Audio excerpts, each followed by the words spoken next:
Let's just make it happen. Am I live? Hello. How are we doing?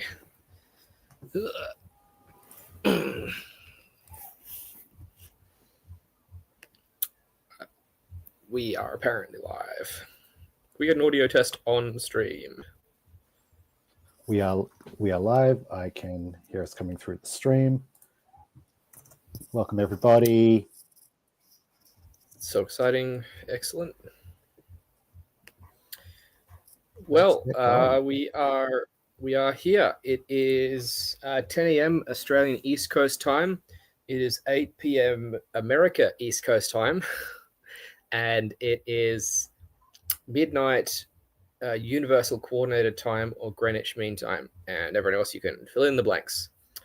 We obviously have 4 or 5 different time zones across Australia, and there's as many as 60 or 100 around the world. And that's always an exciting adventure, figuring out what is where. My name is Miles Whitaker. I'm your National President Outgoing 2024 for the Pirate Party of Australia. This is the official live stream for Pirate Party National Congress 2025. Behind me, you will observe the gay pirate flag on one side and some flowers and stars and moons on the other. No comment about symbology. We haven't formally started yet. This is just the traditional pre-launch palaver where we say hello and welcome. Being entirely online, there's a bit more of a performance aspect. When we have National Congress in person, as we have done in the past, there tends to be a lot more fluff and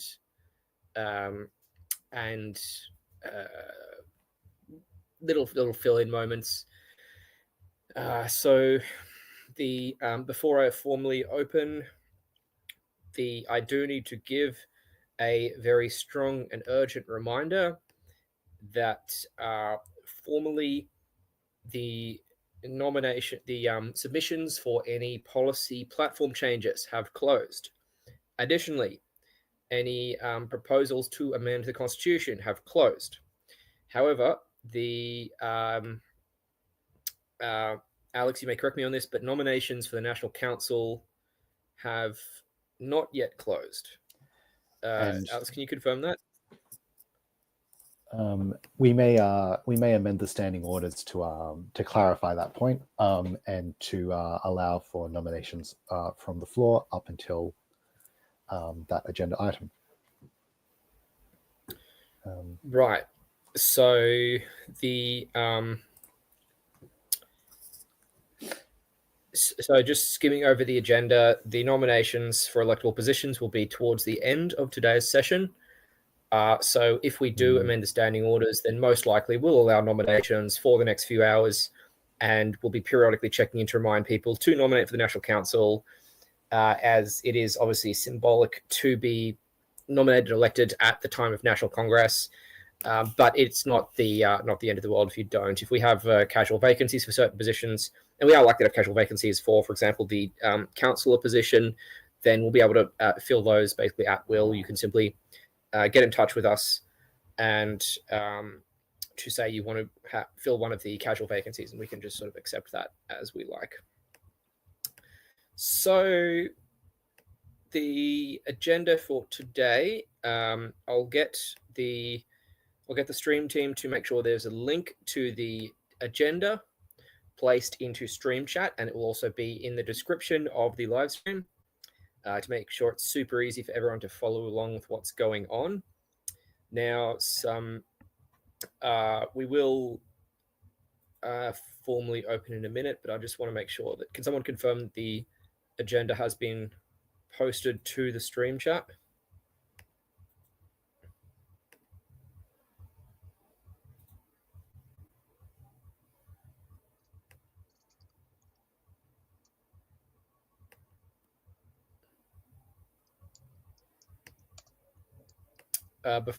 Alex or Mandrake or someone? Yep, I'm doing that. Because chat's been closed, so you'll have to do it through the Pirate Party account in order to post anything to the announcements. Okay. I see it's in the description of the video, actually, so that should be fine. Right. in a moment, I'll formally open Congress, and we can begin. I don't think there's any other reminders I want to give before we formally open. Should we put the traditional lands on the whole another things? quick skim over the agenda. Yeah. Okay. I think let's jump into it then. I as the chair of National Congress and the outgoing national president, I declare Congress 2025 to be open. It is 10:08 a.m. Australia East Coast Standard Time, and the first agenda item, we will do some brief housekeeping.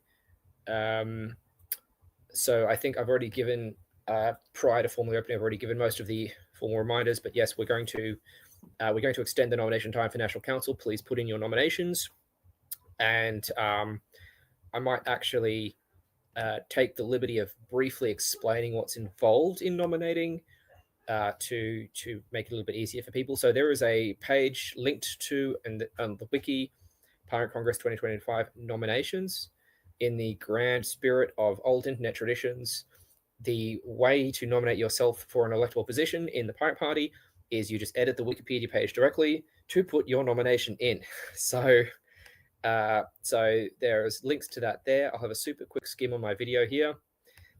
So you can see adding a nomination. If you wish to nominate yourself, just create your nomination using the template below. Alex Jago, party secretary, is quite happy to give you support if you do not have a wiki account or you struggle with that. All you got to do is fill out these questions here. Why do you feel qualified for the position for which you've declared your candidacy? Why are you seeking the position? What experience or contribution have you made to the pirate movement? Do you agree with the Pirate Party platform and ideals? And is there any other documentation or links you want to provide? So at this stage, we have nominations for president, deputy president, secretary, treasurer, councillor, and additionally, we have so that's for the National Council. So we have a number of vacancies there, which are currently uncontested. Additionally, we have the Dispute Resolution Committee, who are essentially Pirate Party human resources. And we have the position of Policy Development Officer, who is predominantly responsible for facilitating the policy development process. It's more of a volunteer and training role, an education role than anything else. Your job is to support party members to help them to write policy. You don't approve policy per se. That's the responsibility of the whole party to decide in a democratic fashion. Not the National Council, but the whole party. We vote on all of our policy, all members. All members are entitled to vote. So as a policy development officer, you will be responsible for supporting that process and helping to make democracy happen. So the all of these nominations so far are returning national councillors, and I'm quite grateful to see all of those nominations. But I'd very much encourage anyone who is interested in supporting the party or getting much more of an inside look at the party to nominate. You don't require any experience or skills or abilities. It is nice to have some helpful skills and abilities. That's great, but it's absolutely not necessary. You're quite welcome to just come along, even as an ordinary member, to observe the National Council meetings, which are currently happening monthly. We'll discuss updates and organizing and technical issues and administration and so on and so forth. So please do consider a nomination. At this stage, they are still open for the next few hours, and the fastest way to do that will be simply to answer the questions in this template, type them out in an email, and send them to Alex Jago, Party Secretary. Right, so enough of me palaver around that. Any other housekeeping? I will also note that we have a shorter duration this year. We've actually decided to merge both days. We've discussed this in previous years and could have done it in previous years as we've scheduled for less content. And this year it's just simpler if we just run it in one day and get it all out. This year we have no policy amendments and no constitutional amendments. And so typically that would be a large portion of pretty much all of the Saturday session and often part of the Sunday session as well. So we're much shorter this year, which is really, really nice. Any other housekeeping? The next item we'll be going to is adoption of the standing orders. Before I formally enter that section, I'll just explain what the standing orders are. There are standing orders, essentially the rules that we use to run this Congress. We can essentially edit them democratically now as part of Congress. We can, in a moment, I'll go through and review them. And then before we formally adopt those rules for how to proceed, we can discuss or debate them or discuss any changes. Alex has already flagged one change to the standing orders, which I am in support of, and we'll discuss that in a moment before we vote finally. So what I'll do now is actually bring up the standing orders and we will review them. Alex, do you have a link handy, or should I just go have a squiz?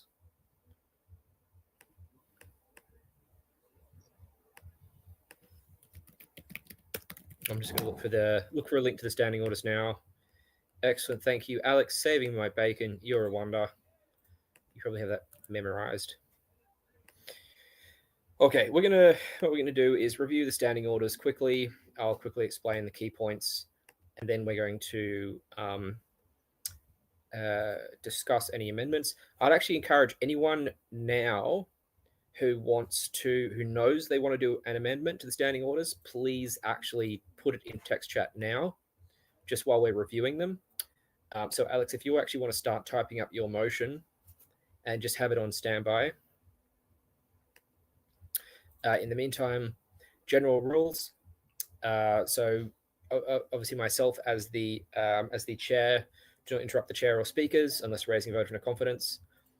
So we do not have a in-person event. So we only have one chair, which is the remote and the general chair. And that is me. The traditional minute taker is Alex Jago, party secretary. Alex, can you just formally confirm for me that's you've accepted that? Can confirm. I am taking minutes. Excellent. Thank you very much. If you should speak your attention to the chair by raising your hand. This has to be a little bit different with only in person. So we're all remote participants here. So begin your statements in chat, IRC, or Discord. Follow this with the motion, question, or comment in all capitals. At an appropriate moment, I will then read out those formal comments or questions or respond to them. So question or comment is obviously just participating in the discussion. Motion is a formal decision. There are a few different kinds of motions. Typically, we will do motions to either amend something such as these rules, or we'll do a motion to break for lunch or to close Congress. And I'd encourage anyone all party members have full rights to lodge a motion and formally participate, but we tend to be quite relaxed about this. And if you are a supporter or friend of the party or just interested in what's going on, I'd really encourage you to participate through text chat.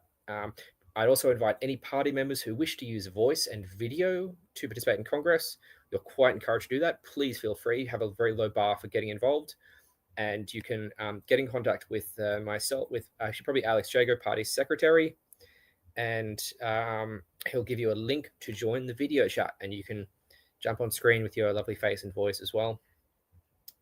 So the rest of it is mostly sort of technicalities. We don't have to worry about that hugely.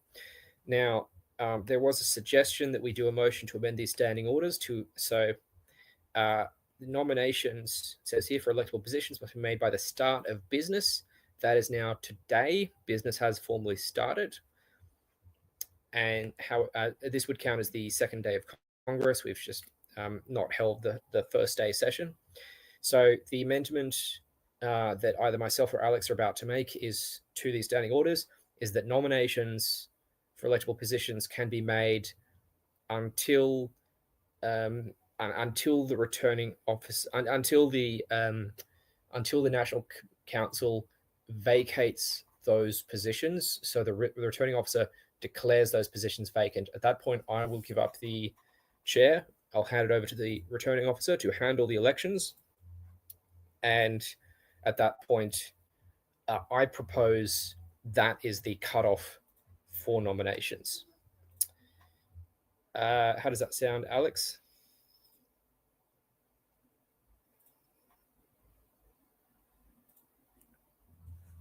All right, so 2 points. Number one, there is now a motion in the Congress channel. The motion being to amend item 1.2.1.1. Sorry, missed a thing there. To allow for nominations from the floor. Hang on. Where did that go? Oh, yeah, what, yeah. What, sorry, what, yeah, what 1.2. 1.2.1. Sorry, 1.2.1. I think we need to specify the cutoff for nominations. Yep. Okay. I take that point. Don't vote yet. Amended motion. Which is to amend item 1.2. Well, the numbering system in this is actually kind of difficult, but we clearly we need a section 0. So the line nominations for electable positions must be made by the start of business on the second day of Congress. My motion is to amend that line to allow for nominations from the floor, and your nomination needs to be in at the point where the returning officer assumes the chair.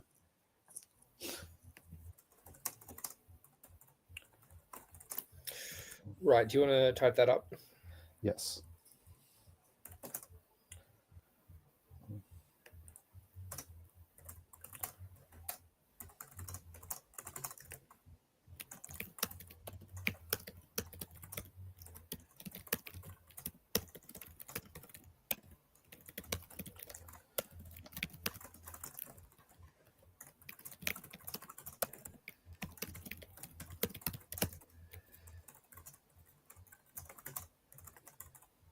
There we go. That's a substantially different motion, but let's roll with that.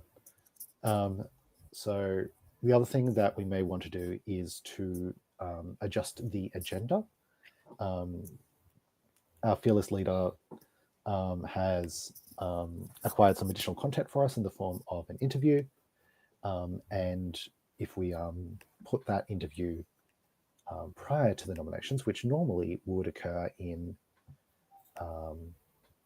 about 40 minutes, then that may allow for additional time for people to get nominations in. Let's do that as a separate. Let's do that as a separate motion. Let's just chuck in votes for this one now. Just hold off votes for a minute. Any other final suggestions? Just leave it for a hot second. So what we're doing is we're now allowing. So this if we vote aye on this one, then people can nominate for the National Council for the next few hours. Voting nay on this is to not allow any nominations for the National Council for the duration of this Congress. Any vacancies in National Council would have to be filled by casual vacancy or by-election. Yep, thank you. The first instance of by-election. Yep, we've done something like this most years for most of the history of the party. Yes.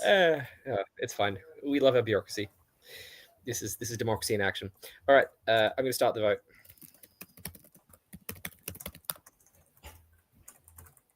Place your votes in text chat.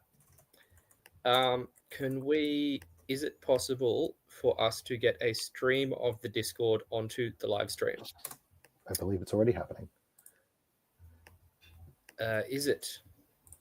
Is it happening? Yes. Oh, I see it now. Yep. Okay. Nice. I did that since the beginning. Oh, very well done. Looks great. All right, get some votes in chat. Keep those votes coming. Give it a little bit longer.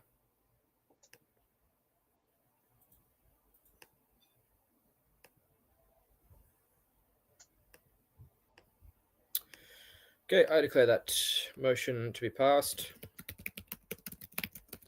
I'll just type up an motion to amend the agenda.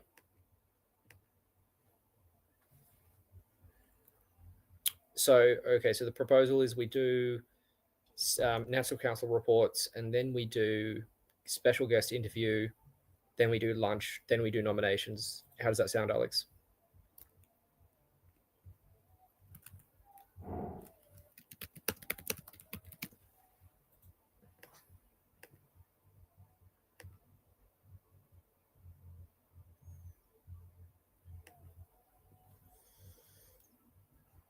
Alex, can you hear me okay?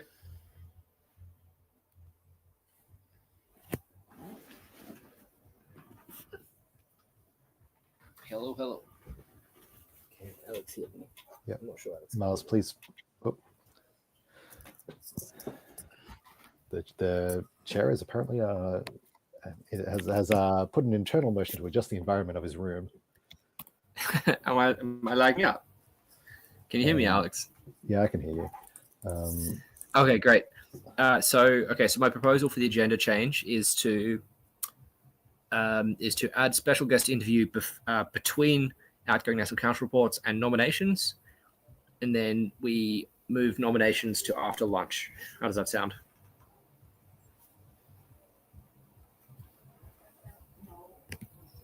I'll type that up. Thank you.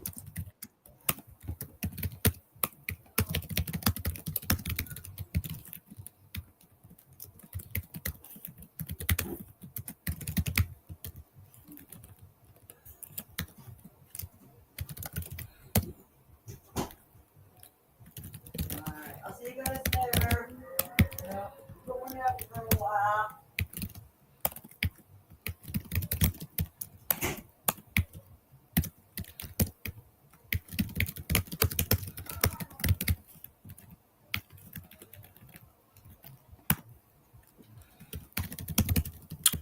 Okay, motion text is in chat. Everyone happy with that?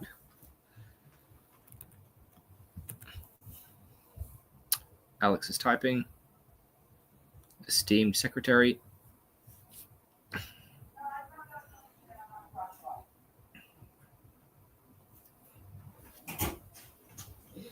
Okay, I'm going to start the motion.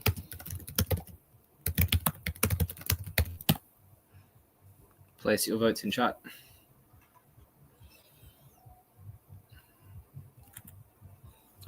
Now for a long period of awkward silence while we wait for the votes to filter in, for the stream delay to come through.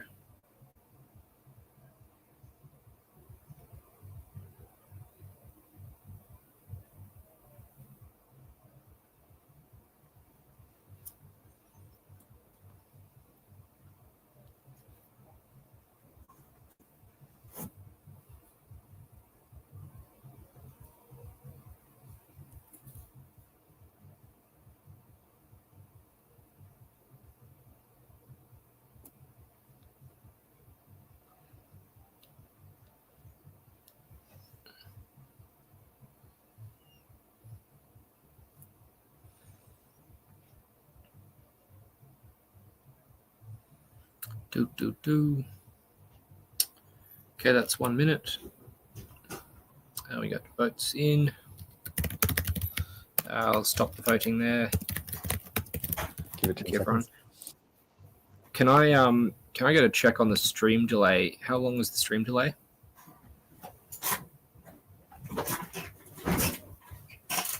Right now, I think it's only about 10 seconds, but we still want to give time for everyone to read the motion and get their votes in.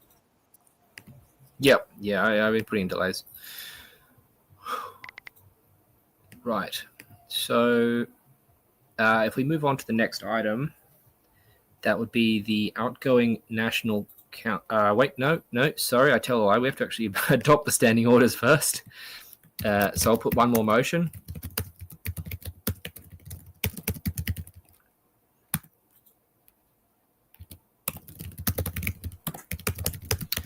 Place your votes in chat to adopt the standing orders.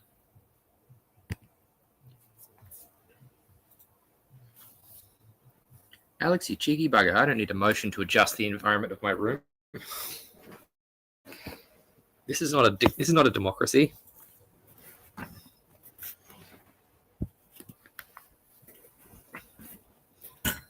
I actually had to plug in my power cord. That's what was happening.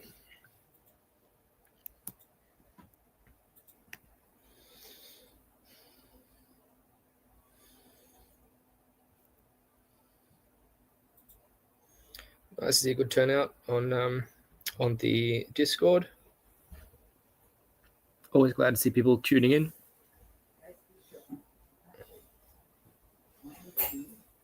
I'll give the vote a little bit longer, but I expect everyone has basically voted at this point.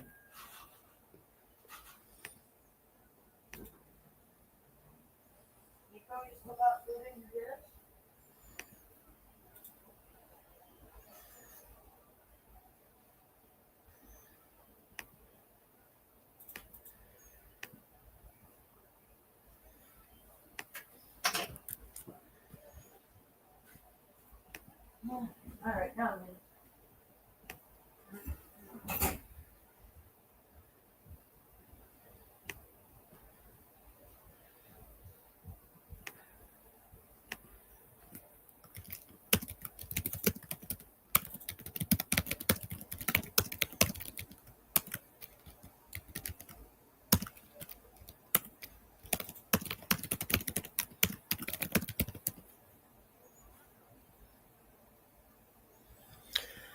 Cool.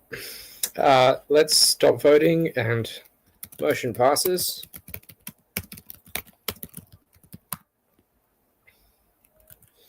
Right, the next agenda item is outgoing National Council reports. So we have 3 scheduled: President, Secretary, and Treasurer. I have prepared mine, and I've also written it up in a Google document, which I will in a moment share with the Congress for posterity. I note that the financial report has also been prepared and submitted by the Treasurer. Alex, do you have a Secretary's report you're prepared to give? Sure do. Excellent, thank you very much. I'd also like to extend an invitation to all of the existing National Council members to either present a report or say a few words on how this year has been, either formally or just casually. So on the video stream, we are in Congress. We are joined by Dave Kennedy and Simon Nieselaw, who are both current National Council members. And I invite you guys to jump on the stream or to or to type it into text if you'd like to say a few words. Not yet though. We'll do the T3, the top 3 positions. Myself, Alex, and John first. Actually, I'd invite you to jump on the stream to formally present the report. You don't have to read it out, but just to say that you're alive and you've written it, and here it is, and obviously say a few words as well if you'd like to. And so while John is asking to send you a link. Okay, Alex, if you could get John onto the stream, please. In the meantime, I will link my report into chat, and it'll also be in the minutes afterwards.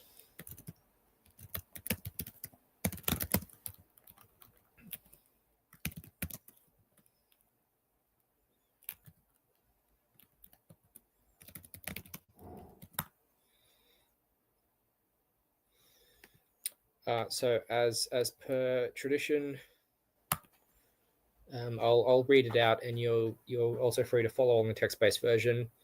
Simon's also offering to say a few words. Alex, if you can get Simon onto the meeting as well, please. So, yes, my name is Miles Whitaker. I'm the outgoing president for Pirate Party Australia 2025. At the moment, I'm speaking to you from Ontario, Canada, on the tail end of a long trip across the east coast of North America. I'll be returning to Australia in about 1 week. Recently, I have been in Washington, D.C., speaking to public policy advocates there. I've been in New York, seeing the rejuvenated Democratic Party there aligning behind Zohran Mamdani's fresh vision and victory. This year of 2025 has indeed been a federal election year in Australia, which is always a big year for us, the Australian Pirates. And I have to acknowledge the efforts of Pirates working behind the scenes to keep the party administration service going, even as we are out there on the streets campaigning around the country, talking to people, advocating for our policies. We have always set ourselves a very high bar in this year out of every year in the 3-year cycle. And especially as always with the National Congress coming in July, just 2 months after the election in May each year. So the bulk of this organizing in the background has fallen on the party secretary, Alex Jago. So on behalf of the party, and also personally, I'm very indebted to you for keeping the light burning in the window, keeping that lantern burning. But I'd also like to acknowledge John August and Dave Kennedy for regularly checking in and providing support to Alex on the National Council. John as the outgoing treasurer, Dave as a national councillor, and also thanks to everyone else who has provided support to the National Council over the previous year, including Deputy Secretary Simon Isler. So I've provided an excerpt of the election results here. The summary is that they are roughly in line with previous years, both for the Fusion Party election campaign in 2022, but also elections that we have participated in and campaigned in prior to Fusion. So we're approximately stable at our current inertia in size. You can see some slight increase and decrease in vote count in certain states. There is a slight decrease in volunteers. There is a slight increase in candidates. So it's been incredibly exciting to see so many new faces step forward in Fusion Party and in Pirate Party to participate in this election campaign as candidates, organizers, and volunteers. But then also with regret that came as a number of veteran candidates did not return. So even though we had more candidates in this election campaign overall, which was incredibly enheartening to see, the average experience level of all of those candidates was moderately lower. And as we running more candidates, it also meant that our volunteers and our donors were spread a little bit more thinly. So the Fusion National Executive agreed that we should be more selective with our candidates, and we've made changes to our processes there, and we'll invest more in candidate preparation for future campaigns. There will be more campaigns with Pirates right in the heart of it. You'll note that in 2022, there were 5 Pirate Party candidates in the federal election, and in 2025, there were 5 Pirate Party candidates in the election. So we have maintained a strong and steady roughly a quarter of Fusion Party in terms of activity, in terms of donations, in terms of candidates, in terms of volunteers have been from the Pirate Party. By raw numbers on paper, we are smaller, a little bit smaller, but by activity, we are vibrant and enthusiastic. So our position on privacy has not changed. Our position on politics has not changed. Our values have not changed, but we're part of a larger movement now. And it's also clear that the data harvesting of the 2000s, the 2010s has continued unabated and has now been supercharging the AI era. So while there are clear societal benefits from the usage of AI, we're also incredibly concerned by the continued and expanded usage of algorithmic-based decision-making across many areas of society, especially in government. It is now very likely that Elon Musk, who used a veneer of tech acceleration for abundance, has instead redirected US contracts, federal contracts, to support his personal companies.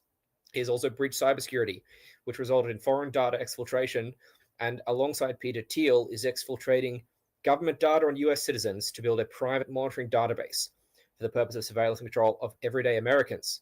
Combined with the massive expansion of spending on departments like immigration and customs enforcement, America now has all the hallmarks of a new form of techno-fascism. We pirates in Australia stand with our friends in the US Pirate Party and elsewhere to oppose this with advocacy, awareness raising, supporting privacy-friendly software, and a vision for a future society that enables the use of tech for good.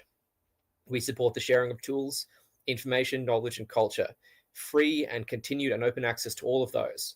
For these things, both core to the Pirate Party movement, are also the core of community building today. It's this process of dialogue and community building that was a core element of online communities. We make friends everywhere and anywhere through shared commonality. And now here in Australia, we similarly seek a way to break down the 2.5 party system. An approach to politics which intentionally employs multi-partisanship, just like we do in Fusion, is our approach here. By synthesizing the best of the old right-wing and left-wing politics, we take policies where they are supported by evidence instead of ideology. In this manner, we can not only depolarize our world, but also meaningfully progress and address the challenges facing humanity, such as the breakdown of meaning and purpose. And we address these by building connection through community. So in the wake of this, we are proud, along with the rest of Fusion Party, to welcome the Australian Progressives. With their membership, Fusion now has almost 200% of the required number of members for Victorian State Party registration. At a minimum, this entitles the State Party to $30,000 in funding per year. And a large portion of that will go towards paid staff for the party. And the timing could not be better. In 2022, we attempted to get state registered in Victoria between July and November of that year in the aftermath of the federal election. We felt in the end, we fell short by about 30%. But this year we have 14 months between now and the Victorian state election in November 2026. This gives us an easy 3-month period to get state registered, then a comfortable 9 to 11 months for our candidates to campaign, including a break over Christmas. So if you live in Victoria and you're interested in a paid organizer role for this campaign, or if you're interested in election candidacy, now is your opportunity. We stand on the cusp of an incredible milestone for the party, which will truly change us into the future, now and in the future. So Pirate supporters, friends, we live in the most interesting century. I believe that our core vision is needed in Australia to give politics an upgrade. And as our movement learns and grows, we gain the influence to make it so.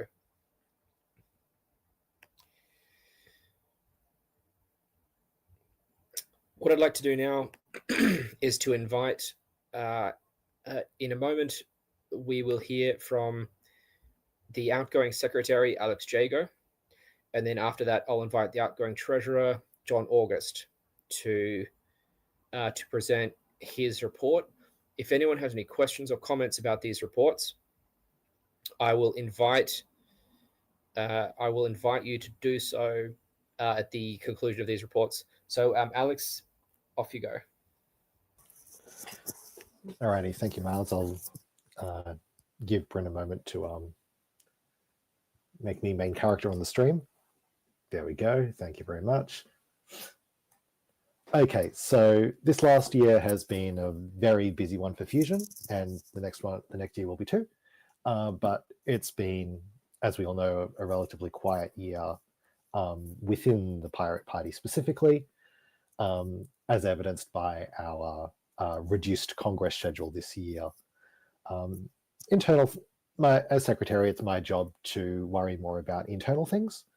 And so for internal things, the main thing we've done is been to maintain the party and to keep the lights on in readiness for whatever next challenge comes along that we might be relevant to.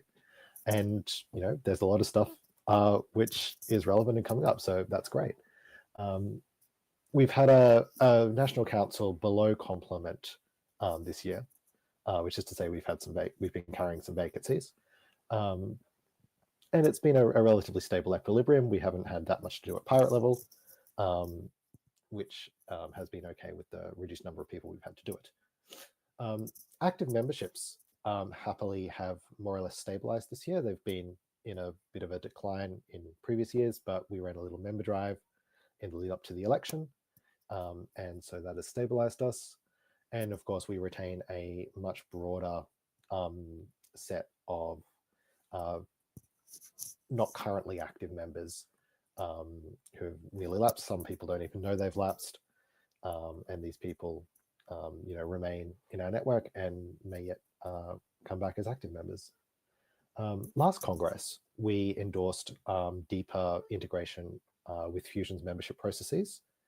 Update on that. We have now partially implemented our member data sharing. some of you may have noticed that you're actually getting emails directly from Fusion now rather than via the Pirate Party.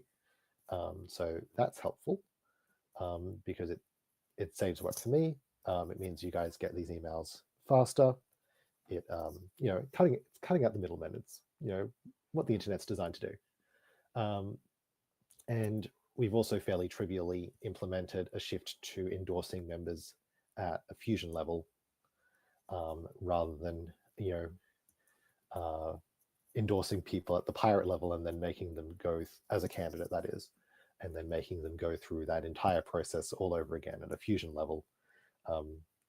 We've streamlined that process by saying, cool, you want to run for Fusion? Go do the Fusion process. If you get through that, that's sweet. So looking forward to the next term, we're in the year immediately following an election, which is often a very quiet year for political parties, and especially in a volunteer group. We've all had to make time to do election things in the last 6 months, and indeed the last 12 months. And potentially as part of that, some other parts of your life might have been on hold. So this next year offers an opportunity to refocus a little bit potentially, as long as not all of us drop all the balls at all the time. We'll muddle through okay. And a little bit earlier I mentioned we've part of the purpose of maintaining the Pirate Party is that every so often a really important relevant issue comes along, and we've got one of those coming up. The Australian government wants to introduce age verification on internet searches. Excuse me, no. We have a role to play here, and with everyone's help, we will make a noise. So in conclusion, the party is run by those who show up. So for those who have shown up today, thank you for being here. And for anyone watching this, you know where to go. Thank you.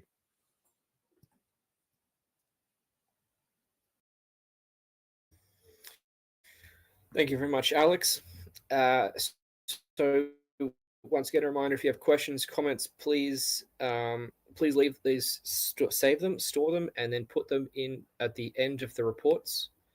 So next we're going to go to John August, the outgoing party treasurer. John has submitted his report, and it's actually quite an important one, as obviously it's part of our reporting requirements with the Australian Electoral Commission. And that's also publicly viewable as well. That will be in the minutes, and that's also being posted to the Discord. John, do you want to say a few words? Okay, well, thanks, Miles. I'll assume that my audio is coming through, but I will say sounds good. Our current total bank accounts are at a bit over $2,000, and if you check out the report, basically a lot of that money is going for various things to do with the internet, and we've also had a decent number of donations come in. So I suppose speaking in terms of donations, I do have to say, look, thank you to the people who've donated to the party to, as it were, keep the lights on. And, I'm partly speaking as treasurer, but also speaking as a candidate. I obviously stood as a candidate the last election. And I guess it was sad that we didn't really have the funds to support candidates like myself more financially. I know in the past we did have enough money to at least support the nomination fees. But I guess all candidates were making their own way, and some of us did get some direct donations for our campaign. So thank you to the people who donated to my campaign, and obviously thank you to the people who have donated to the Pirate Party to, as it were, keep the lights on. I think people need to donate money willingly, and it would be lovely to have a sort of a war chest of a decent amount of money to go to an election with a decent amount of funding to go forward. But certainly we have a website, we put out media releases, we maintain our Facebook site. I think we have stuff on Twitter. I'm not sure if we've added stuff to Blue Sky or whatever, but obviously we have something of a presence out there, and that is something that we're financially supporting. And I think it's good that we are out there, we are doing stuff that costs a little bit of money, and we are doing that. Now, I have my own ideas about where the party should go, but that's perhaps not for me to say at this point in the Treasurer's report. Maybe there will be opportunity for me to say more later on. I have to say, I'll probably have to get out of here about 2:30, 3 o'clock. Some stuff that I need to do, but I will try to participate in this meeting as best I'm able to in the meantime. Yeah, that's my verbal commentary, and you can also see a commentary in the report if you click on the links to that. But with that, I'll leave it at that for my my report. The main deal is we have $2,000, which will keep the lights on for a while. I'm not sure we can do a great deal with $2,000 run events or whatever, but we can certainly keep the lights on for a while and maintain our internet presence and use that as a foundation. Anyway, thanks, Miles. I will leave it at that.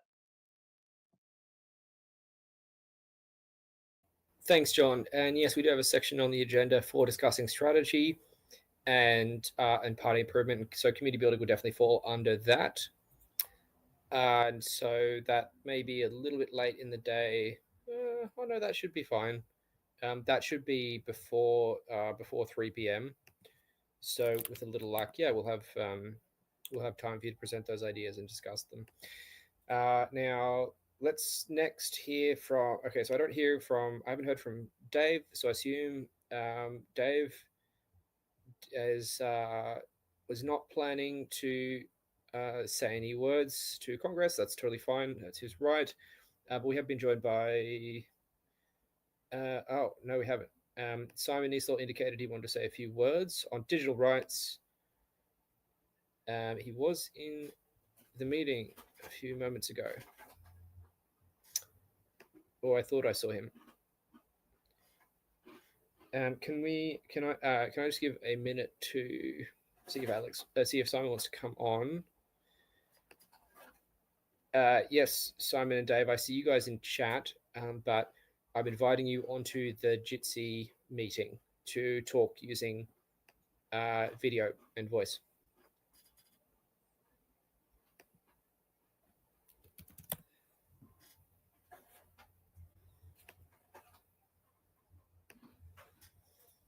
So there's in the National Council text channel, there is a link to the video. National Council, you've been tagged to join.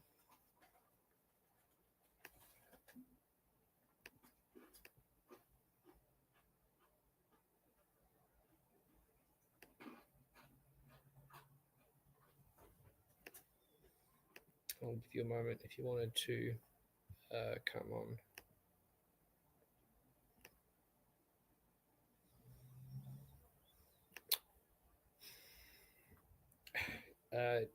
Dave and Simon, we did ping you the link already a couple of times.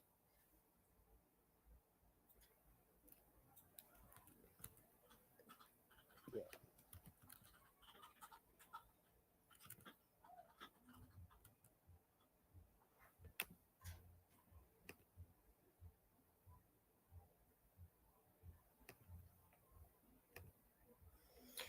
All right. Rather than waiting, what I'll get you guys to do is to post. Oh wait, hang on. All right, Simon's joined us. Okay, Simon, take it away. You wanted to say a few things.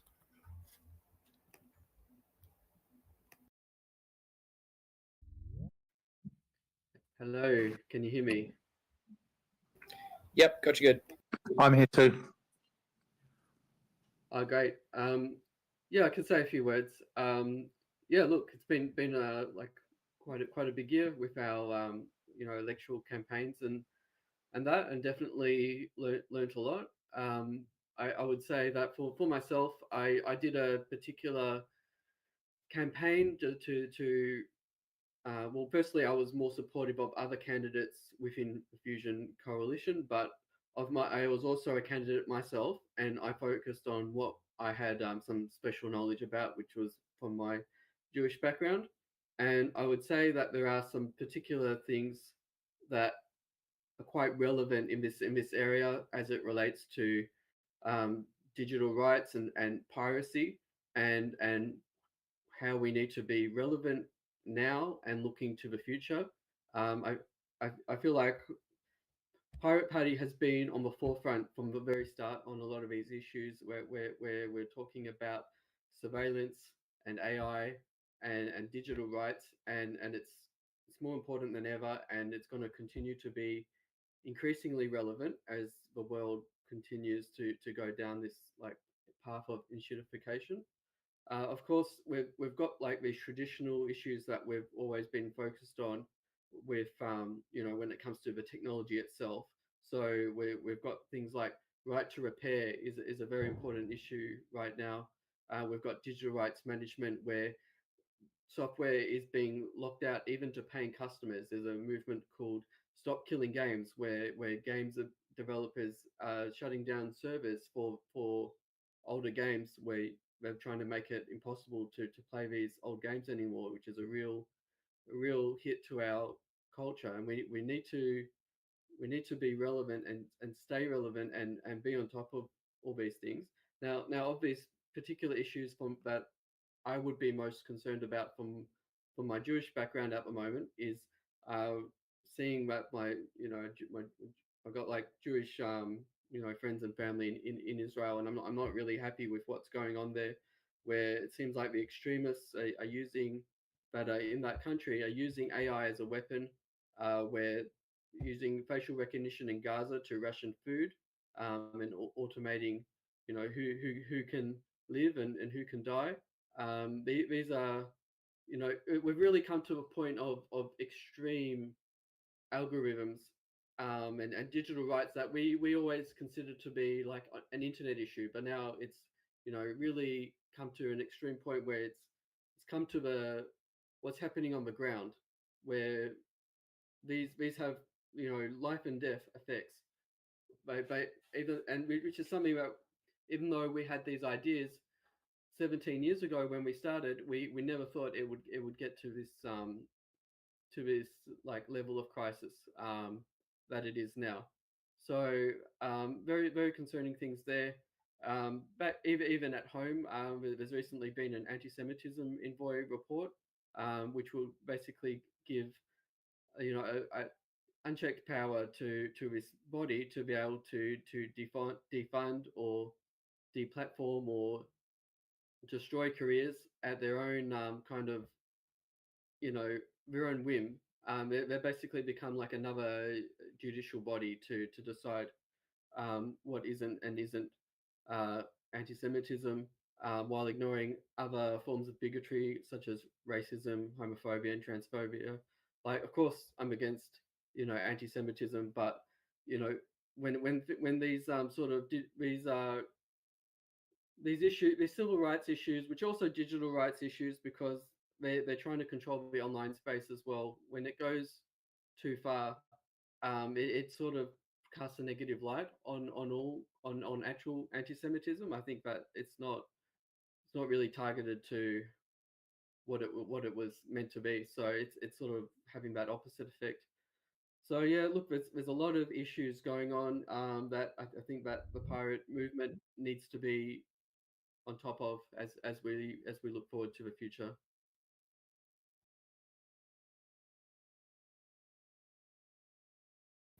Thank you very much, Simon. We are joined by Growing National Councillor David Kennedy. I invite you to say a few words, David. Yeah, sure. Well, the past year haven't done a whole lot aside from assisting with the SA candidates for the federal election, and we ended up getting quite a good result. Well, comparatively, I suppose. I mean, 0.46% of the Senate vote. So not too bad considering. As usual, we were running on very, very limited funds for campaign materials and things like that. So we weren't able to fund any mail outs. It was just a few short runs of printed material and again very very minimal support. We had probably 4 or 5 people actually on the ground come election day, and I know there were 3 of us doing the pre-polling for the week prior. But aside from that, everything obviously is happening predominantly at the fusion level, as Miles said. So it's important that we keep the pirate movement progressing forward, and I think it's very important also the work Jay's doing with our international pirates, particularly to still be part of the global pirate community. And of course, we still have some very distinct values and policies that aren't reflected with the same veracity in the Fusion platform as we like it to be for pirates. So I think as a branch of Fusion, we still have a lot to offer in terms of a unique perspectives on some of these issues that it's not incompatible with Fusion, but they're just not things that are emphasized or clearly laid out by Fusion just yet. So that's sort of where I see us moving forward. And yeah, it's great to help out where I can. Thanks so much, Dave. What I'd like to do next is to take maybe 5 minutes for any discussion or commentary on these reports, any questions on these reports. This is particularly important from a democratic perspective that we as the outgoing National Council obviously present what our activities and what we've been doing for transparency and accountability purposes, but also so that we can, from an empirical perspective, look at the things that worked, look at the things we did, and discuss and deliberate what we should be doing in the coming year to continue advocating for our mission. I would like to take a little liberty to go first and just comment on what Dave said about the international pirates. I put a little bit of time into the international pirate movement consistently over the years. Not as much as I would like, but I have put time into it. I think that's important, and that is arguably one of our main activities that we should be doing as a pirate party movement here in Australia, is maintaining links with the international movement, with the European movement, with the pirate party in the US, the pirate parties in South America, and obviously supporting the Southeast Asian Oceanic pirates where they are. And so on this current trip, I'm obviously on the east coast of North America at the moment. I've met with the pirate party in Washington. I've met with the pirate party in New York, and I've met with the pirate party in Toronto on the east coast of Canada. We've been discussing issues and politics and projects they're working on. Most excitingly, the Washington Pirate Party, the coordinator there, Dasme, has been working on he's been working on a couple of tech-related projects related to direct democracy, one of which is a MeshNet project to be used for communications, decentralized communications, and another one is for reviewing and comparing policies across different parties or entities. And so both of those, the latter is very important for deliberative democracy. In previous visits to the US, I've also met up with the Massachusetts Pirate Party in Boston and the Californian Pirate Party in San Francisco. And with a little luck, I'll be able to, I'm vaguely planning a Europe trip as well to meet with the European pirate parties. So I really want to encourage anyone who is involved doing international work. If you are traveling internationally, please get in touch with me.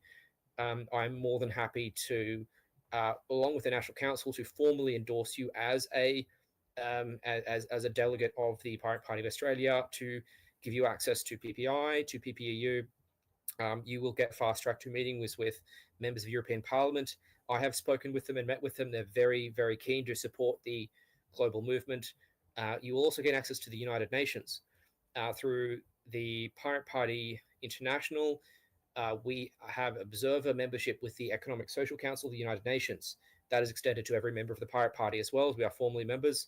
And you will be given access passes to the UN buildings in Geneva and in New York. Unfortunately, my visit to New York, I was too busy to organize it. It was a short trip of only a few days, but there's an incredible opportunity there to people who are interested in international politics. I'd like to, Alex Jager just put his hand up to say something. Alex, if you wanted to make a comment or question. No, sorry, that was a misclick. A misclick, okay. John, you want to say something? Okay. Yes, because there's the opportunity. As I said, my report was much more the Treasurer's report, but I now speak, I guess, as a member and member of the National Committee. So I do think there are challenges ahead for Australia to do with the impact of AI. I know Dave or Sat was talking about, I think Simon as well, talking about enshittification of the internet and how that's become a lot more manipulative.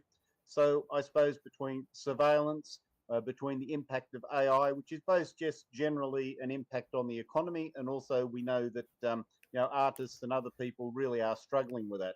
And I will also observe, I spoke to Mark Gibbons, previous member. Maybe I'll try to phone him up and see if I can get him online.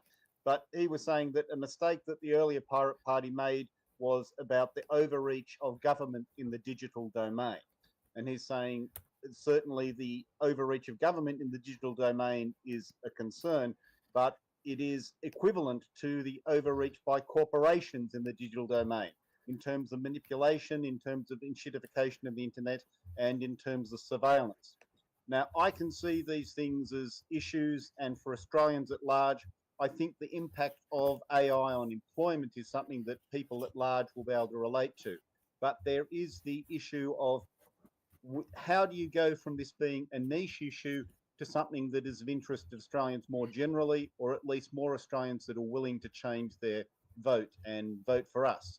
And I guess I'm seizing some of the time I would have spoken about earlier, but I also think the Pirates have a certain niche when it comes to looking at transparency, accountability, and protection of whistleblowers. We're not the only party in that area, but I think we have a relative edge in terms of speaking credibly about it, or at least that's my view. I'm willing to be corrected on that.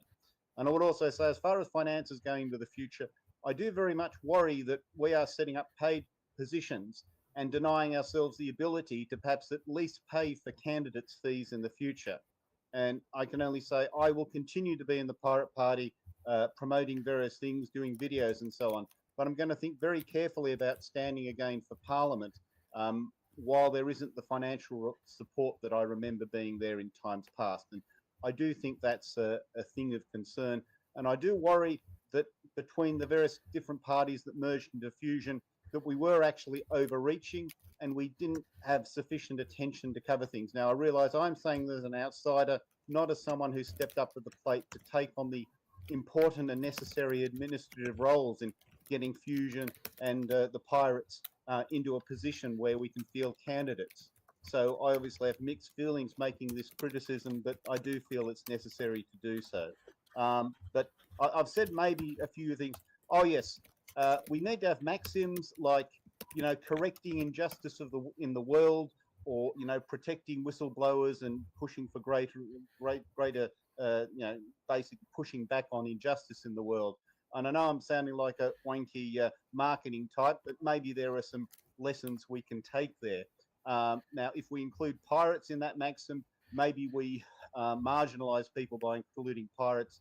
But we do want to say in more detail, apart from the maxim, we are informed by pirate values, and this means correcting injustices in terms of surveillance, intellectual property, transparency and accountability from a pirate point of view. Anyway, so I'm mouthing off a bit. I'll leave it at that. But these are some of the things that I find important at the moment. And I do at least have a bit of energy within myself to push these things forward. And maybe I'll say a bit more later, but who knows? Maybe I'll actually hit a stride this election cycle. I don't know. Anyway, I'll leave it at that. Sure. Thanks, John. There's a comment from Alex in chat. Alex, do you want to read out your comment? Sure. So just as a comment to John, the potential Victorian money Miles mentions is quarantined for party organisation and development within the state of Victoria. It's not for candidacy and campaign expenses. And right, again, so that's true. Yes, I'm very confident. We do have to get registration. I'm very confident that we can achieve that given our previous history. But you're right, it's not. There are some caveats there. So it is heavily gated within Victoria for a 1. For a 2, it has to be earmarked to support policy development. Now, there is a very wide remit for what that policy development can look like. We can use it for events, for staff, for premises, for communications, for so on and so forth. But it does need to go towards policy development. And so, so there are those sort of considerations. Do we have any final comments, questions, or suggestions about the outgoing National Council reports or the topics that were raised from them?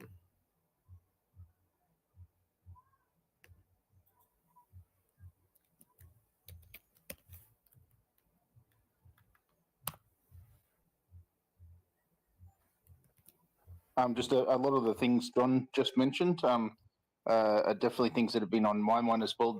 The greatest threats we're seeing in terms of internet algorithms, and particularly the way they have a tendency to take people down little rabbit holes based on their own usage patterns, which just creates a sort of a confirmation bias on steroids, which can be really unhealthy and somewhat damaging. At the same time, we've got the challenge still with the upcoming age verification for social media, and the push to even possibly include YouTube in that, which doesn't make sense as the YouTube platform has one of the lowest rates of online abuse or harassment. It sits around 3% according to polls, and you compare that to even text messaging, which is it's self-reported data, but roughly a third of Australian kids polled had said that they had been bullied or harassed just through text messaging. And I don't think anyone's going to seriously propose that we prevent kids from text messaging. So I think that's something we need to continue pushing back on, and just be very clear that we don't support that degree of censorship. We believe in providing responsible controls like parental controls and things like that, so guardians can monitor the usage of the internet, but we don't believe in just outright censorship and banning people from using particular platforms. Yeah, full agree. Thanks, Dave. I'd like to allow one more comment before we move on to the next agenda item. Mandrake, did you want to say something in response? Yeah, I was just saying with the slight correction for David about the banning of text messaging from kids. Well, there is that whole trying to get the phones from the kids in school.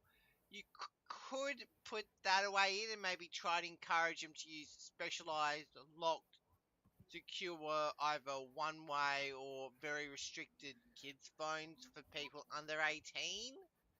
That could be implemented, but that's ideas coming through later. You know, to try and make sure that people aren't going all the learning stuff and all that. That's all. So anyone who is interested in writing content to support these issues, as we've discussed today, please consider sending those through to the party. We have the capacity to publish essays, blog posts, submissions to government on committees of inquiry and other issues. We can make press releases. We can put social media content. Really, these causes are supported by the people who show up, and the most straightforward and universally useful way to do that is through creating content, and especially through written content. So please consider writing down your ideas and sending them through to us, and we'll get them out there. So I want to move on to the next agenda item now. So as per the amended agenda, can I just get a confirmation that, right, Alex, are you able to, so the official agenda page on the wiki hasn't been updated with the new order. Are you able to do that now?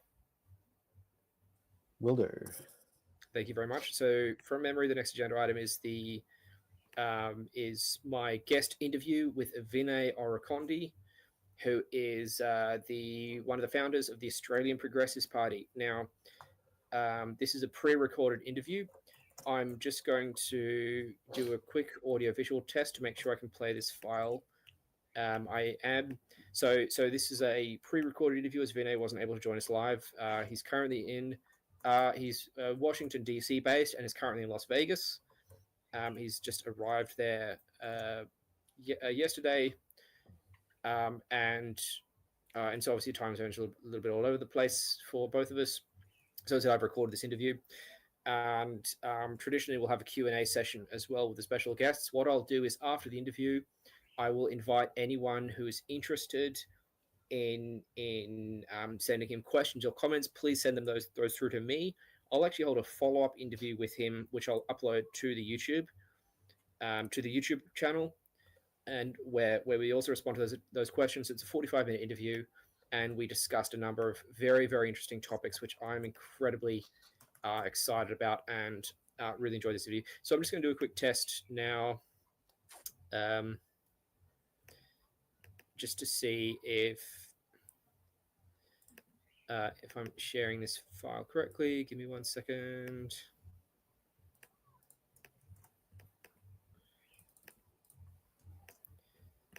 Okay, got that open. Media player. Okay, cool. Okay, so we've got video there. I'm just going to start playing that file and just let's see if we get audio coming through.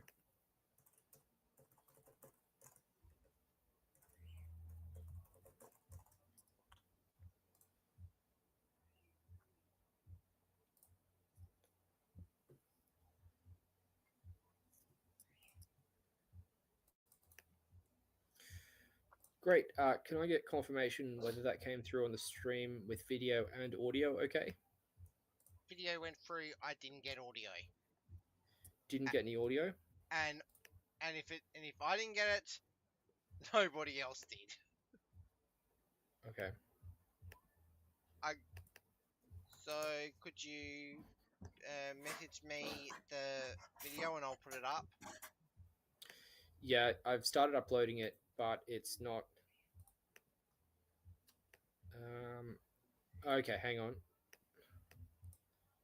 All right, so I've started doing a screen share now. I'll try and see if this works.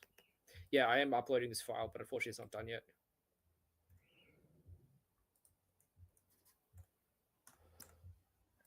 There should be an option on your screen share to share audio.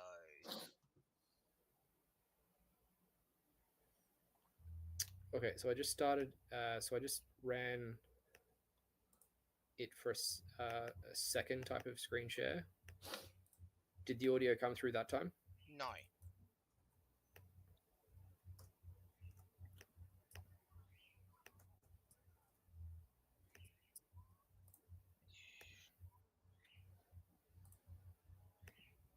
God damn it. Aha. Oh, okay, I see. I pressed the wrong button. All right, third try. This time, hopefully it'll work. Okay, I'm doing a test recording now. I'm going to test the audio and the video. Excellent. For me, please? All right, I'm just going to switch straight over to running the full interview recording then.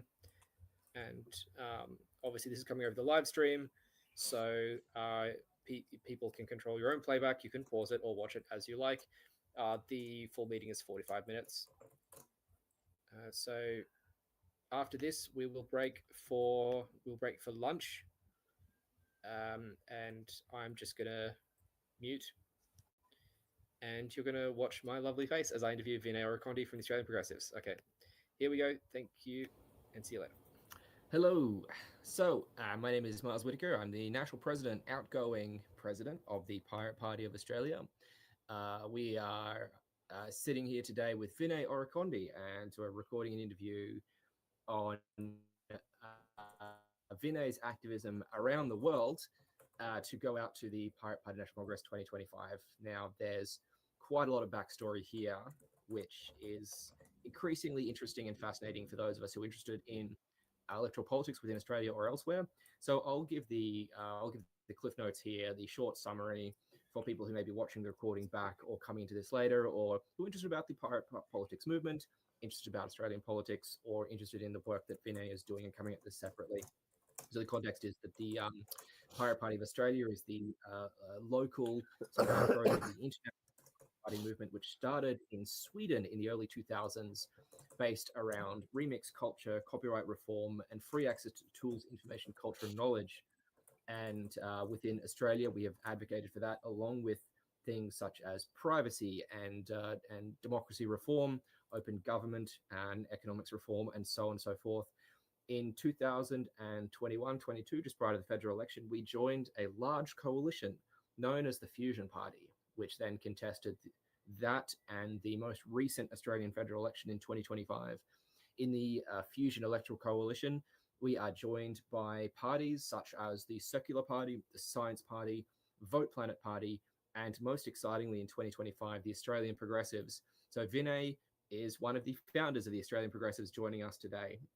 But more so than just these most immediate links between us, Vinay and I also have a lot of very parallel development in how our theory of change has evolved, our political activism has evolved, and how we see positive change being made in the world. So let's jump into it then, and let's start right from the start. So Vinay, what was your first political awakening? Well, that's a good question. I think for me, if I go back to the very first political awakening, it was probably the Iraq War. So I think late high school, I just was just flabbergasted. Like, I just didn't understand why the US was going to war and with Iraq, and I didn't understand why Australia was going along with them. It was just the cognitive dissonance around it, the clearly fabricated evidence, like going on. It was like, that was the moment where I was like, okay, I have to do something. I think, but even before, although if I think back, actually, no, that was probably my like, okay, I have to do something moment. But I think when I first became really cognizant of politics, though, was the election of the Al Gore George W. Bush election of 2000. So, like many Australians, I guess I was following US politics very closely. And that was the moment where I think I just started to see, well, politics is a strange thing. Right. But I think, yeah, my change moment was probably with the Iraq War. Yeah, and there's kind of that stereotype going around as well, that we all go through a few kind of political awakenings over our life, and you're definitely right to acknowledge how much of Australian culture and politics and economics is downstream from the US, for better or worse. So, the stereotype is that everyone goes through about 2 or 3 political awakenings. The first one is late teens, early 20s. The second one is sometime in your 20s. And the third one is, by your 30s, often coinciding with big life changes. So there was a major milestone in your political journey with the founding of the Australian Progressives Party. So how did your sort of politics evolve around that time? Yeah, I think at that time, I remember being as I was following Australian politics, I noticed that there was an unhappiness around, right? And I think with the major parties, and I was looking for, well, how can we fill it? I think at the time, the reason we latched onto the term progressive was because I know that was a term that was making a lot of headway in the United States at the time. I think that was we're looking around 2011, 2012, like what would become the Bernie movement was in full swing, and I think coming out of Occupy and things like that, that's I think the progressive movement there was quite connected. So we were looking for ways, how could we tap into that? And that seemed to be the gap as well, is that how could you somewhere, I think, on our political spectrum between what the Greens represented and what Labor represented, we were aware of a gap. So that was the beginnings of that. We knew there were actually a number of third-party formation efforts at the same time, including with a couple of former prime ministers were involved as well. So we ended up teaming up with a couple of those third-party formation efforts, and that was obviously before we then discovered the broader coalition of organization parties that existed, and ended up teaming up with them as well. Yeah. So even during sort of the founding of the Australian Progressives, there was a lot of thought about building shared power and bringing groups together and having that sort of coalition approach. So tell me a bit more about the Australian Progressives. You mentioned like the niche was kind of between Greens and Labor. What are some of the policies? What are some of the campaigns that the Progressives worked on? Yeah, so its identity was very much formed as it went along. Like, I think that we recognized the gap and we began right now.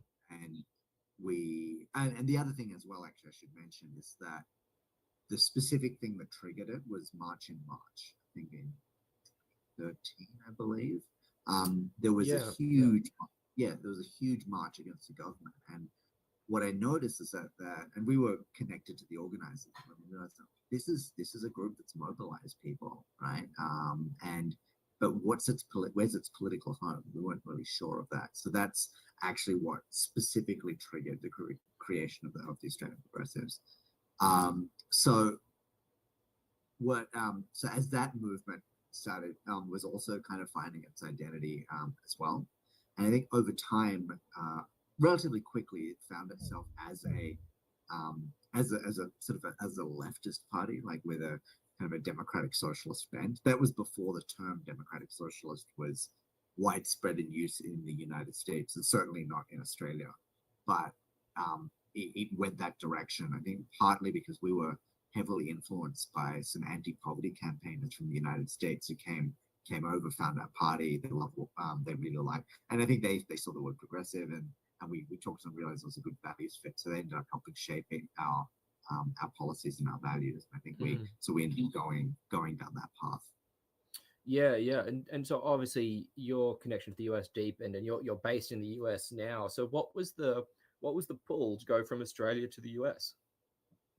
Yeah, so to be honest, part of it was an accident. Like I mean, I'd always had having helped set up a progressive party in Australia, and recognizing that the heart of the progressive movement was, the Bernie movement in the US. I always had these dreams of like, it would be nice to go and work for that one day. Didn't think it would happen. However, I won the green card lottery. And I actually didn't even know I was in it. There's a whole story there. Like I lived in the US briefly for a year, like, as a recent graduate, heard about the green card lottery, entered it, just out of FOMO, really. Didn't win, thought nothing of it. But I applied from Sydney.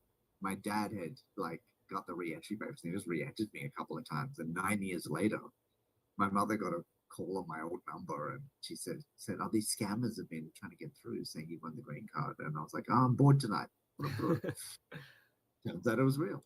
So, and I think the reason I said, I didn't have to accept it, but the reason I did, it was because I was like, okay, well, I do want to connect more deeply with the progressive movement in the United States, and I'm ready for an adventure. Yeah, amazing. And like you've mentioned Bernie a couple of times, that's Bernie Sanders, who has most famously been one of the reformist voices in the US Democrats. He's sort of like definitely not in the mainstream, but trying to bring them towards a more sort of evidence-based, even values-based politics.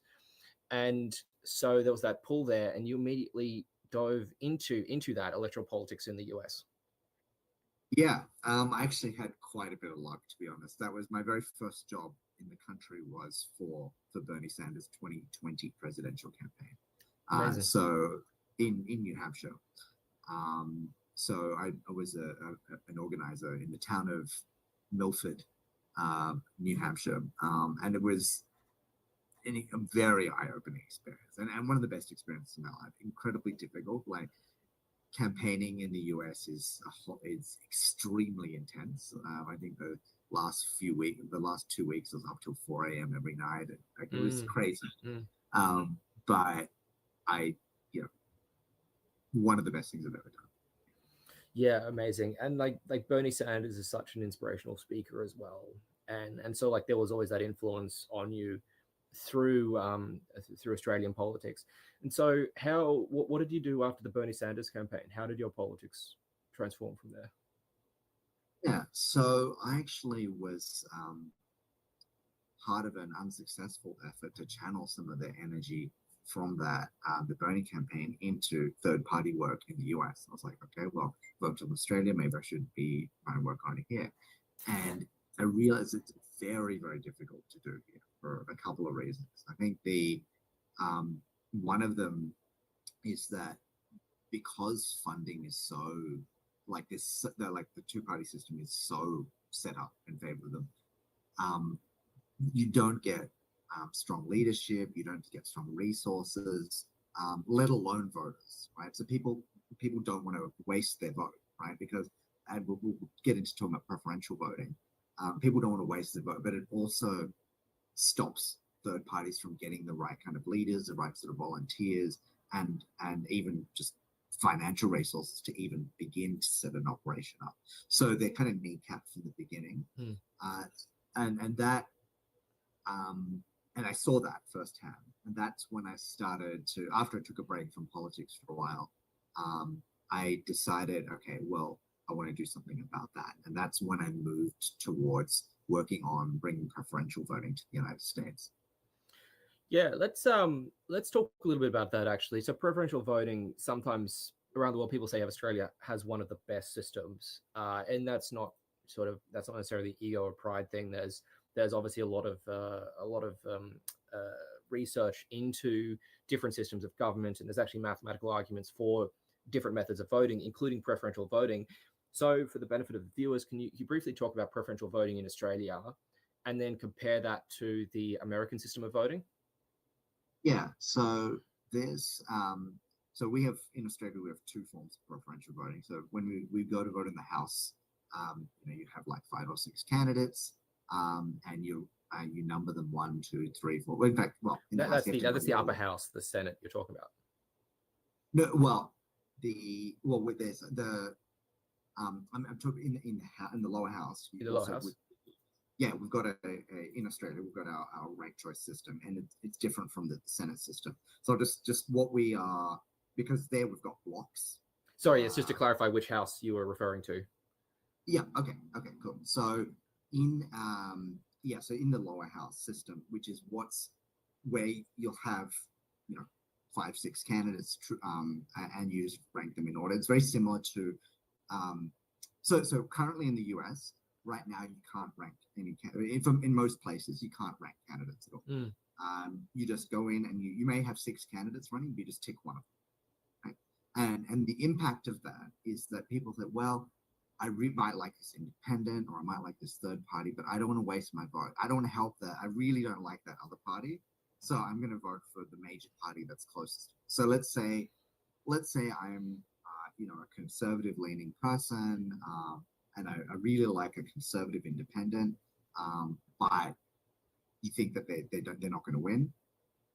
Therefore, I must vote for the Republican Party, even if I don't really like it, because I just don't want to help the Democrats, and vice versa, right? Let's say I like the Green Party in the US, but I really don't want the Republicans to win, so I'm going to vote for them. So what it does is it entrenches the two parties, right? If every single voter is thinking, I don't want to waste my vote, then you get that problem of like, just nobody's voting for them. Right? And then they don't attract volunteers, leadership, resources, etc. So what preferential voting does is that it takes away the concept. It unrigs the system. Right? It gets rid of that logic, because now a voter can say, hey, I can rank for my party or candidate choice and then do a backup with a major. So let's say, again, I like the Greens. I'm not sure they're going to win, but I put them as number 1. And then I can put the Democratic Party as number 2. Right? So the preferential voting is starting to pick up around the United States, especially on the local level and a couple of states. And so because of that, and people, when they use it, New York was most famously just had a preferential election. It's the second one ever on a mayoral level. And everyone who's using it, like 95% plus people really love it, just want to keep it. Yeah. I was in New York recently as well.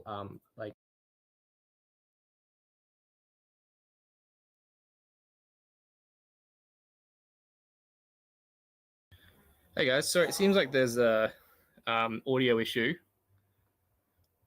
Let me just have a quick look at that.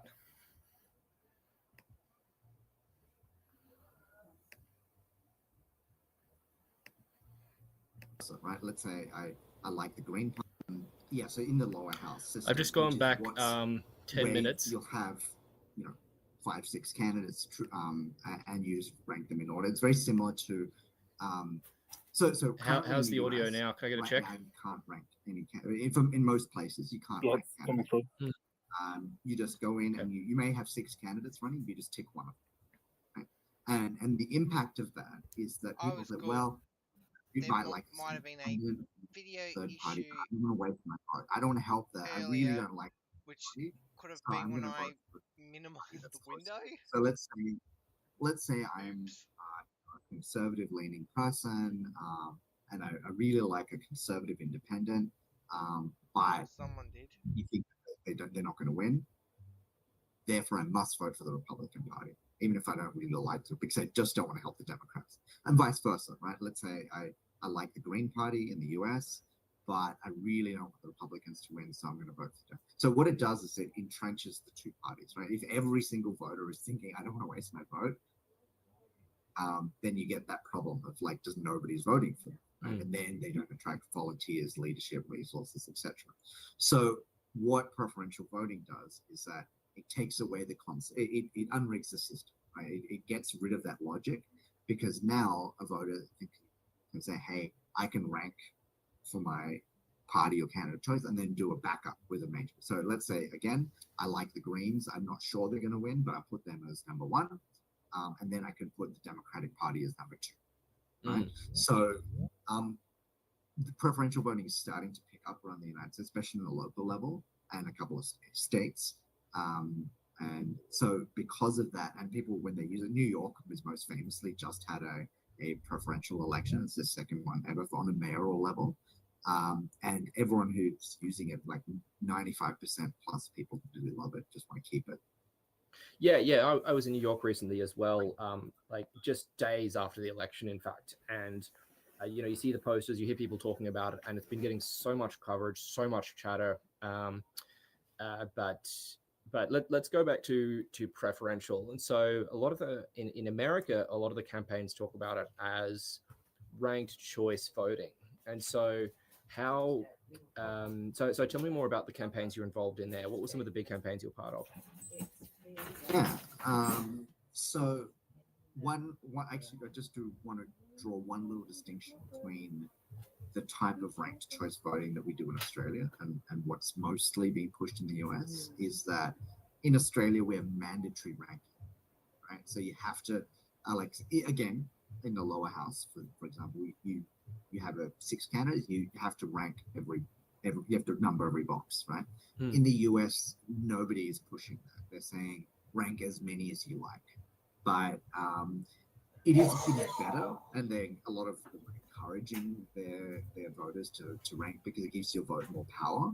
And you have there's a thing called exhausted ballots. If someone only ranks a couple of candidates and those candidates just don't make it past future counting runs, then your vote just sort of disappears. So it is better to number everything, but Americans aren't great on mandatory anything, right? So so yeah, just wanted to make that distinction there. Yep. So Thanks. some of the campaigns, so some of the campaigns that I've been involved in, probably the two largest that I'm involved were Seattle, and that was a couple of years back, which adopted preferential voting, and actually just had a couple of years ago and they just had their first election because it takes a few years to implement it. And most recently, Washington, D.C. And the D.C. campaign was won overwhelmingly for the city level. But the council still, the council itself isn't a fan, is pushing back on implementation. Right? We'll get there eventually. But I was also involved in a lot of other smaller local campaigns. Like there's many little cities around the country that do it. Last year there was a couple of statewide efforts which weren't as successful. I mean, there are 2 states which do have it statewide, Maine and Alaska, but it hasn't expanded yet heavily on a state level. So it's, as I said, mostly local. Right. I want to dig into a couple of the technical aspects here briefly. So for the benefit of our viewers in Australia, just to clarify, the at a federal level, we have 2 separate houses of government: the upper and the lower house. The lower house, when you vote, you are voting for a single politician to be elected, so a single-member district.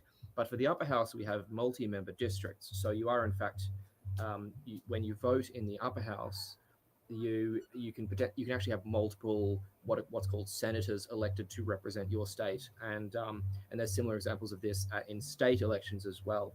And so we've got some sort of subtle technical varieties there, and which kind of trade off against each other to get a good overall overall picture.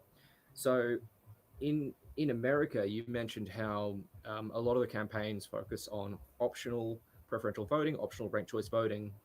How did those debates evolve, and how did a lot of the campaigns end up deciding on, for example, single member versus multi-member methods? Yeah. Okay. So the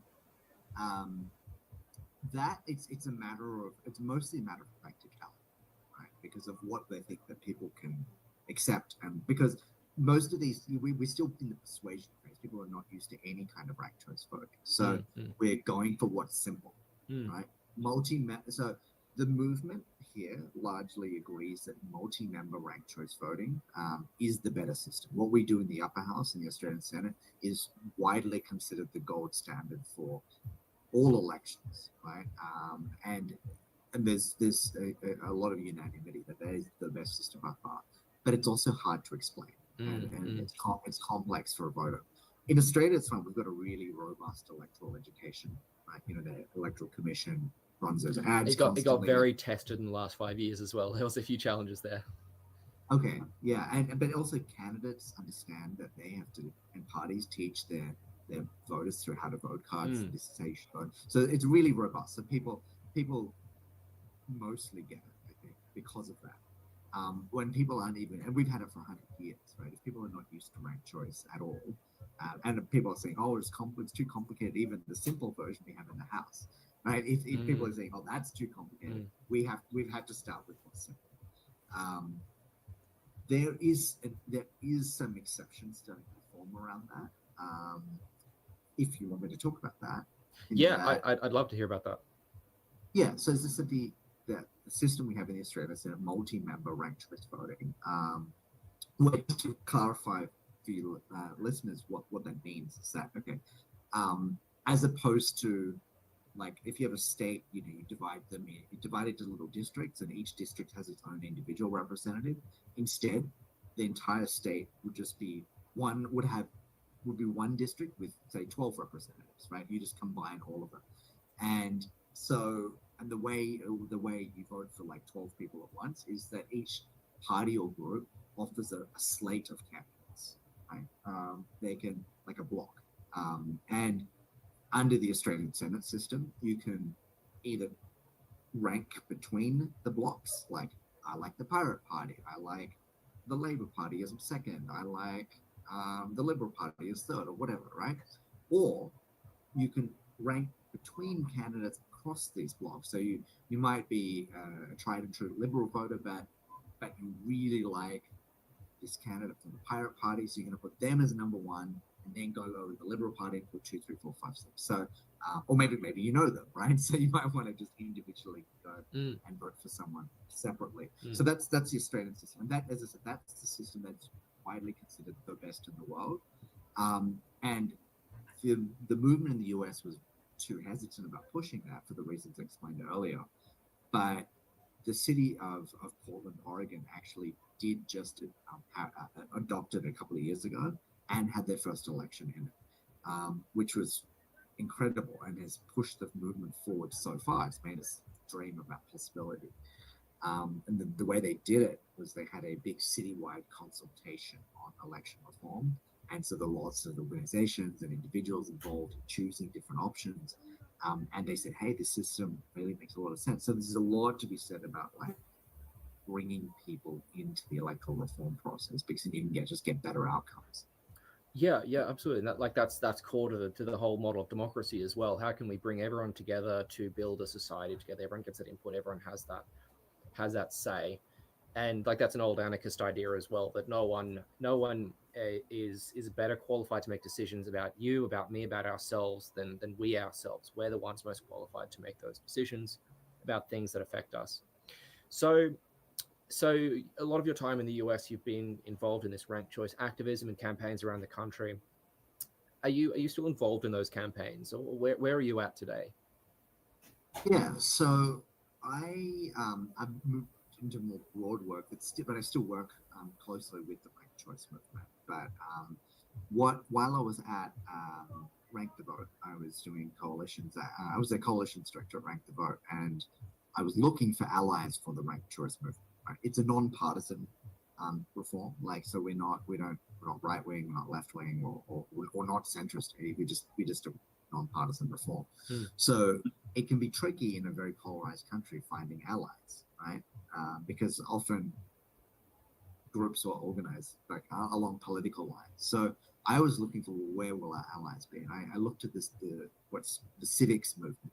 So there is quite a large non-partisan civics movement in the US, and that includes organizations like dedicated to depolarization, service groups like Rotary, a part of that, AmeriCorps, or a service organization, a lot of bridging groups, and service groups more generally. So it's a space that's been around for a while, and I became really interested to say, well, look, I look at all the problems in US democracy right now. It all comes back to civil society being quite fractured, right? Like, or civics, like community is weak in the US.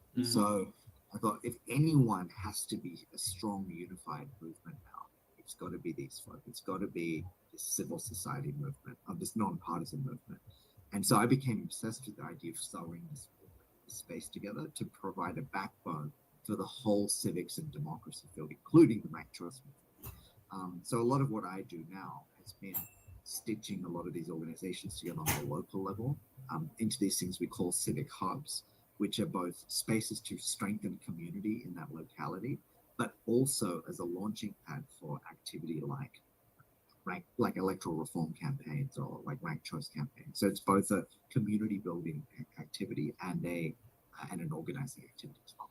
Amazing, yeah, and that reminds me so much of some of the activism I've done in the past with the Queensland Community Alliance here in Australia, where the model there is explicitly called broad-based coalition building, broad-based organizing, where it comes directly from an American tradition of community building, of building alliances between community groups, between union groups, and between faith groups.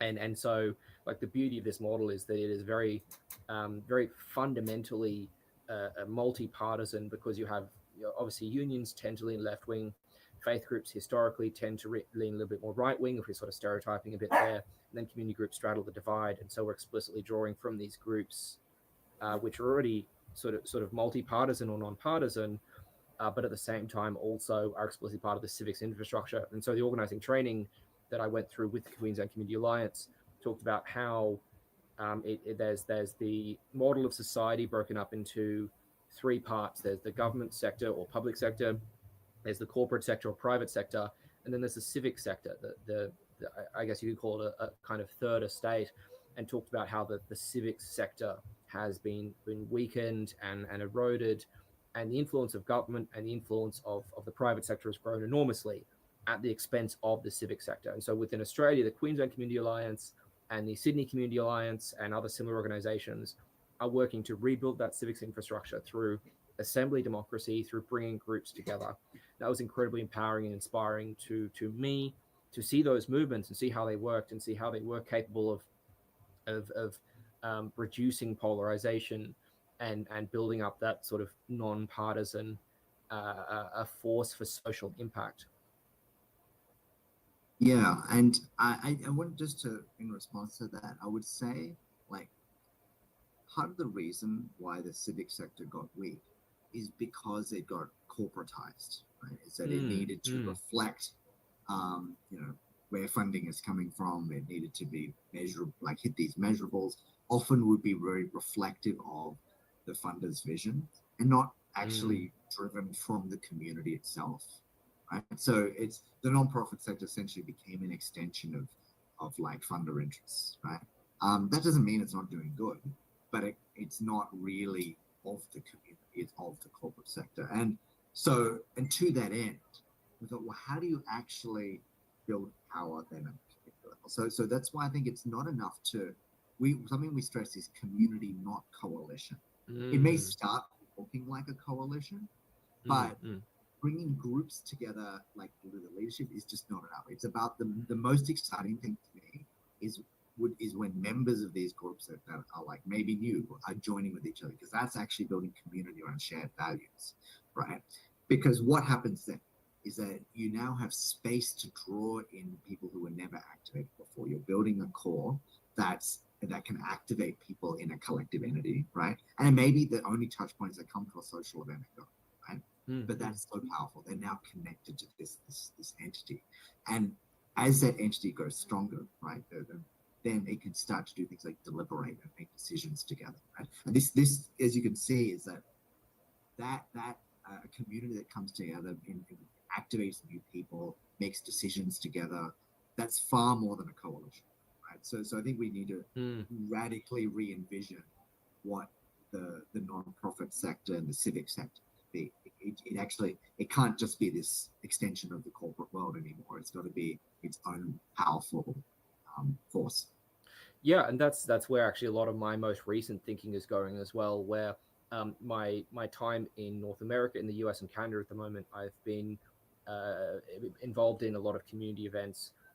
Most recently, the most high profile of which was probably Vibe Camp, the in-person Twitter meetup in Maryland a few weeks ago, where there was very explicitly a very intentional community building, and that's sort of almost similar to the Pirate Origins as well, where we are heavily embedded in online culture and technology culture, and so had to make an intentional choice. How do we build community offline as well as online?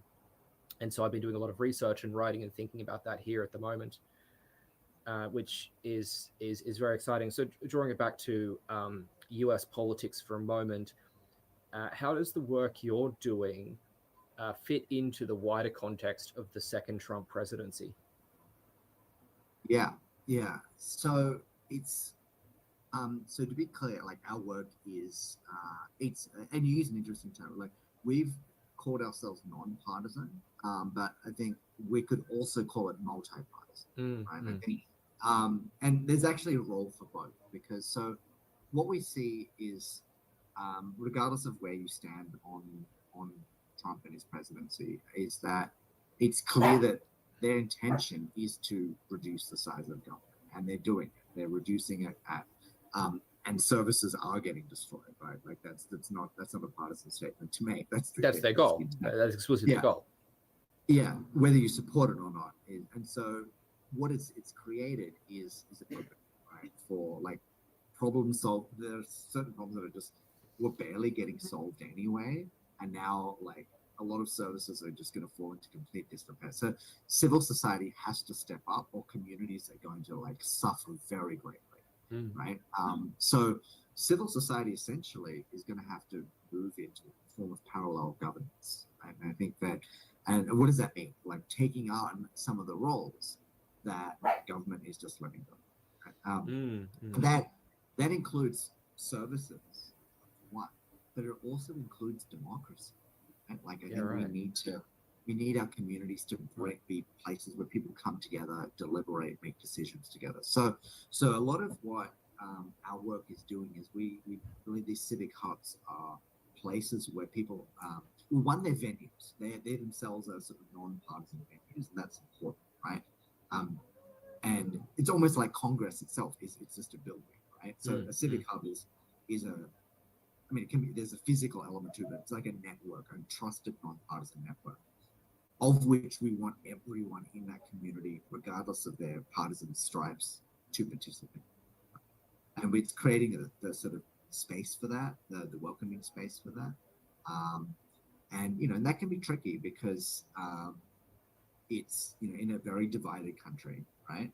Like people don't want to talk to each other across the aisle, right? So how do you build the necessary relationships to do that? But also, how do you set limits, right? Like you can't have a sensible problem-solving discussion if people are threatening one another, right? So you've got to set limits on a deliberation. What's acceptable behavior? So in short, think of it as like we're forming a core, a trusted core that can begin to take on some of this parallel community building and governance work as it falls away on a federal and even state level. Yeah, I know. I'm very confident deliberative democracy is always core to the Pirate Party movement around the world right from the start. And that was something where like it just seemed obvious that if you want to support, that if you want better policy, it needs to be based on evidence. If you want to find the evidence, you need to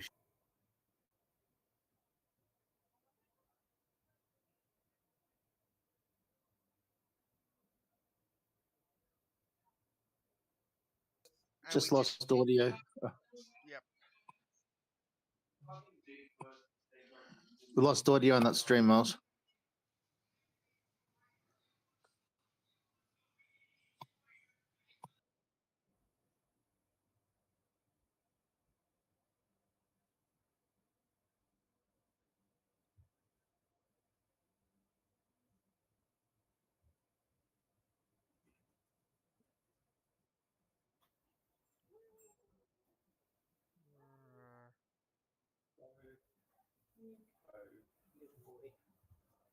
We're talking about you. We're talking about you, Miss Cropper. Oh, Miko. Oh, Miko.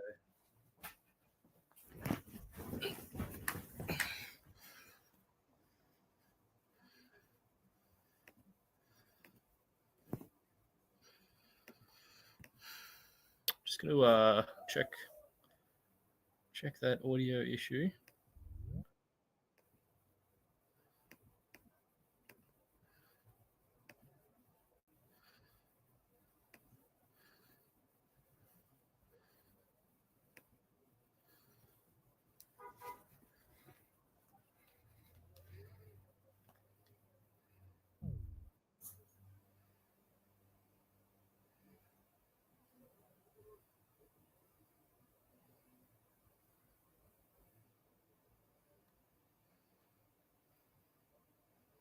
No. No, it's not Miles. Yeah, no audio. Okay. Can you hear me okay? Yep, that's coming through. It's just the pre-recorded video audio dropped. Audio testing. Can you hear me okay? Yes. Yes. Yep, hear me? Okay. What could the issue be? 34 issue, 10 minutes there.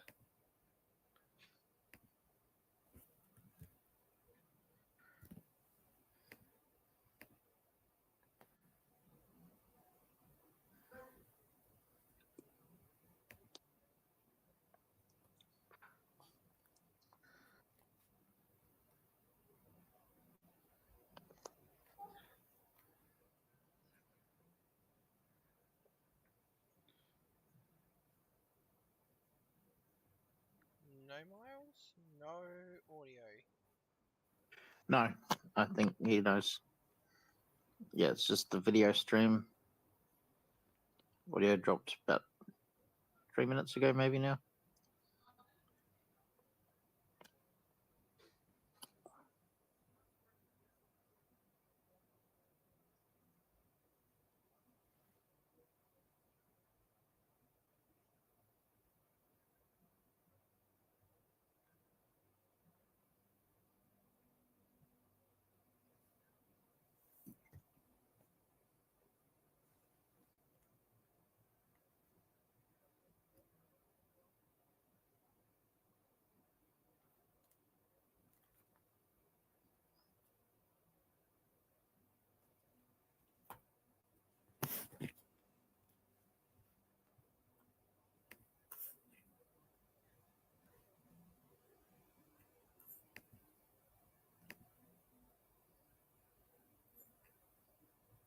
Okay. I don't understand why that audio is cut out there.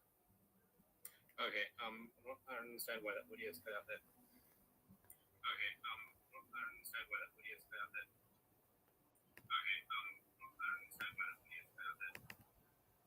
Okay. I don't understand why that audio is cut out there. Okay. I don't understand why that audio is cut out there.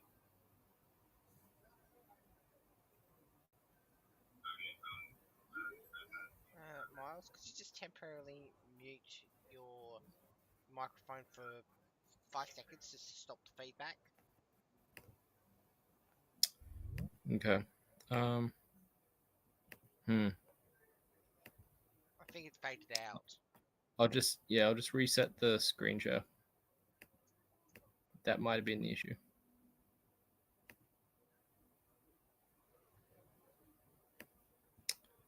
To the wider context of the second Trump presidency.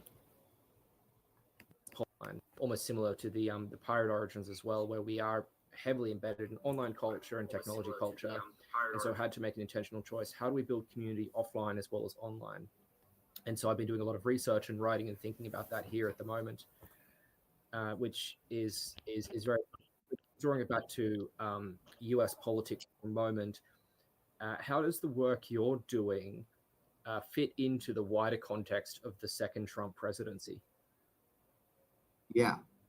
So it's so to be clear, like our work is it's and you use an interesting term. Like we've called ourselves non-partisan, but I think we could also call it multi-partisan, right? I think, and there's actually a role for both because so what we see is, regardless of where you stand on Trump and his presidency, is that it's clear that their intention is to reduce the size of government, and they're doing it. They're reducing it at, and services are getting destroyed, right? Like that's not a partisan statement to make. That's their goal. That's exclusively the goal. Yeah, whether you support it or not. And so what it's created is a blueprint, right? For like problem solved. There are certain problems that are just were barely getting solved anyway, and now like a lot of services are just going to fall into complete disrepair. So civil society has to step up, or communities are going to like suffer very greatly, right? So civil society essentially is going to have to move into a form of parallel governance. Right? And I think that, and what does that mean? Like taking on some of the roles that government is just letting go. Right? That includes services, for one, but it also includes democracy. And like I think we need our communities to be places where people come together, deliberate, make decisions together. So a lot of what our work is doing is we believe these civic hubs are places where people, one, they're venues. They themselves are sort of non-partisan venues, and that's important, right? And it's almost like Congress itself it's just a building, right? So a civic hub is a, I mean, it can be, there's a physical element to it. It's like a network, a trusted nonpartisan network, of which we want everyone in that community, regardless of their partisan stripes, to participate. And it's creating the sort of space for that, the welcoming space for that. And, you know, and that can be tricky because it's, you know, in a very divided country, right? Like people don't want to talk to each other across the aisle, right? So how do you build the necessary relationships to do that? But also, how do you set limits, right? Like you can't have a sensible problem-solving discussion if people are threatening one another, right? So you've got to set limits on what a deliberation, what's acceptable behavior. So in short, think of it as like we're forming a core, a trusted core that can begin to take on some of this parallel community building and governance work as it falls away on a federal and even state level. Yeah, and I know I'm very confident deliberative democracy is always core to the Pirate Party movement around the world right from the start. And that was something where like it just seemed obvious that if you want to support, that if you want better policy, it needs to be based on evidence. If you want to find the evidence, you need to share it and discuss it and debate it back and forth. So you deliberate over it. It's not just debate, it's also discussion, it's sharing, it's discovery. It's going through that process, which is not adversarial unless you are like your goal is truth seeking, and that may include an adversarial component, right? It's about finding it as close as we can to the truth. And so just going back to the non-partisan versus multi-partisan thing, in the social change, we often use a process called backwards mapping, which I'm sure you're familiar with, where you think what is the long-term future that we want to see in the world, and then you sort of reverse engineer actually that's not strictly the right word, but you map backwards from that goal towards the present day. What are the steps you need to take along the way?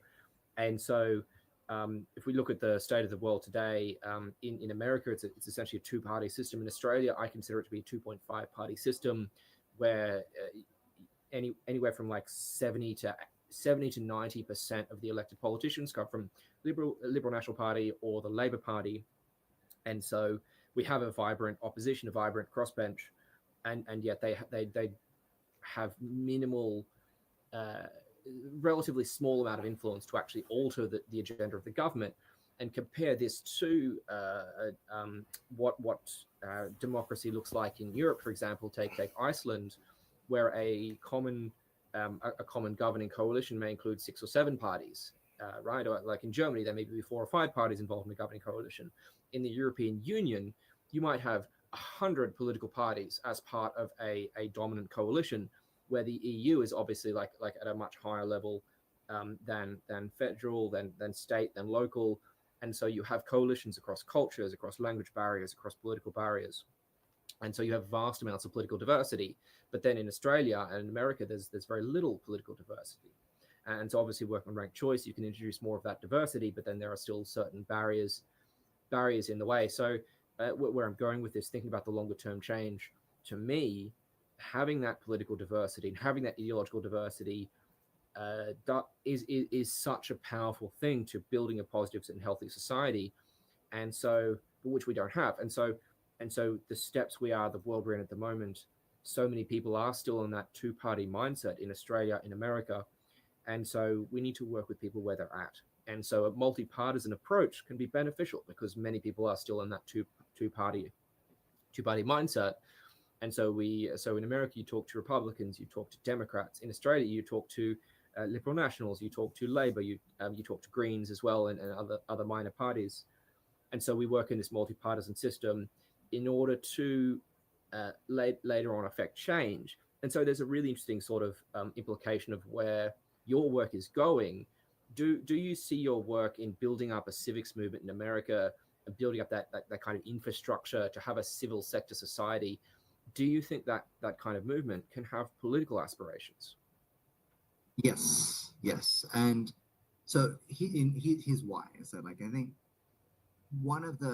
obviously I spoke about the system being rigged as one of the reasons that we don't have political diversity in the United States, but it's not rigged, I would argue, in Australia, at least on that electoral front, and we still have a situation. And that goes to broader political trends. And I think that every great political movement has a societal equivalent that put it. So like, as it was unions that built the Labor Party, it was businesses that built the Liberal Party. So what's the societal movement behind it, right? And I think that we in the Anglo-West kind of need to think about what's the societal movement that's going to give birth to a new political movement, right?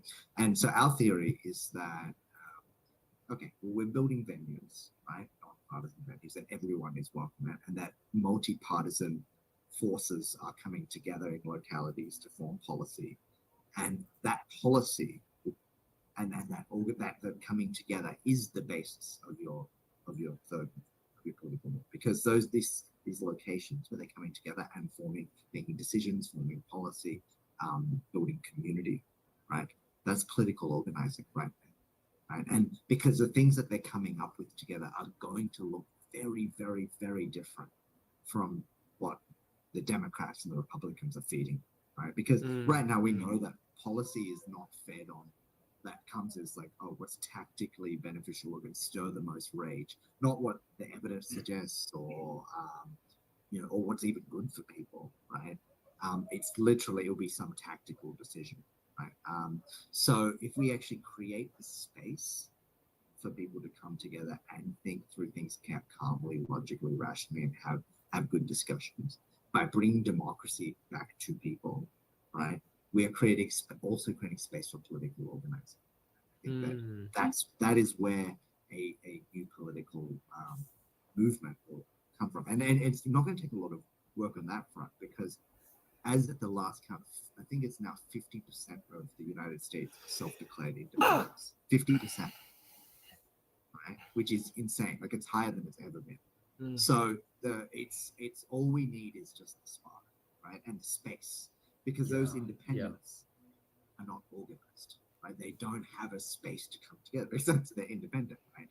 So if we, and a lot of them fight the idea of organizing, that's why they're independent. But we say, okay, well, why are you independent? Because you want to be open perspective. So we create spaces where they can do that, right? And from that, you can find new shared perspectives and build new power. Amazing. Absolutely amazing.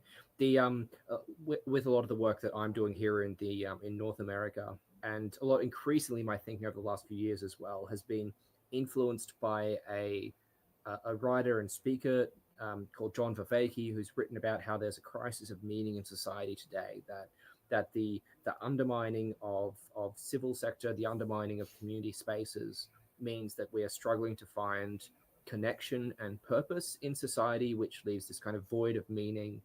And the solution to that is building community. I've been increasingly convinced of that. And so part of my organizing, my activism comes in building community in political spaces and building coalitions there, but also supporting community building outside of that too, as a way to kind of work on that meaning crisis. So to sort of round out where this is going, could you talk us through how your political journey, your aspirations, and the work you're doing today has informed your personal theory of change? Yeah, I think I started, well, long ago I started with a much narrower approach to politics. I was very much sort of a policy wonk, right? And I was a lawyer in another life, and so I started to think, well, how do things become more like what are the sort of values and power that ends up shaping things becoming policy and law? And from that, I'm interested in electoral politics. From that into organizing, and then now I've grown out still because I'm saying like I'm looking at the problems that are like happening not just in the United States but in the world. It isn't solvable directly through electoral politics, right? It's the problem that's festering at the societal level, and so it's just been a process of thinking bigger and bigger, more broadly every time, and see where the true source of the problem is. And it's what you're getting at, a crisis of meaning. And my own theory of change is that, or rather, sorry, I was just snuggling with the is the problem is we've lived in this hyper-individualistic era for a long time, right? And it depends on your historical time frame. You could say it was from the 80s. You could say it was from the Industrial Revolution. You could say it was from the Enlightenment. And what the core of it is this idea that the individual self is the kind of, that's the be all and end all of life. The background And noise probably it's an anti-group appropriate philosophy. miles. And I see that like there's pushback against that in recent years, but it's like you saw a lot of those efforts squashed. Like you saw the Bernie movement was kind of quashed. You saw a lot of leftist movements squashed. So that's why you're seeing a lot of the energy shift to the anti-individualist philosophy, which is authoritarianism. That's why authoritarianism has popped up, like right-wing authoritarianism popped up all around the planet at exactly the same moment. It's the sort of most desperate form of groupness, an easy form of groupness that pushes back against hyper-individualism. So these are the two kind of poles of politics we have right now. Is the hyper-individualistic world that we've come from, right? And it's counter, and both of those are completely unacceptable. And so my theory is that, like, look, people are craving groupness of some sort. They're craving collective. They're craving meaning, like the meaning that comes from connection, right? How can we do it without resorting to like irrationalism, authoritarianism? And it's community. It's flat, collaborative, democratic community. That it's like where we find meaning and purpose in each other, but we also value our freedom as individuals within that. Amazing. Yep, I agree completely. Well, let's we're drawing to close in a moment, and so over the next few days, this interview will preview on the live stream for Pirate Party Australia National Congress 2025. I'll obviously be promoting it much more broadly as well, as this aligns just so much closer with my personal theory of change and the things I'm trying to do. And so that's not to say that political or electoral politics don't have a role. They have a role, but there are other things as well that we have to be doing alongside them. And so I'll be promoting this interview much more widely as well, and the ideas within it much more widely as well. And over the next couple of days, I'll be inviting anyone who's watched this interview to get back to me with questions for you on this topic. and I'll promote those as well. And so to wrap up this interview now, is there any final message or idea or summary you'd like to give the world on this set of ideas?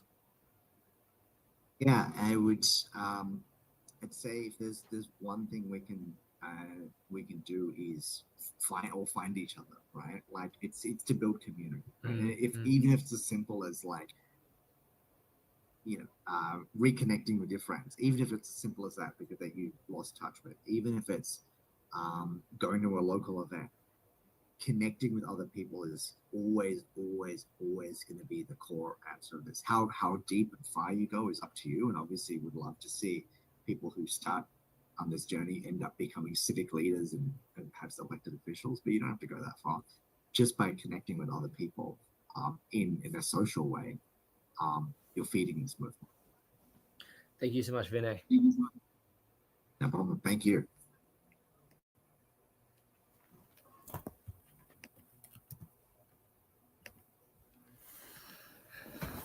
Hello. Testing that video. No, we gotta stop sharing first. Come on. Awesome. All right. Having an issue with my video camera there. Can you guys see me okay? Hello, testing. No, I can't see your video, sir. Fantastic. Right. Well, I opened the agenda to break for lunch for 1 hour. I will invite. No, fuck it. I won't make any invitations. Let's just blow this thing. So in a minute I'll make a motion to break for 1 hour for lunch. Seeing as let me just check my time zones. It is 12:13 p.m. Australian Eastern Standard Time. So perfect. We're running very nicely on schedule. And once the motion, I'll make a motion to go to lunch. And once that passes, I'll ask Mandrake to go to a adjournment splash screen. So let me just type out that motion now.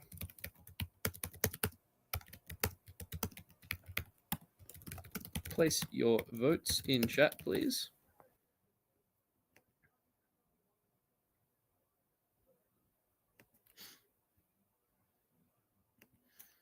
And also I'd invite, I noticed there was a lot of vibrant discussion during the interview. I hope everyone found that interesting and some interesting discussion topics there. I certainly did.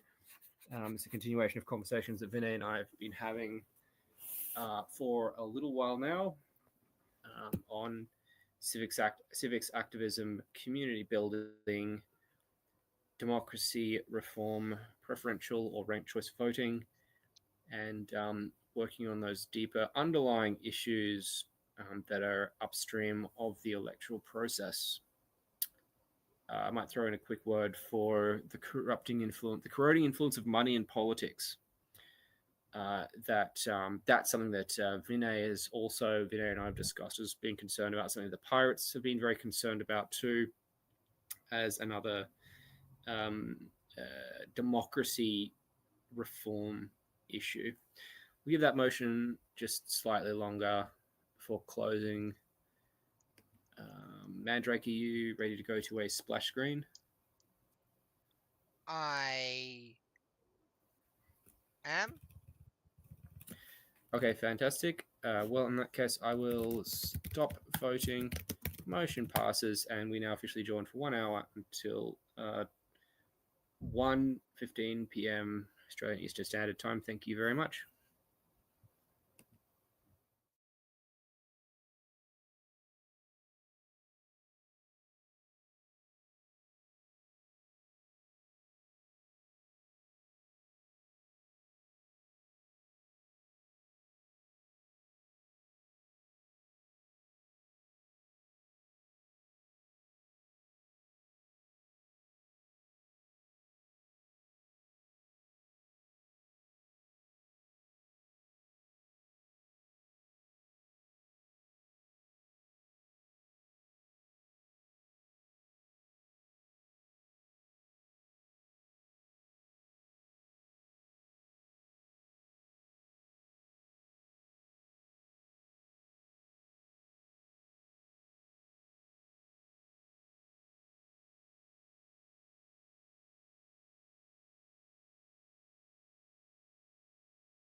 people know that we're almost there.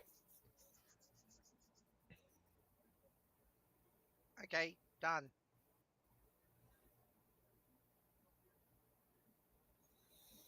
Righto.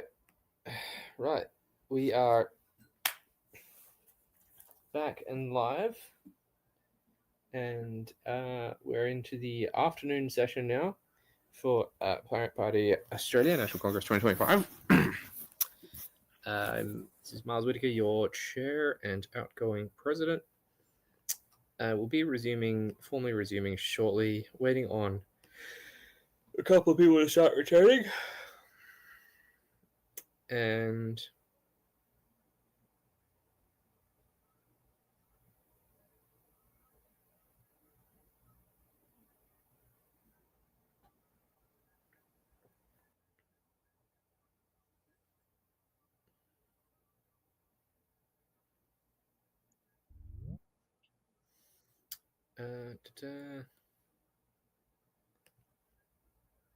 cool. Welcome back, Simon.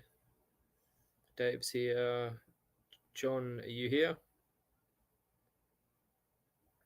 I believe we've organized, Alex has organized someone to be the returning officer. I think I saw some chatter about that. And I vaguely recall it was, Brian. Brian's volunteered to be returning officer. Excellent. Thank you very much. Yep. Brian, are you here? Hello? Hello, can you hear me? Hi. Yep, got you good. Hey, You're a little hot on the mic. Brian, do you want to do video as well or just audio? Yeah, I'm trying to get that going. Let's see. Great. Up it up. Yes. Is this working? Yeah, Okay. Yep, a that's little good. aimed high. Yep. And I'm not too sure how much you're gonna adjust the audio. Let's just give me a minute while to see that I could adjust it. Doesn't seem like there is. Your video's angled a little high.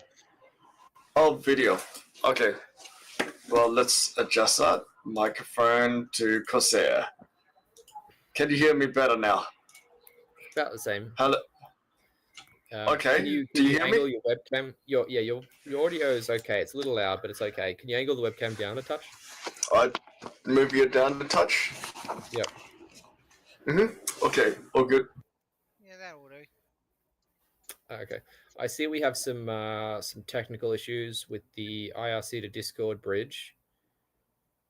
Do we want to do a what's the word? A procedural motion to extend the break for 15 minutes to okay, maybe Alex doesn't need that time. Okay, before we formally come back, we'll just I'll just double check in with Brian. I believe this is your first time doing this, Brian. So do you know the procedure of what to do? You're currently. Oh, you're on muted. mute. Brian, you've just muted yourself. Oh, I hear you now? No? Okay, it's dropping in and out. Maybe there's a cable issue.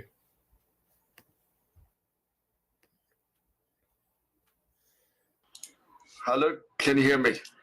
Yep, got you good. Okay, that's good. Yep. Right. I'm just gonna use the webcam. That's Yeah, the audio quality is fine. So has Alex talked you through the process of what you need to do?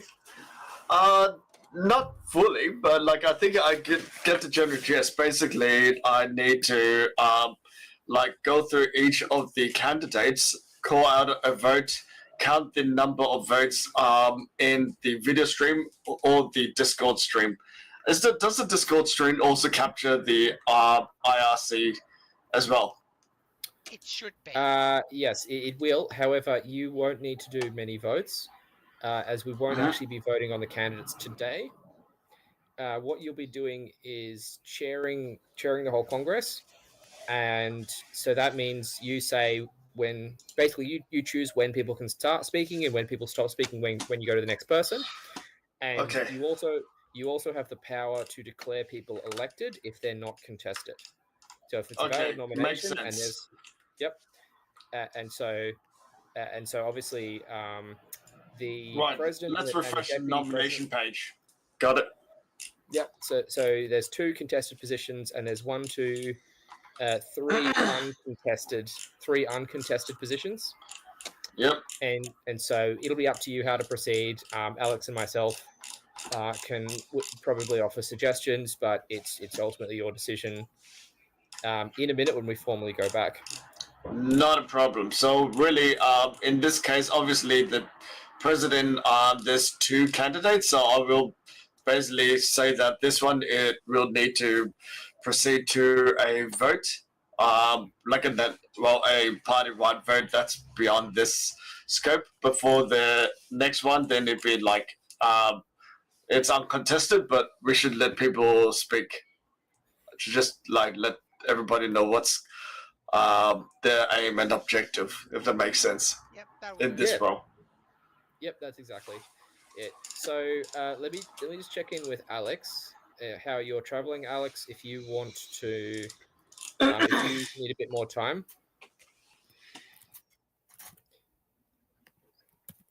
There's a question from. Oh, actually, I'll do a quick casual reminder as well before we formally resume. Nominations are still open for anyone who wants to do a last-minute speedy nomination for the national executive. And yeah, but Alrighty. they will be about to close shortly. Alex, did you update the standing orders? No, that was just you minute the amendment. That was just done as a motion in the chat. Okay. I don't think we've ever updated that live. Yeah, no, you're right. So are we closing nominations at the start of this section or when? Yes. Once Brian assumes the chair. Well, I'm here, and I can see Catty McCat is not resuming. So does that? Okay. Well, let's it's me for like 5 seconds longer, Brian. So, welcome, Owen. The chair recognizes the honourable candidate for. Thanks, Mark. Wills, most recently. Wills, thank you. Sorry, Wills. The honourable candidate for Wills. All right. In that case, so let's return. I see there's some commentary on the interview. And Jed, you are correct. The time for your detailed rant has now passed. However, we're going to have an agenda item later this afternoon where the time will come again for detailed rant. So hold on to that rant and let it cook for another hour or two. I'm also conscious that John has to get out of here. 90 minutes. We've got plenty of time. All right. So the next agenda item is nominations and nominee speeches. So in a moment, I'm going to relinquish chair of the Congress. I'm going to hand over to our returning officer, Brian Koo, and Brian will handle the next section. Basically, at that point, Brian just declares the National Council vacant. We're all up in the air, and then he will handle the next process, basically, as we sort of talked through before. And then at the end of this item, then either whatever happens, I would probably if a new president, then Brian can hand back chair to that president. It's traditional to hand it over to a new president. Otherwise, Brian, you can hand back chair to probably me, even if I'm not president. Acting. Yep. But I'm not actually sure about the procedure there, but usually that's the way it's gone. And so then after we've completed the nomination sections, then we will have we'll make a decision about the location of the next annual Congress next year. And we have general discussion on strategy, party direction, party improvement, policy direction, free discussion, and detailed rants about ranked choice voting and why the Australians have the best system in the world. Well, without any more palaver, I will hand over chair to Brian. Okay. Hi. Thanks, everybody. Before I just make the National Council vacant, I just want to double check. Do we want to put a time limit when people speak, or do we just let them speak as long as possible? Or just vibes based? I'm happy to do either three.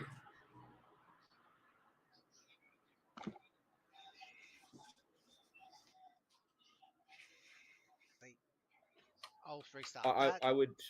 Brian, might I recommend it. suggest you limit people to 5 minutes, and basically, if there's a motion from the floor that someone is deserving of an extension, then you, as it were, I guess the general meeting can control an extension or own an extension. So it's a hybrid between a limit and flexibility. Yes, that's reasonable. Okay, I'll go with that. All right. Okay, so I will declare the National Council vacant, and we'll start with, in sequence, the president of the National Council, where we have 2 candidates, Miles Whittaker and Simon Simchat-Glisnell.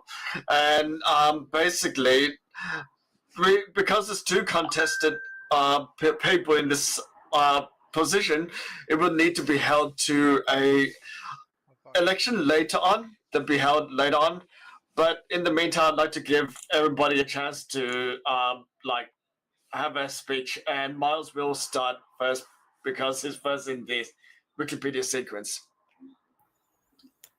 Thanks, Brian. So I have I love a contested position. I've myself contested positions just for the hell of it, to avoid a for the sake of democracy, to avoid free ride. So thank you very much, Simon. I've been the National President of Pirate Party since 2016.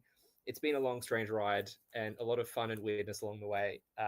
I had actually been intending to put a call out for people to replace me this year, not because I wanted to step down, but just because it seemed like the right thing to do. So I'm very glad you stepped up anyway. I would happily not be president, except that I enjoy doing this work. I enjoy having this platform, and basically feel very fulfilled from doing it. And obviously I use it a lot traveling around the world, engaging with the international pirates, and as advocacy within Fusion as well.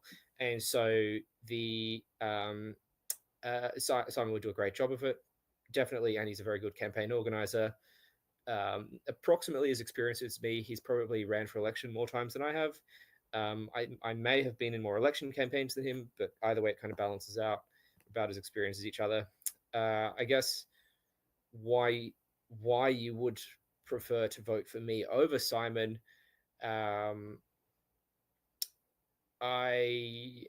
We have slightly different backgrounds. I have some science training as a scientist and formal training as an engineer, software engineer, which I don't believe Simon has. You may or may not rank that highly. That actually could be a reason not to vote for me, now that I think about it, because we do already have a lot of engineers in this party. So maybe you want a non-engineer to run the party for a while. That'd be cool. But yeah, as I said, I've traveled a lot. I do a lot of work with the international pirates, and use this platform for advocacy around Australia. So I'm not sure if that's time, but I think I'd like to give maybe a minute or two if anyone has any questions they'd like to ask me. You have 3 minutes left if you want to continue. Yeah, fantastic. Yeah, Owen? Yeah, Miles, can you tell us about, is there any plans ahead? If you can be re-elected, anything springs to mind for future tasks?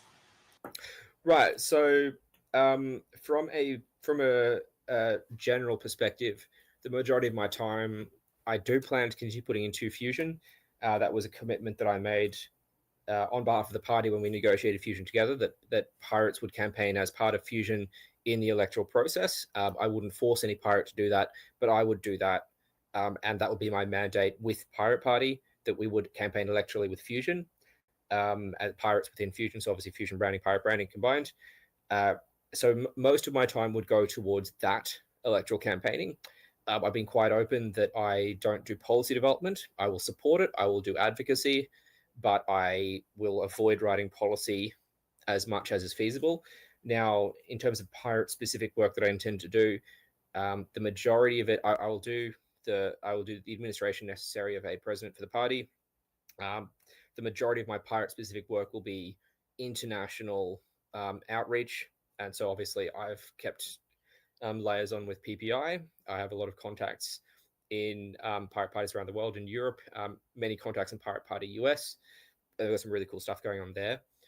And so I would maintain those links and bring them back, sharing Australian politics with the world to remind them that we exist, and then also bring those perspectives back about how US politics, Australian politics, European politics can help influence Australian politics.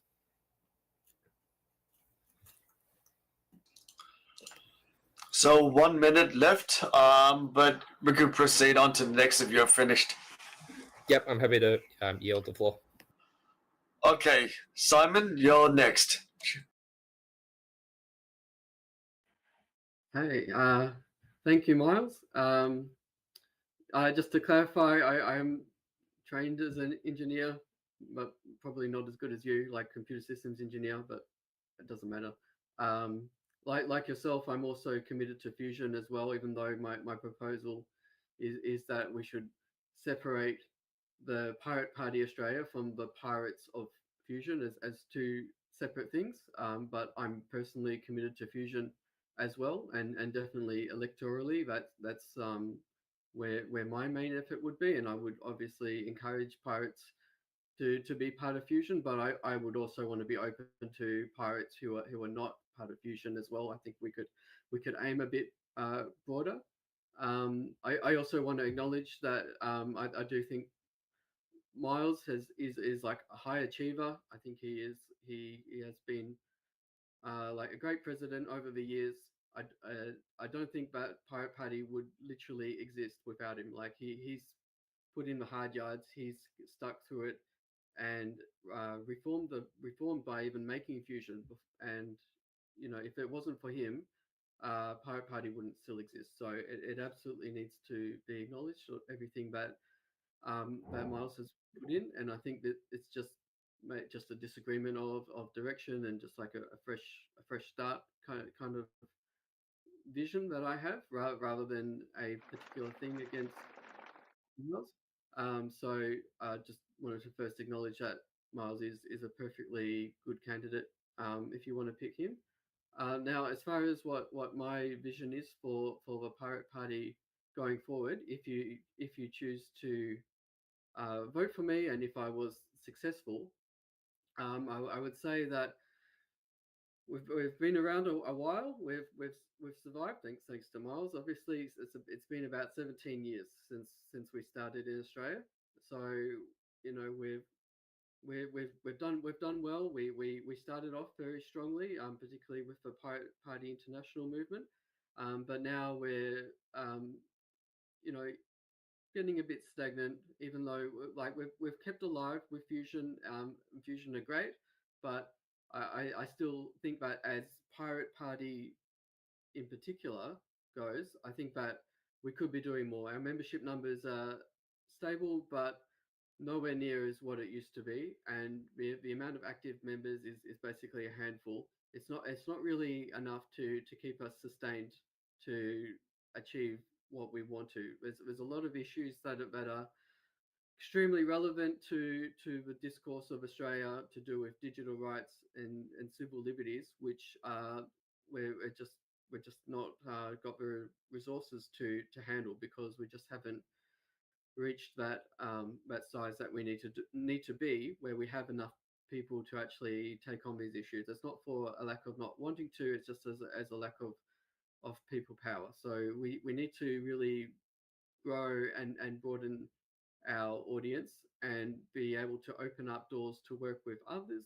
not necessarily one of a particular party or fusion, but be a non-partisan party of people. So it's like, you know, like a tea party or a land party or a birthday party, where we can still be the Pirate Party, but just not directly involved in as a political party in Australia. And we're already not registered, not likely to be registered, given that those efforts are already with fusion. And you know, again, I'm also committed to fusion, and but that's like a separate thing to what is going on here. So I do logically separate fusion and Pirate Party, or at least aspire to separate the two. Pirates should absolutely participate in fusion, just as I intend to. So a bit about what I'm thinking. You can view my whole pitch on the wiki article to see everything, but just to cover a few key points, I would like to get a few efforts over the line. Like I would really like to establish pirate radio where we can get some people who are willing to talk about pirate issues. Like John August, he's been talking about us for a long time, and Owen, he's recently started his own podcast as well. But I would really like to see if there's a way that we can combine these efforts of many presenters into the pirate banner, where we actually already have quite a big social media following from before. If we can promote these sort of ideas, both long and short content, to sort of raise awareness of what we're about and why it's worth fighting for, that's how I would intend to grow the movement and break down barriers where, because we're not tied to a particular political party anymore, that opens up doors with non-political groups where they have rules where they have to be non-partisan, particularly if they're registered as a non-profit or a charity, or people who already working within other parties. Like, for example, we did a collaboration with a person who's a member of the Labour Party, so that was a bit like on the quiet, but still, it shows that there's people out there who would want to work with us and present these ideas. But because of that connection with Fusion, that's been a limiting factor. We've had council candidates who align to our ideals, but weren't able to run as pirates because they're stuck to the independent brand. So I really would But like to. yeah, shall I just check that everybody wants to continue a bit further? Yeah, sure. Yeah, it's over 6 minutes. Okay, then let's keep going. Yeah. So yeah, sure. I'll finish up, but I would like to expand our reach. Really take on the important issues of today. The right to repair, stop killing games, all this surveillance, these AI-powered surveillance, where even going into a supermarket, you're basically treated like a criminal. What if the surveillance misidentifies as well? There's a lot that can go wrong. I spoke earlier about other specific issues going on. We're in a whole new era with AI basically, and we really need the digital rights out there in the forefront to really be on top of all the things that we have already predicted and really start predicting what's coming next as well, rather than being on the back foot and not being able to keep up with all these current issues. And so we need to grow. We need to be relevant. Welcome to any questions. Do Owen want to respond? Yeah. I just had a quick question for Simon. I gather you want to increase the brand prominence of pirates. What do you see as a risk of if I think of Secular Party, for instance, other branches of Fusion, if they sort of do their own thing, what's the chance that they'll sort of tarnish their brand and drag down Fusion with them? Are you worried about that happening with pirates? No, not really. I think that we need to stick to our ideals and our strengths. And our strengths is with digital liberties. That seems to be an area that seems to be underrepresented within the political discourse in Australia, across any party really. And if we can get pirates working within all the parties, within the Greens, within Labor, within Fusion, within centre-right parties, anywhere and everywhere, we should have someone going, oh, have we considered the implications of this for privacy and digital rights? Oh, what about the right to repair? What about this? What about universal basic income? There's a whole raft of things that we could be spreading across the whole spectrum of politics, really, and even outside of politics. I'm working on many exciting projects outside of politics altogether. It doesn't always have to be done within the electoral system. So whatever we do, I think we just have to stay true to ourselves. And if Fusion don't like it for some reason, I guess that's a matter of Fusion. Obviously, I plan to continue to work with Fusion personally. So I would, advocate within there to be accepting and, be open-minded, I guess. But it's two different things. At the moment, I'm wearing the pirate hat because I'm talking as a Pirate Party Australia, but as a pirate within Fusion may deviate. I would not want that link to to continue. I think that like you can wear multiple hats. I can wear the Fusion hat as well as part of Fusion, and wear the Pirate hat as Pirate Party Australia person. Okay, so does anybody want to ask any further questions? I'm happy to take a text question off Discord if anyone wants to. Hi, Alex. Hey, everyone. I just want to make... You have the floor. Cool. I just wanted to make a more generalist comment, which is that if Simon is elected, that does not immediately change anything about our relationship with Fusion. So, we joined Fusion with a vote of the party for that purpose, and it will take the same kind of vote to pull us out. So simply electing Simon will not make that change. But electing Simon does give him then the mandate to start working towards that. Yeah. So I just wanted to make that point of clarification. Thank you. Yeah, exactly. This is just to, if I'm voted in, I would take that as a mandate to go down this direction, but there would obviously be extra steps to actually implement that, and discussions to be had and votes to be made, and probably a special general meeting as well. There'll be a whole bunch of technical things to actually implement and confirm that. So, but that would be like the general direction that we would head towards if I was in charge. Okay, Owen has the floor. Sorry, just clarifying, Simon, you would explicitly want us to leave Fusion? I would want Pirates to be existing as Pirate Party Australia, and Pirates to be existing as part of Fusion, and that will probably be a crossover of membership, but I don't think that should necessarily be limited to only being part of Fusion. We should work with Pirates, and keeping in mind we've also lost a lot of Pirates along the way who've joined other parties but still hold the values of what the pirate movement is about in their hearts. And if we can reactivate them and say, hey, look, it doesn't matter that you decided that electorally you've gone with someone else. If we can still promote these issues within those parties as well, then even better. Like, I think we've already gone down this path of the Pirate Party being a political party as far as is practical, and it's Fusion a great job. I'm committed to Fusion when I'm wearing the other hat,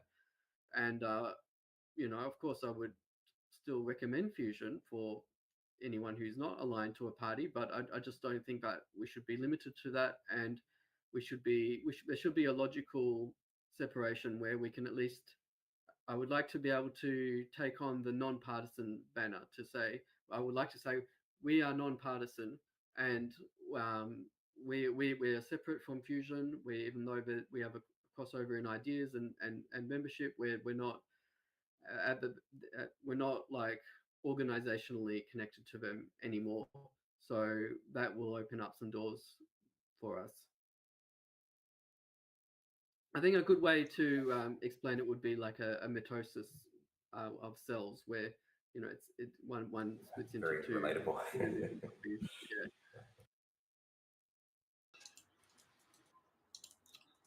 Okay, is that everybody? So hopefully everybody got the idea that Simon's trying to communicate, and we could move to the next position. But just as a reminder, this is a contested position, so will be held later. All right. Thank you. Okay, on to the deputy president. We have two positions. Two people contesting it. There's one, David Kennedy, and Miles Whittaker. Do David Kennedy want to speak? Yes, sure. Okay, you have the floor now. Is my video right way up? Yeah, we can see it. Yeah, okay, cool. Yes, so David Kennedy, most of you know me.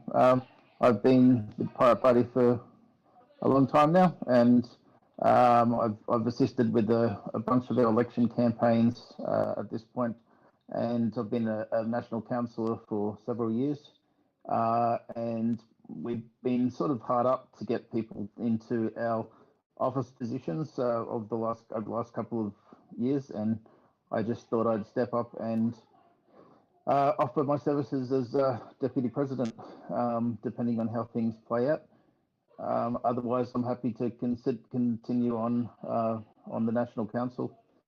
In terms of my personal politics, again, I'm probably just saying the obvious.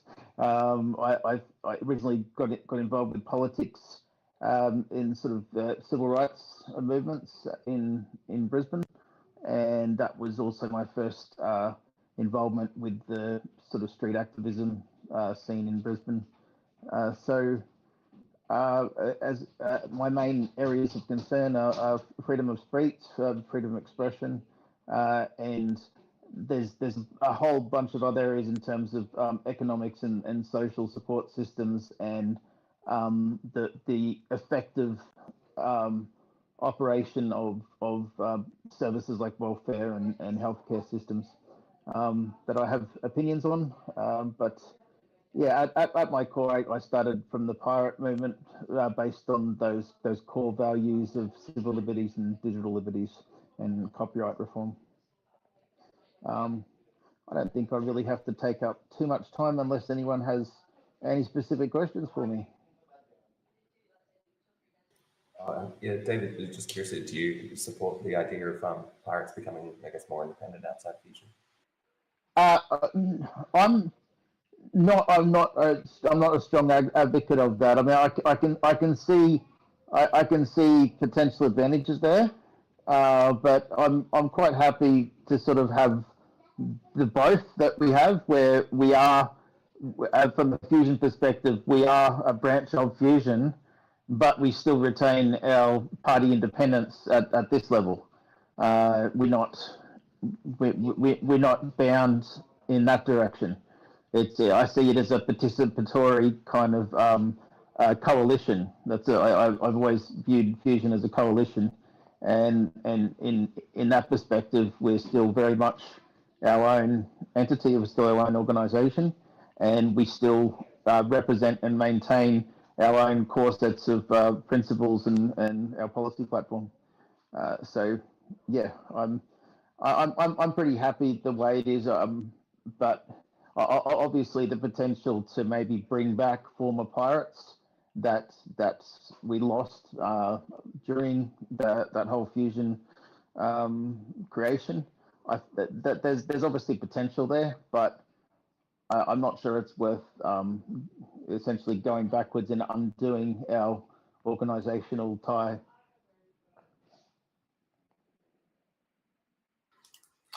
So thanks for your response to it. Owen, do you want to reply to him? Let's continue.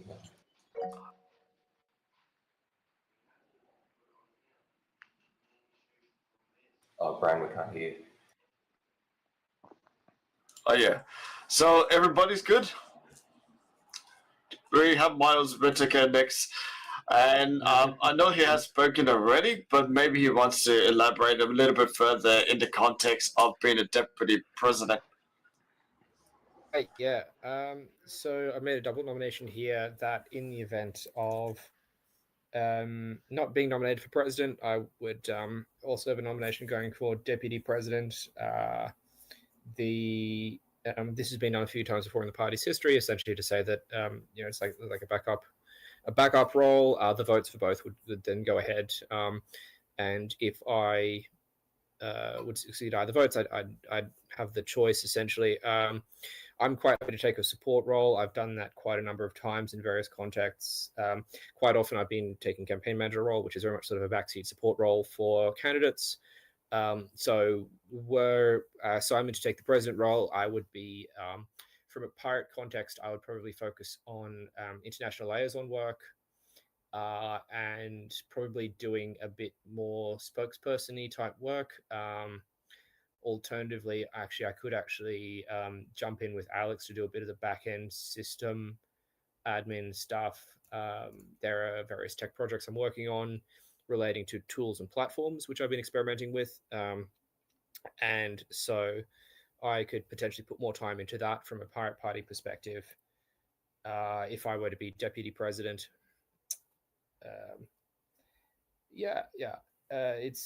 It's good to have a person in this role as kind of like a understudy or backup for the main president, either to be there ready to stand in or to learn how to take up the role. And so I guess the most straightforward way of me being deputy president would be to just be there as a backup, just in case Simon needs to step back for any reason. Okay, Simon has the floor. He would like to reply. Thanks, Miles. I appreciate that you stay on as a backup. I just a question. Like I guess I am proposing something quite radical, and I haven't previously discussed it with the rest of the National Council either. It was more of a bit hasty idea, I guess. That I'm like, okay, I think something needs to change here. So my question is it if I was successful in being president, would you be comfortable in backing me up as I go down this direction, or would there be like some sort of opposition towards doing this direction if I was to be successful? And similar question for David as well, if he would be willing to get behind it. I haven't. The idea is somewhat new to me, not entirely new, as variations of this have been floated in the past before. I've never thought about it much. I think I've always been very. The saying is, you can take the party out of the pirate, but you can't take the pirate out of the pirate. Like for many of us, probably most of us, maybe even all of us, come to this from a culture and identity perspective, where we, for a lot of us, it wasn't even about the politics originally. It wasn't even about the policies. It was just, this is our culture. This is our community, our people. There's a pirate lifestyle which we used to live, or we do still live, and we got into politics because it was screwed and it was impacting our lifestyle. Well, fuck, we got to do something about it. And so, like, to that end, I'm very laissez-faire about a lot of policies, acknowledging that. And the other thing I would say as well is that, you being elected president, and this is your claim, I wouldn't consider it necessarily that there is a mandate for the party to follow through with that process. That we would still need to discuss the mechanics of how it would work, what it would look like, and the specifics of it, not only as part of the National Council, but most likely it would need to go before a whole Congress with a proposal to say these are the next steps and the actual process we're going to do. And so, you being elected on that platform to look at I guess you could call it a partial demerger process, wouldn't necessarily mean that it happens, just that we would spend the next 12 months scoping it out and putting together a plan of what it would look like, and then at the next National Congress would actually present that plan. And so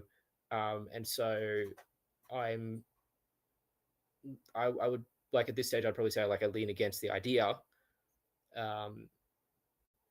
that obviously I negotiated Pirate Party into Fusion, and to a greater or lesser extent, the Pirate Party movement is the electoral wing of pirate politics. And so, there's a very strong link there, which would lead me to suggest that a demerger is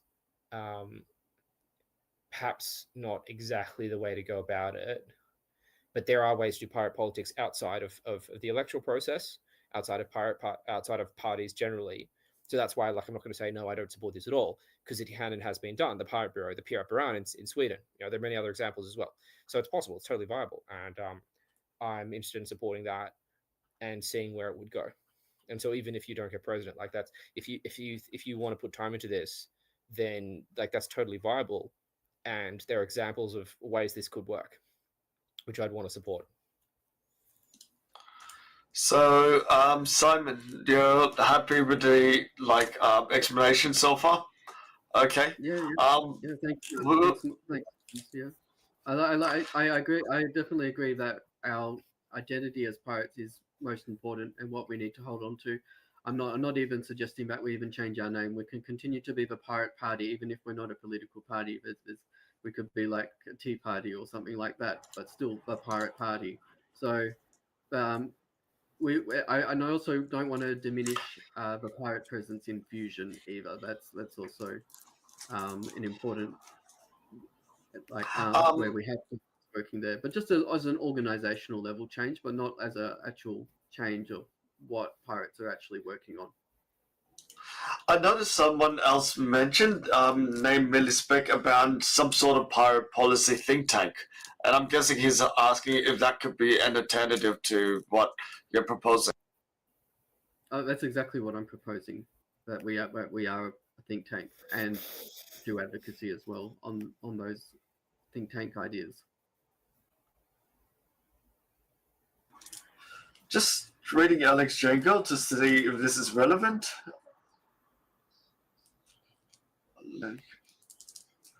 Okay, well, I'll just read it directly. If I wasn't about to depreciate the forum, I'll link Brendan's 2015 proposal to rename the party and establish an Australian Pirate Bureau. I think that forum needs to be reinvigorated, actually, not retired. I love that forum. We need to get some action on there. There's a lot of good stuff there.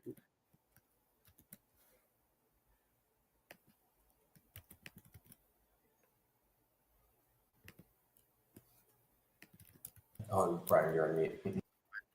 I'd also be interested on some thoughts from David as well. Oh, yeah.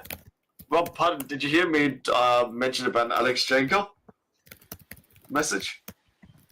Yes, I got that message. Oh, you got. Good, thanks. Did you want to add something, Alex? I'll speak to the forum in my nomination. Okay, all good. So, speaking of that, the next section, but I'll take that as a cue that we're moving to the next nominated position of secretary, and there is no other contested person. It's just Alex Jago. So, if you would like to take the floor, it's your turn now. Cheers, Alex. Thanks, Brian. Is my mic going? I think it is. No one's told me to. Oh, yeah, but sorry, Miles, can you please mute the typing? Oh, sorry. Classic. Alrighty. Hi, everyone. My name is Alex Jago. So I'm the incumbent secretary, and apparently no one has decided to run against me again. So that's always lovely. So, I'm running for secretary because I figure by now I've demonstrated that I can do it. And it is now too late for anyone to run against me. But as I said in my nomination speech, if someone more capable and qualified than me would like to be secretary, I would love to step back deputy as well. So for anyone listening this or watching this who doesn't know me, I've helped fight a number of elections since joining the party. I'm kind of deeply involved in all of its operations at this point across all of our, I am effectively the IT officer as well. And, so I maintain the membership database and all that sort of stuff.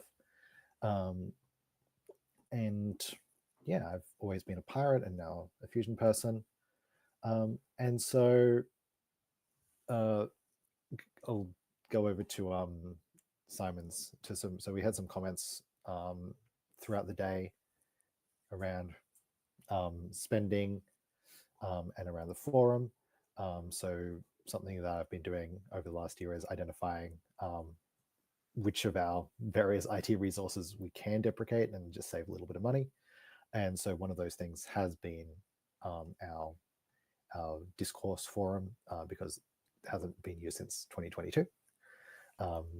So to Simon's point around reinvigorating it, If we could reinvigorate it, that would be lovely, and then it would be worth the money we spend on it. So we'll see. All right. Okay, Miles. Yield the floor to questions. Yep. Yielding the floor to the questions, and Miles would like to speak. Would the honourable member will the honourable secretary care to do a cost effectiveness analysis of how many dollars we spend every month on each active user of the forums? Well, right now we have no active users on the forum. So technically the cost is infinite, Alex. Sure. For reference, the forum cost is about $10 a month. Cost benefit analysis is infinite, Alex, of the forums. It costs us about $10 a month to run it. Yes, I know. But you get my point, right? Like no one was using the forums for years. Like I would log in once a year to see if anyone had started a new drama thread at one point, and there wasn't even sometimes the forums would have no activity for months at a time, and like the only times we'd log in would be to post an announcement thread saying Congress coming up, election campaign coming up, and yes, forums are a nice discussion format, and there's nothing exactly like them, but fundamentally they've been superseded in a way which means that there's no longer any kind of activity there. We have Discord does everything a forum does. The disadvantage of obsolete. The only thing that a forum has over Discord is that forums are a little bit more friendly for unstable internet, and they require a little bit less technical competence. And I don't think those advantages are enough to my opinion to justify even $10 a month. But given our relatively small donation flow, we do need to be very, very specific about what we think is cost effective. And yeah, unless we can get the forums up to a point where they're actually being used to justify that $10 a month, it's just not cost effective. Look, I'm happy to donate a virtual server to run it off and just say this is for reference purposes, but our main chatter is in Discord. I just think that there's a lot of history on there that I think is quite relevant to our history and our formation of where we have got to where we are today.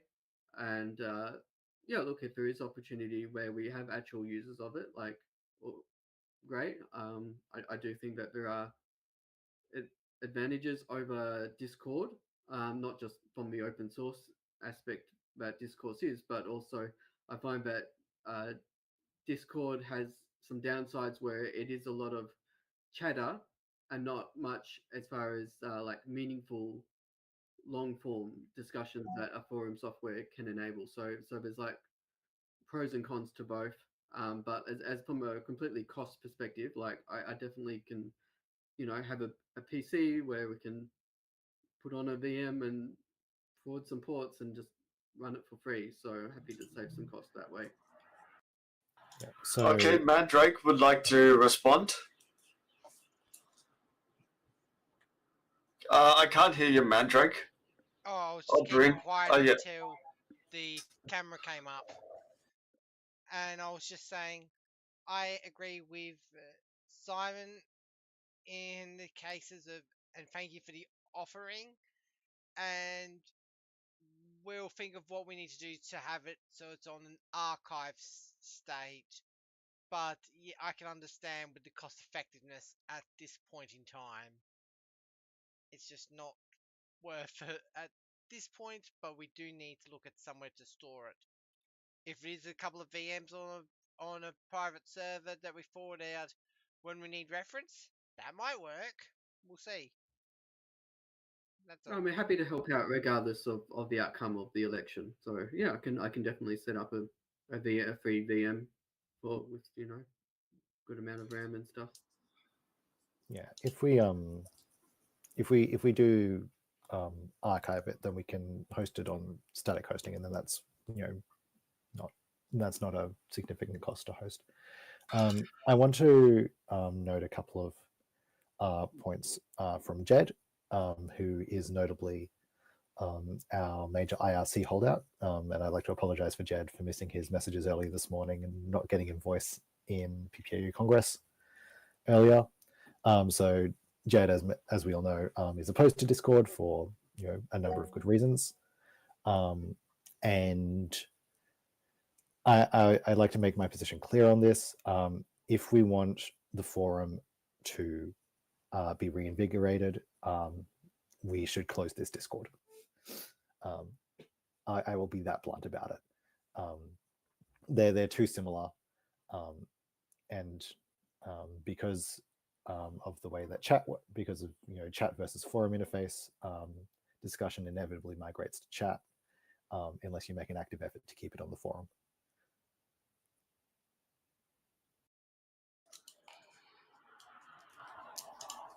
So, yeah. In general, like I do like the idea of supporting more open source stuff, but let's go with Miles now. Hello? Your microphone is off. Oh, sorry. Yes. I just want to say that Jed B has my complete and full support for everything he says. It has never been incorrect in any way whatsoever. That's all.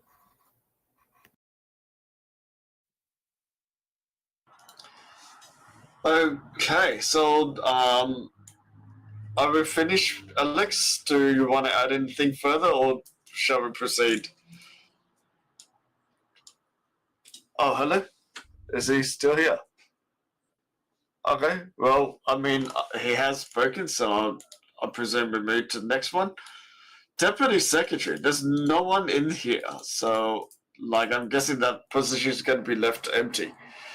Just a point of order here. You can declare Alex elected now, if you like. Oh, yes, of course.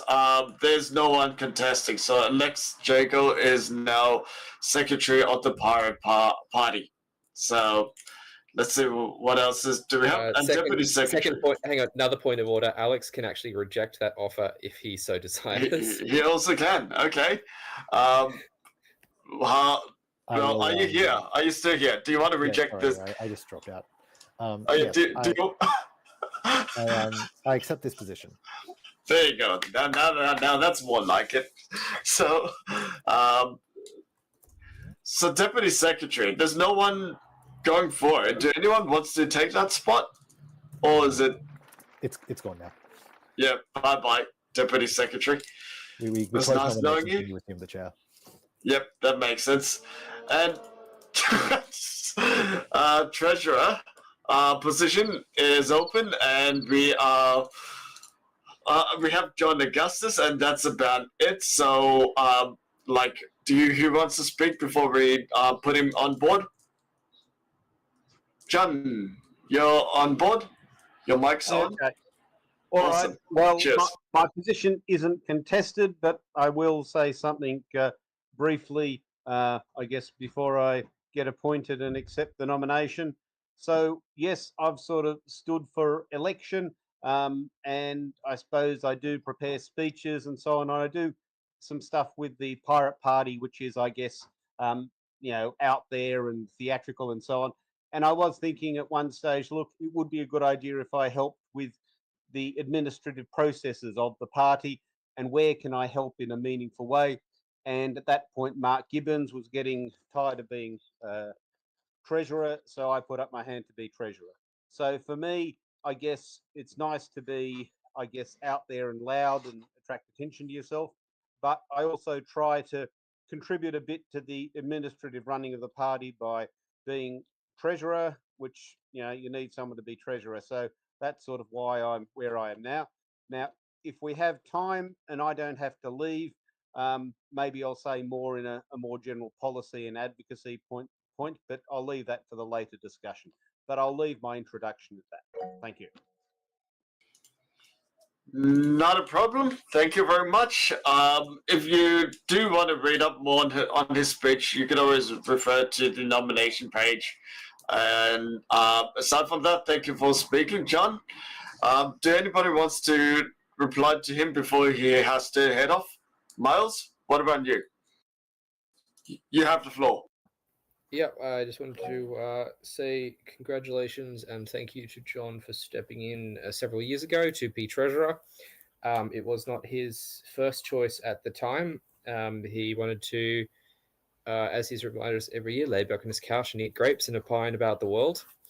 And can I just say that taking up the duties and responsibility that he has with treasurer has given him considerable social license to do so, and a much more authoritative position to do so, as well as you can now say you actually have finance controller experience, which sounds quite good when you're talking about economics. You do finance for a federally registered financial compliance, I should say, for a federally registered organization. So you know what you're talking about. So that has, I hope that has gone well for you, and obviously we in the party are extremely grateful for that time over the years. Okay, thank you, Mars. Yes. Thank you very much, John. So you are now elected, John, unless you would like to reject it. No, I accept the position, so thank you. Yes. All right, well, you're now elected. Awesome. So next position here is Deputy Treasurer. And it's crickets here, unfortunately. So let's move to the next bit called the councillors. There's 3 positions here, and there is David Kennedy. Would David Kennedy like to speak? There's 2 positions, that is crickets, but he's here. So what about you? You have the floor. Yes. Well, there's not much to say about myself aside from what I mentioned earlier. I guess some other challenges that I've been very intrigued with, but increasingly over the last couple of years, does include the AI that was mentioned earlier, and just the direction that we're going with technology, the economic impacts, and also the looming threat that's control over a lot of these core technologies. Despite the efforts of OpenAI and some of these projects that attempt to take a more open approach, in the end, a lot of the robotics and AI capability is going to be concentrated in the hands of just a handful of major global corporates, and that sort of moves us more towards non-government control, or sort of, I guess, a corporate fascism type thing, at least at the level of the people providing the technology that's going to drive the future. And of course, on the flip side, we've got the economic impacts of this technological progression, which obviously underpins things like our UBI policy and things like that, as we necessarily adjust our social support structures, social income structures to accommodate the increasing lack of viable jobs, I guess, for a lot of traditional workers. Yeah, that was sort of just a thought I had since the last time I spoke. As was explained earlier, I've put myself up for National Councillor again, but also stepped up as a potential for Deputy President, just to help out a little bit more in the leadership of the party. Yeah, I'm happy whichever way it happens. Okay, thank you, David Kennedy. Simon would like to reply. Would you like to take the floor, Simon? Yeah, thanks, David. I just wanted to make a comment that if you were to get either position, I'll be happy to work with you. I'm very pleased to see that, you know, someone like-minded who's so concerned about this corporate control of these new technologies and how that's going to impact us. This is really the focus that we need to be having, is on these issues. It's not, you know, we're not a party just for the sake of running a party. like a pretend politics simulation kind of thing. But you know, there are real issues at play here, which you put so perfectly. So thank you for saying that, and I'm so glad that to have you in the Pirate Party, and even if I don't win, like just to have you there, focusing on these issues rather than like any sort of organizational level as well, but like sorry, I'm just pleased that you have this focus on the issues, not just the organizational level as well. So yeah, I'm very excited for this. Thanks, Simon. Okay. Thank you. So are you finished with? Do you want to add anything else? Oh wait, Miles would like to reply. So have the floor. I forgot to mention before. Dave was involved in one of the few fusion campaigns in Australia that saw a positive vote swing. Well done, Dave. There is a procedural point here, which is that Dave can choose to accept the National Councillor position now. If he does, he's automatically withdrawn from Deputy President, which would then trigger me to be offered the Deputy President role. And if I accept that, I would be automatically withdrawn from the President role. So there'd be a whole chain of events there. Alternatively, Dave, you can reject the National Councillor role now, and it goes through the elections. And if you don't get Deputy Pres, then you can go for a casual vacancy of the National Councillor role in 2 weeks' time and get it anyway, automatically. Yes, So yes, I understand. Yeah, no, I'll reject the council nomination for today. I don't want to trigger that set of dominoes. Okay, so David Kennedy has rejected the nomination for the councillor. So for the councillor, it is completely empty at this stage until the casual election, like a few weeks later, if I understand correctly.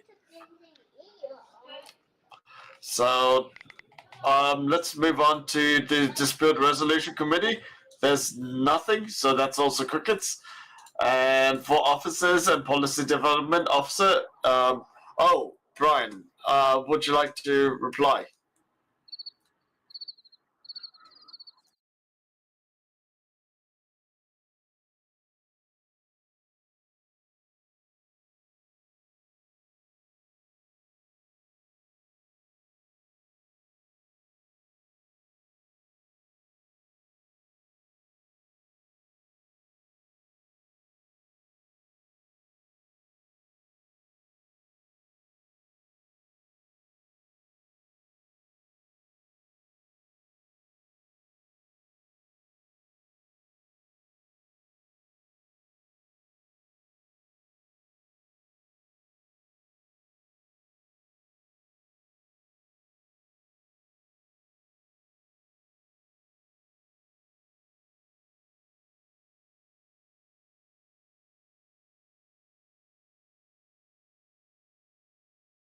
Sorry.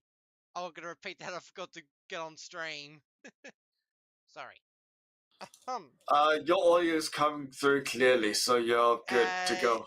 But of course, you want to get your camera on going. That's good too. It was good for you, Brian, and for everyone on the call. Not so good for everyone on stream.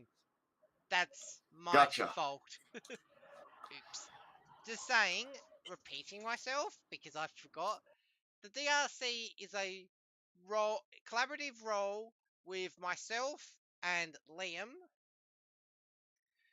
in which basically will act as like one of the final sources of needing to do of a third person to put decisions if there is a dispute inside the party, or outside that is getting before we need to bring in lawyers and getting it pretty ugly at the courts. And if there's a few others, Liam will explain it much better than I probably ever could because I'm not that good at explaining things. Sorry. But you did your best, so it is greatly appreciated. are you finished, or do we want to bring anyone to like elaborate, or I'd do we say continue? if Liam isn't available, then we'll just end it here. Okay. Would anybody want to like put their hands up? Okay. Well, let me just check the Discord again. So yeah. Just want to say Oh yeah. to, Go on. I just want to say thank you to Bryn and Liam for being on the DRC.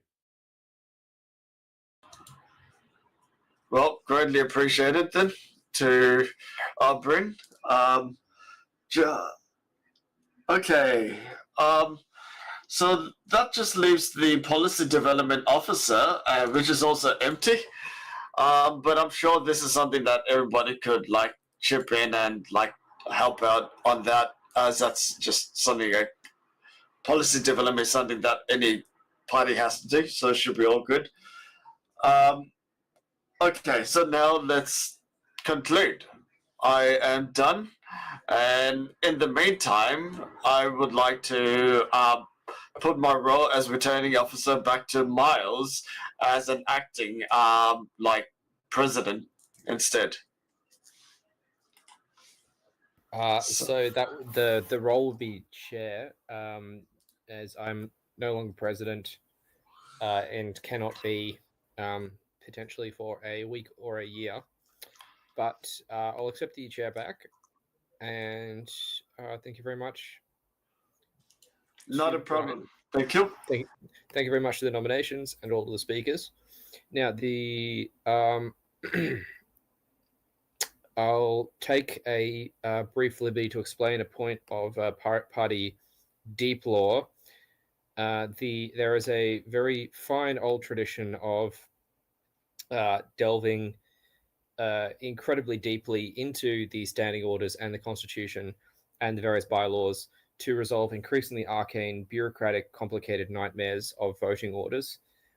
So the domino effect of nomination and resolution that Dave and I discussed before is in fact a situation that we have quite a number of case law from increasingly complicated elections in previous years, which a few of you would have sat through, and they were glorious, frustrating fun at the time, figuring out what the fuck we actually were supposed to do. And then we figured them out, and now we know it. And so now it's muscle memory to recount these complicated sequence of events that to resolve various things. So democracy can be quite tedious at times to handle a process fairly. And it's a point of human nature that we seek heuristics and shortcuts in how to do things, but we do the best we can to find that balance. So let's crack on. We're basically so the final agenda item is technically we have two. In a moment we're going to go into general angry rants, strategy, and party direction time. So, but before we do so, we need to make a formal decision for the location of next National Congress. Now, we've been online since 2020. Yeah, 2020.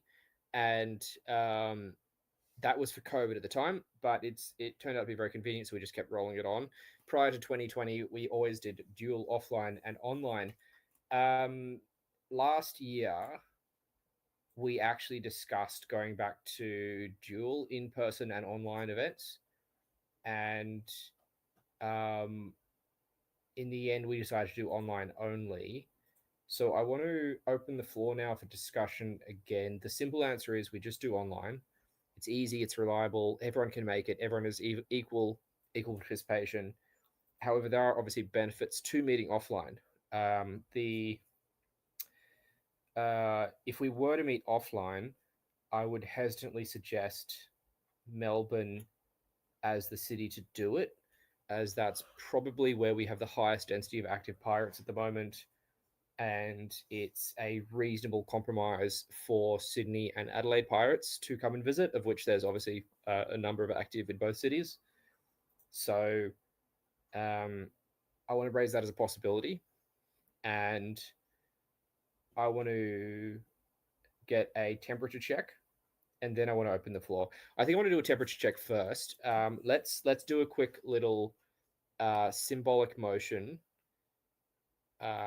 If I put forward a motion, and I'll ask everyone to vote for it as we do a little poll, and the motion will be if PPAU National Congress 2026 2026 was held in Melbourne, I would attend in person. Please vote aye or nay.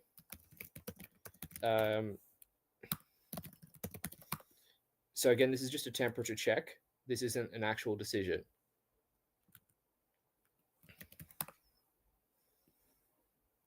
And obviously also this wouldn't necessarily be a representative sample of members.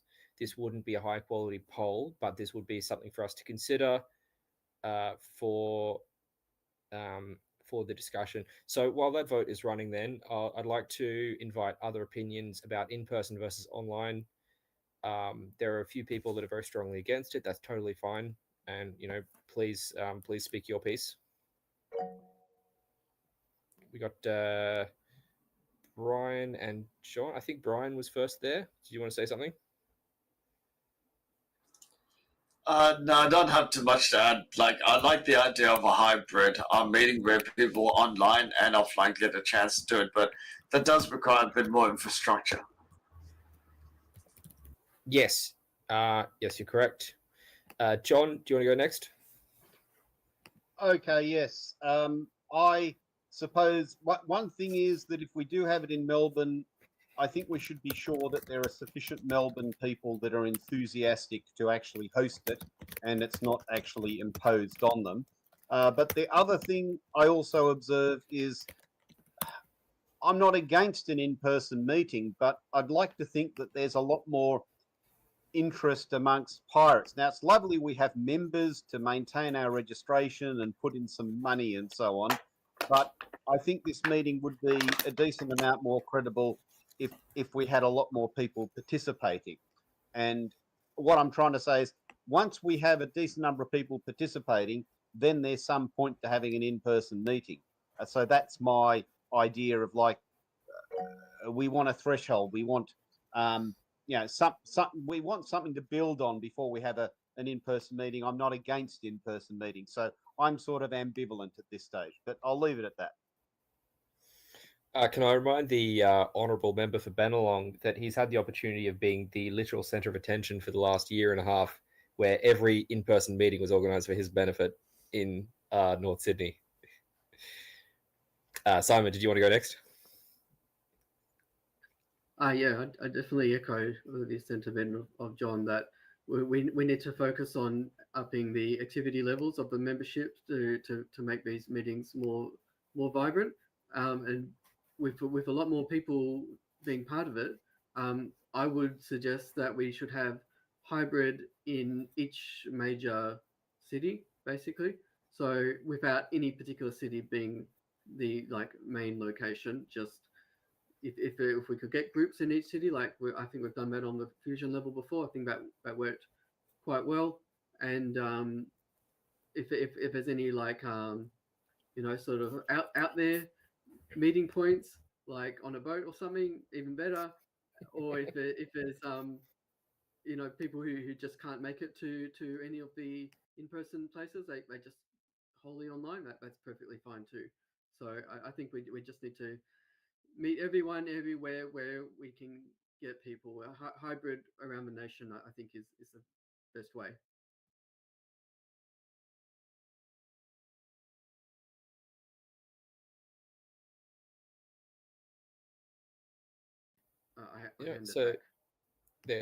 Thanks. There is a little bit of general chatter in Discord. Yeah, just to clarify, I'm not proposing offline only. It would absolutely be hybrid. Yes, as Simon pointed out, Fusion has organized a number of simultaneous hybrid events all over the country, usually during campaign season. I have pushed for those quite heavily, and I've been involved in those.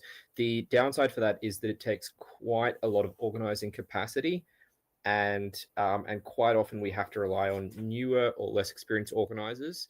And given the amount of simultaneous work involved, there's less national support for those newer organizers. So it is challenging. And overall, I think this had good results, but just bearing in mind it is significant commitment. Owen, did you want to say something? Yeah, these hybrid events, it always turns out into like, herding cats at every location. It's always a shit show. You got to crack the whip, Owen. You need someone to this is what you need, someone to crack the whip. You're too nice. You're both correct, but it was so much fun. It really came together in the end. I really loved it, and it's this is like the event of the year for Pirates. Like got to go big, and if we grow ourselves, we have the numbers. Like it'd be totally worth it. Yeah, it is a lot of fun. I've got very fond memories from the in-person national congresses we had. That for me, as a very young 20-something, I was 19 at the first national congress I attended in person. I'm pretty sure I was 19, and Dave, you were there, and I think that was before Alex's time. But Dave, you were definitely at that one. It was incredible fun. The National Congress in Brisbane that year at the old Irish Club. So yes, it's a good venue. Yeah, so we do have to make a decision here. I think we may actually be constitutionally required to make a decision, or maybe it's just tradition, and we get flogged or something if we don't make a decision. So does anyone have any other alternative proposals they want to make?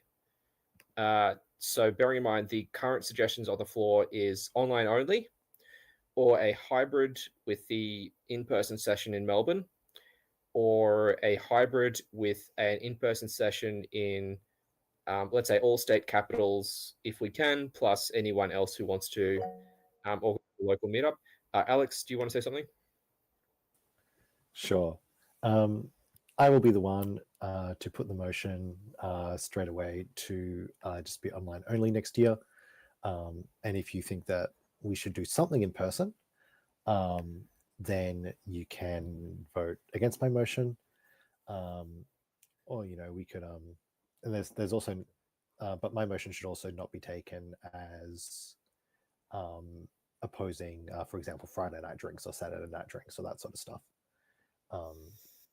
I would like to do something cheeky, and you put your motion, and then I put a motion to amend your motion saying that we have an in-person session in Melbourne. That way we can do a fall through and have a successive vote for both of the two options there.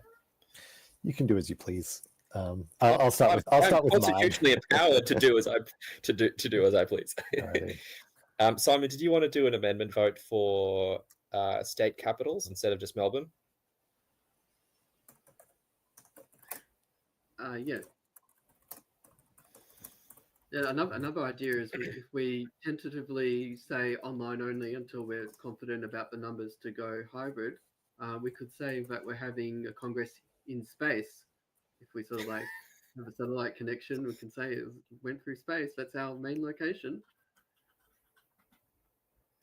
We'll see who'll turn up in person. I mean, we need to become the space pirates, We've had members with boats in the past. We've had events. I've streamed from boats in the past. Surely we can find someone with a boat and have an event on the boat. No. I'm past boats. We need a spaceship. Dreaming big, Simon. Dreaming big. At some of the parks they have the boats for the kids to play on. That's a budget option.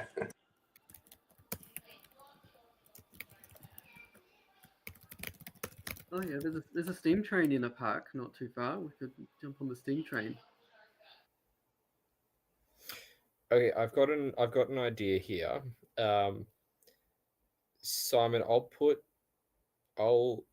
through an amendment motion to do your thing first, because and then because I've got an idea of how to do it from look, there. I'm not overly fussed. You just pick what you think is best or easiest, and you can just decide something. I'm happy with that.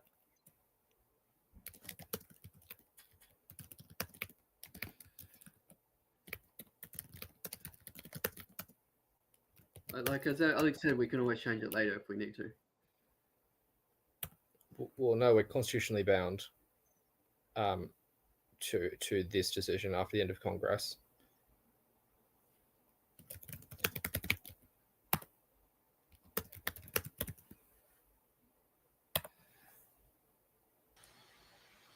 If we are having in-person things, I'm happy to host the Melbourne one.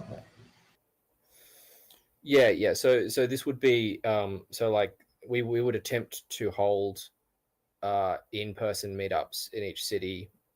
They may fall through for lack of organizing capacity, but yeah, okay. So the current motion on the floor is to amend Alex Jago's motion. So Alex Jago's motion is actually paused, and now I put forward a motion to force Alex's to be changed to support to also support in-person meetups simultaneous with it.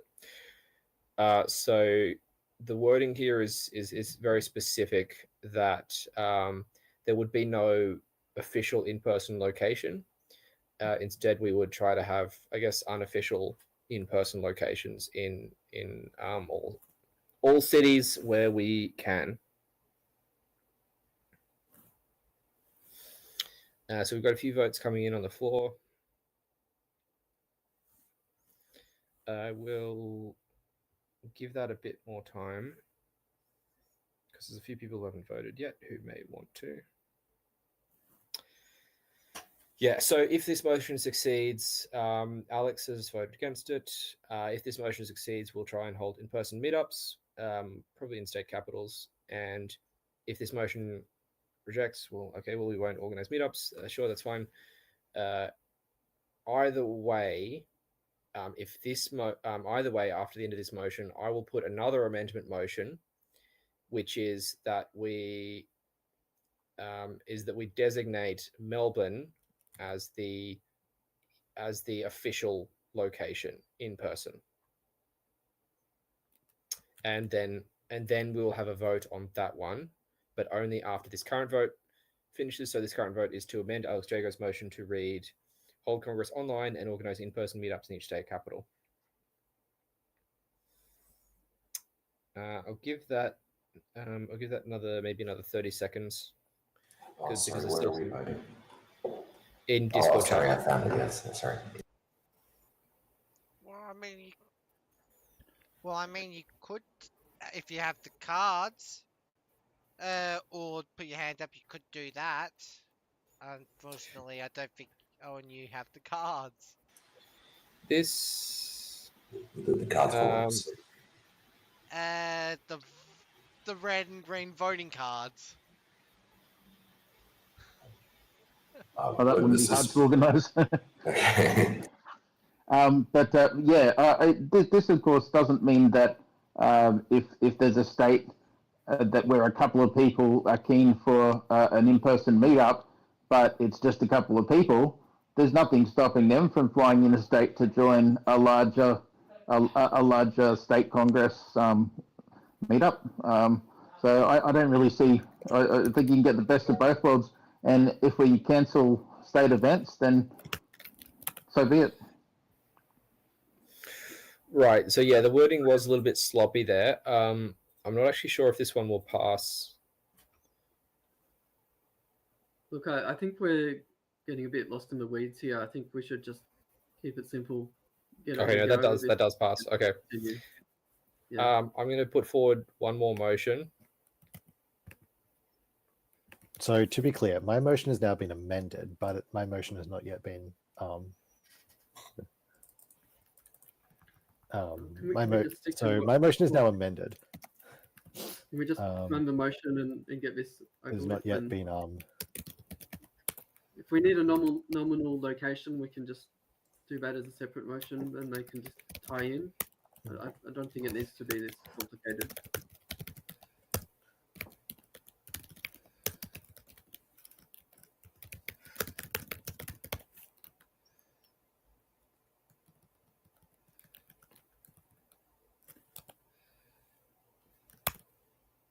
Okay, so I'm going to put forward, acknowledging what you've said, Simon, I'm going to put forward a new motion, which is say that hold Congress in hybrid mode with online and Melbourne as the official in-person event for the party.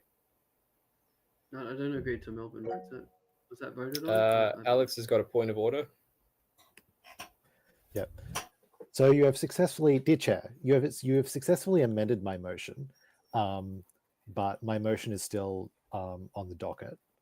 So we have to deal with that one first before you can put another different motion. I'm making another motion to amend your motion, however. Okay, have fun with that. Okay, so my new motion is to amend Alex Jago's motion to instead hold Congress in hybrid mode with online and Melbourne as the official in-person meetup event for the party. We can still do casual events in each city. So at the moment, that's my suggestion. My vague reading is that that's where the most active members are. The center of gravity is. Does anyone have any more suggestion about this one before we go to a vote? Let's just go with it. I just want to move on. I think it's overly relevant. Okay, start your votes. Now, there is a procedural point here, which is that Alex can, in fact, withdraw his motion and render this process moot. So this is, if you vote for me as president, I won't be going through this sort of endless motions. This is. Yeah, sorry, guys, can we please just get on with this? Let's get this done. Like, let's just pick a format and go with it. All right, we'll give it a little bit longer for votes. Simon, you should have said this in your speech earlier. This is the most convincing reason to vote. This one also may not actually pass.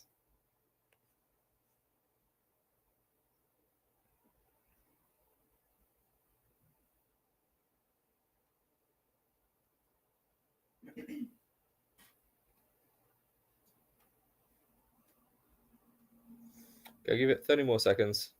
Like, to be honest here, I think we've wasted a lot of John's time. He has to leave and he wanted to contribute more, and we just got stuck on this one little question, which should have been simple. So if we can just make this go smooth sailing from here on, I'd really like that. Thank you. It's important to have this kind of, to have deliberation, not necessarily like this, but to have deliberation and have discussion. We have the formal processes to make it sort of straightforward. All right, stop voting. Let's do a count there. I think this one passes.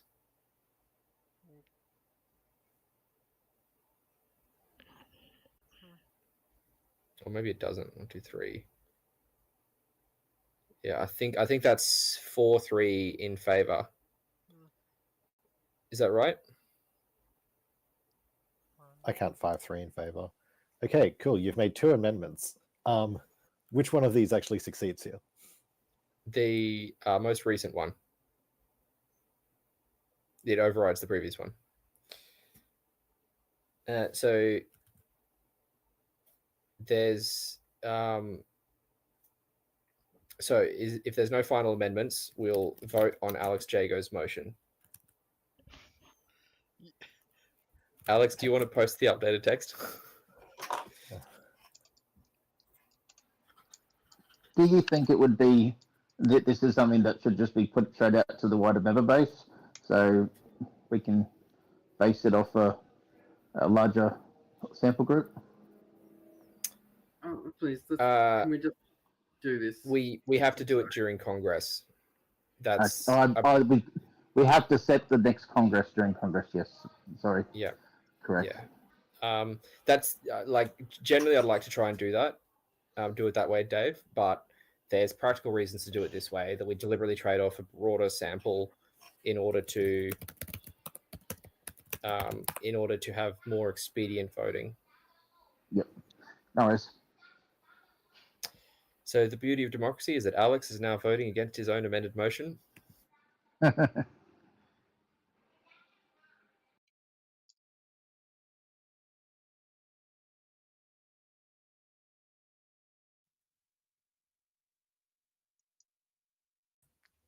There will be sass in the minutes about this.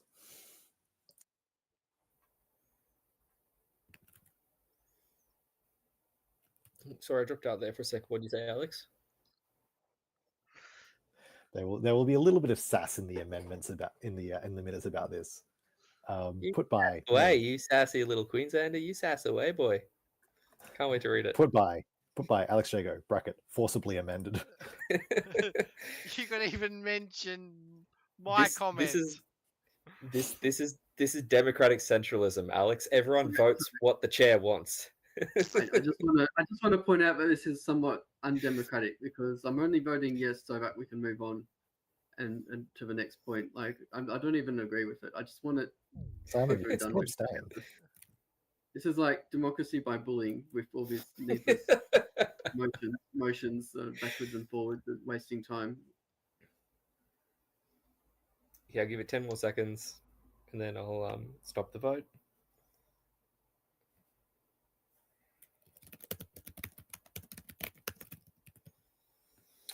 Okay, stop your votes. That motion passes. Thank you very much. I apologize for anyone who found that unpleasant, but the alternative is chaos and the bad kind of anarchy.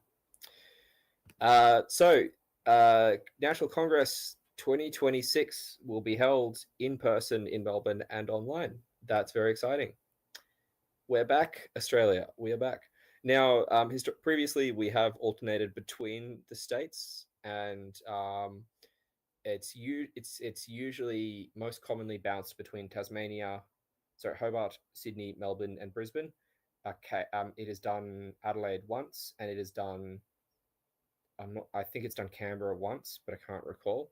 So, if next year Congress goes well, then we may do another in-person event. So let's jump onto the final event of Congress. I make it just before 3 p.m. Actually, it's 2:49. This is perfect. I'm going to put a motion to adjourn for 10 minutes, take a 10-minute break. And then when we return, we will have, let's say approximately an hour of discussion, strategy, party direction, policy direction, and free discussion. John has your hand up. I think you were first.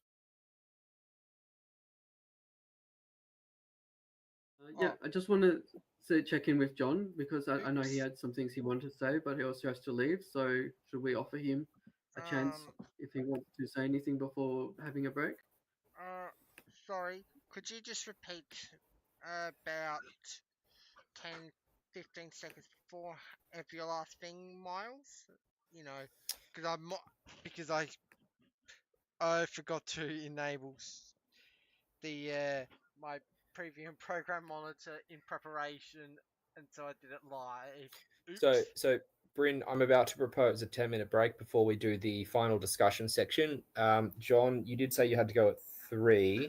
Well, okay, my compromise, as long as Jed B isn't too annoyed, would be to have a 5 or 10 minute spiel as soon as we come back from lunch. And that would suit me and my host and so on. And hopefully Jed B wouldn't be too annoyed. So that's my recommendation. I can also have a bit of a spiel now, but that might kick off a lot of discussion, and maybe it's best to do it after the break. Okay. Yeah. That sounds great to me. The whole point of the next section is to have a bit of more free-flowing discussion. I'm quite happy to, if we take a 10-minute break now, to give John first crack at the wheel when we come back from 10-minute break. So I'll put that motion now. Can we please do a 9-minute break just to make it 3 o'clock on the dot? It was 10 minutes, but we'll go to 9. So there we go.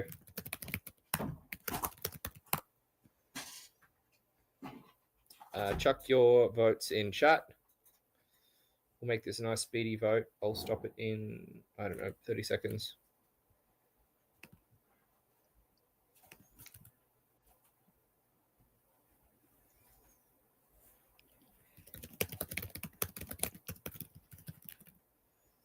All right, I'll call the motion there. That passes. Thank you very much. I'll see you guys back at 3 p.m. Eastern Standard Time.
Sorry, what was that, Dave? You're a bit far from the mic. So sorry, I forgot to put my headset on. There you go. There, that's better. I said, you want to sing us a song? Oh, I could sing a song. What song do you want me to sing? I don't know. What were you singing earlier? I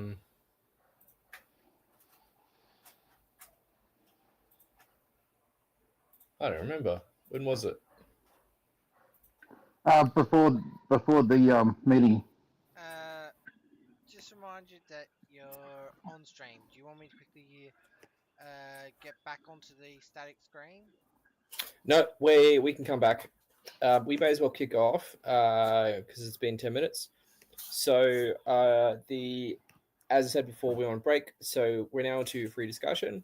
The things to aim for is discussing strategy and party-wide or party directions, party improvement proposals, policy direction discussion, and any other topic that you'd like. This is the densest concentration of pirates that we have. So here's the time to share and propose ideas. John, you're up first. Okay, all right. Well, thanks, Miles. So look, I will get into some more of my ideas, but I will point out that some of my Sydney experience at the last election was quite tortured, and it wasn't a case of all these meetings just being held for my benefit. I recall travelling all the way across Sydney because a local candidate was going to turn up to that meeting, but by the time we actually had the meeting, they didn't turn up, and I ended up travelling all the way around Sydney for a multi-person long meeting that certainly ran for quite some time. There was another one where I attended this meeting and, went to a location where my mobile phone would actually work and have internet and participated. And then about 1.5 hours down the track, I thought, this isn't happening. I'm running out of charge on my phone. And I sort of bailed from that meeting. So I think we have a chronic over-optimism about how long meetings will take. But anyway, some of my ideas for the Pirate Party, there's, goodness me, Jason, who actually helped with some previous Pirate Party speeches that I've given. These are ones that had a green screen. So he runs a business and he's had some quite good ideas about marketing that I've sort of taken on board and thought about. And I have put out some speeches. I think I linked to one of them. I'm preparing a new speech. Now, the point that Jason is telling me is that I shouldn't just outline problems, but I should actually say, how is the Pirate Party going to fix those problems? And this is why you should vote for us, or this is why you should take an interest. Because I'm very good at outlining problems I see with the world, but what we want to do is apply a pirate solution. And I'm actually planning to adjust my speeches with that bit of feedback in mind. Another thing, though I guess it's a bit of marketing speak, we want to have a maxim that encapsulates what the Pirate Party is trying to do. And if we include Pirate Party in that maxim, maybe it will annoy people, but you certainly want to have a follow through. For me, I sort of have different levels. One is, fixing up injustice in the world. You might even say fixing up injustices, protection for whistleblowers, transparency and accountability using pirate principles. That second one is somewhat more long-winded.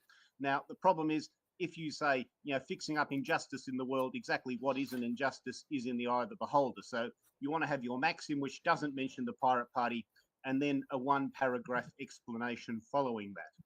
But that's maybe a pattern to endorse. And indeed, we all talk about things in our own way. For me, people have said that I give good speeches, but that's the one bit of feedback. You should be talking about solutions, not just problems. And we can say that a lot of the problems in our world is basically a lack of engagement with the underlying tensions and conflict in the world. In my latest speech that hasn't been put out yet, I say, there's clearly a petty squabble between the Greens and Labor at the moment over the credibility of Labor in government. And we in the Pirates or Fusion, whatever, can actually see past that. So when it comes to protection for whistleblowers, we can see chronic ongoing problems, and we have supported Assange and we've done it strategically. And, I do believe we have credibility to push that. And one of the things is people have talked about the right to repair. people being cut off from games, people abusing corporate control of their internet connection or, their basic corporate control. And the thing is, this affects a lot of people, but I guess a lot of niche issues. And the thing to do is somehow push that to say there is a problem with the world and we have a fix when it comes to the influence of artificial intelligence being a disruptive force on the economy and maybe shortchanging people who are authors and other creatives. Maybe we can get some traction there. But one of the things I mentioned right at the start is that I am thinking of taking on the role of being community builder. Now, in the past, I have looked at trying to build a community in Sydney. Mostly I've been trying to route people to the Speaker's Corner. And I haven't had a lot of success in terms of getting people who are peripherally involved with the Pirate Party. More, there's people who are close to the committee or personal friends. I can sort of herd them along to Speaker's Corner, but I've had limited success. But another thing, if you want to promote, be it a party or a church group or whatever, you want to have a pathway towards more engagement. So yes, you want to say, please get involved, please promote our ideas, that's something. But how do you move from that? Now, we used to have the pirate discussion on Fridays on Discord, and I recognise I've been lax in participating in that. But if I did actually promote that pirate Discord and actually try to turn up to that and participate in that, well, maybe there would be a resurgence of interest if we try to use these vehicles to promote the Pirate Party with. And that's why I guess it's an ad hoc thing, certainly something for the National Committee. I imagine the National Committee will endorse my ideas, but given that this is the AGM, it's also an appropriate place to put these things forward. But these are the sort of ideas that I am thinking of based on talking to this guy. As I say, he's a friend of mine, he runs a business, he's successful, and he's basically swallowed 20 books on marketing and business and so on, and does have some good ideas that are transferable to our situation. But anyway, look, that's the end of my spiel, and hopefully, and the point is, I've listened to these ideas and I'm actually energized again. One of the first times that I've been in like the last 5 years. Maybe I will be energized enough to actually apply myself and make a difference. I hope that will be the case. I've obviously had my tortured history with the Pirates and Fusion, but maybe I'll have a bit of energy to apply myself and move things forward. And I will recognize Owen, who's sort of helped me out with speeches, and we've had our discussions on the internet, which has had some traction. And also I've taken the plunge of doing more speeches, and I think they've got a moderate amount of interest. If we're able to, I guess I'm promoting myself here, but if I was able to put on more speeches that got more traction, that would be a good thing for the party. And obviously it's a good thing for my ego too. I shouldn't deny that, but that's sort of the package I'm offering and the things I'm thinking about. I can certainly stick around for another 10 to 15 minutes. If you can hear in the background, my mate's still drilling, bolts into his roof. So he hasn't finished yet, but I'm still here for a while anyway. But look, that's my spiel. I'll shut up now and give other people a chance. Thank you. Thank you, John. Yep, I'm keen to support community building stuff.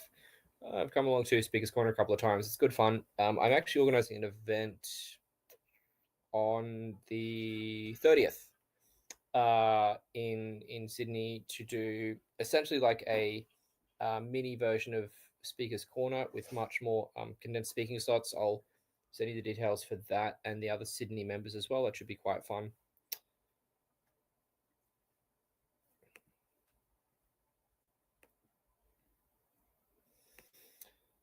All right. Well, I'm happy to participate in that. So we'll see how things go. Yeah. Great. Simon. Hey. Yeah. Thanks, John. Yeah. I just want to make the point that it's good that you've got a lot of efforts that we should be leveraging on. I know you've done a lot of work for Fusion and for Pirates. So that should continue, and we should be supporting your efforts in every way that we can.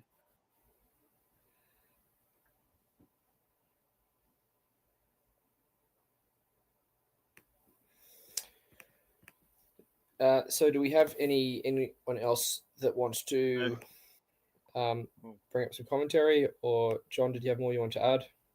Well, thank you for that comment, Simon. I'm sitting at coffee and fiddling around trying to hit my microphone button. But anyway, yes, thanks for that support anyway. So I did notice that Jed B had a big rant about ranked choice voting, and during my interview with Vinay Orakondi, I think Alex also had choice words about a certain incident that happened earlier today, which he may be convinced to put voice to.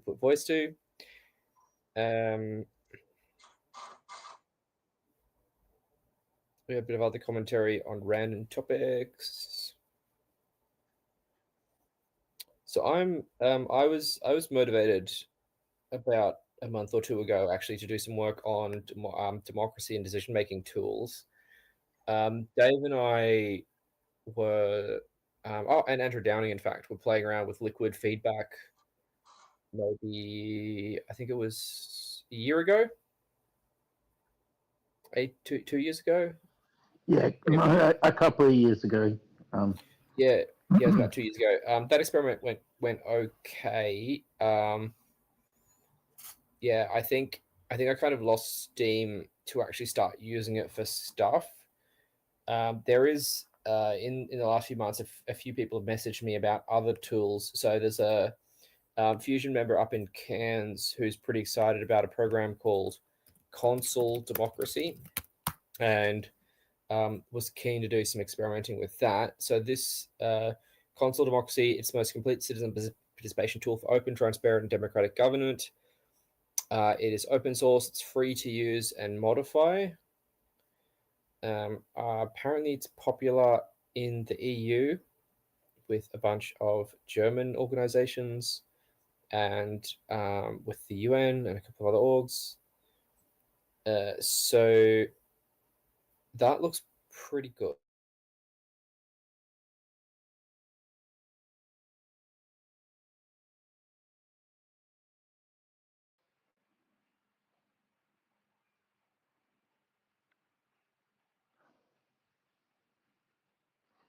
Yeah, and in those sorts of areas, there's always new options that pop along every so often. So you can probably check around again and see what seems to be recommended. But yeah, I do remember looking at that one. Hello, I return. Yeah, so I was just saying, so there's a Fusion member up in Cairns who's actually involved in some campaigns with Fusion Party, who's pretty excited for a program called Consul Democracy. So we could potentially look into that one. I think the stumbling block is actually finding a use case. The stumbling block is actually finding a use case, finding a use case for these tools, and it's nice and cool for us to use them for projects inside the party. But what we want to be doing is advocating tools used more broadly outside in broader Australian society. So I think what we need to be doing for these kind of democracy tools is actually going to civil society organizations, go to nonprofits and say, we're subject matter experts in technology-enabled direct democracy. We have tools for formal decision making, which are quite advanced, and we'd like to use you as a test case, almost like a research project for this tool. Where we'll help you run it for a period of time or for certain decision-making processes, and then we present a report about it. I think that is, we're probably going to get much better data and better serve our mission to advocate for these tools in society more broadly by doing it that way. It would be relatively low cost. Obviously, we'd have to, there'd be some hosting costs involved, and we'd have to put in some time to actually set up and maintain and operate the software, and train people on how to use it. But I think that would probably be acceptable, because we'd have to do that anyway if we're using it inside the party. But we'd have much better feedback by using it for a larger organization that has a definitive use case. I can say that in Fusion we use Lumio for votes, and we don't use all the functionality on Lumio, but we do. I'll do a quick screen share. Yeah, we here we go.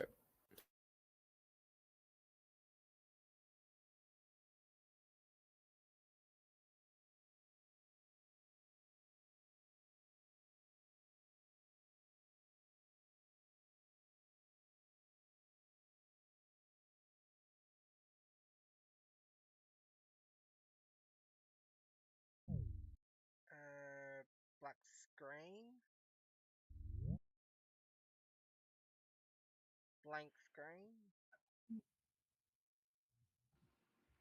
Might have shared the wrong screen or something.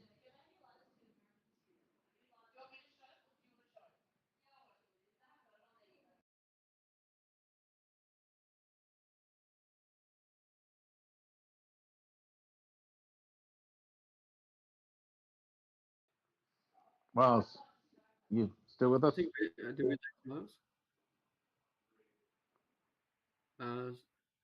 Okay, maybe. Oh, it's dropped. Okay. Okay. Does that de facto give me the reins?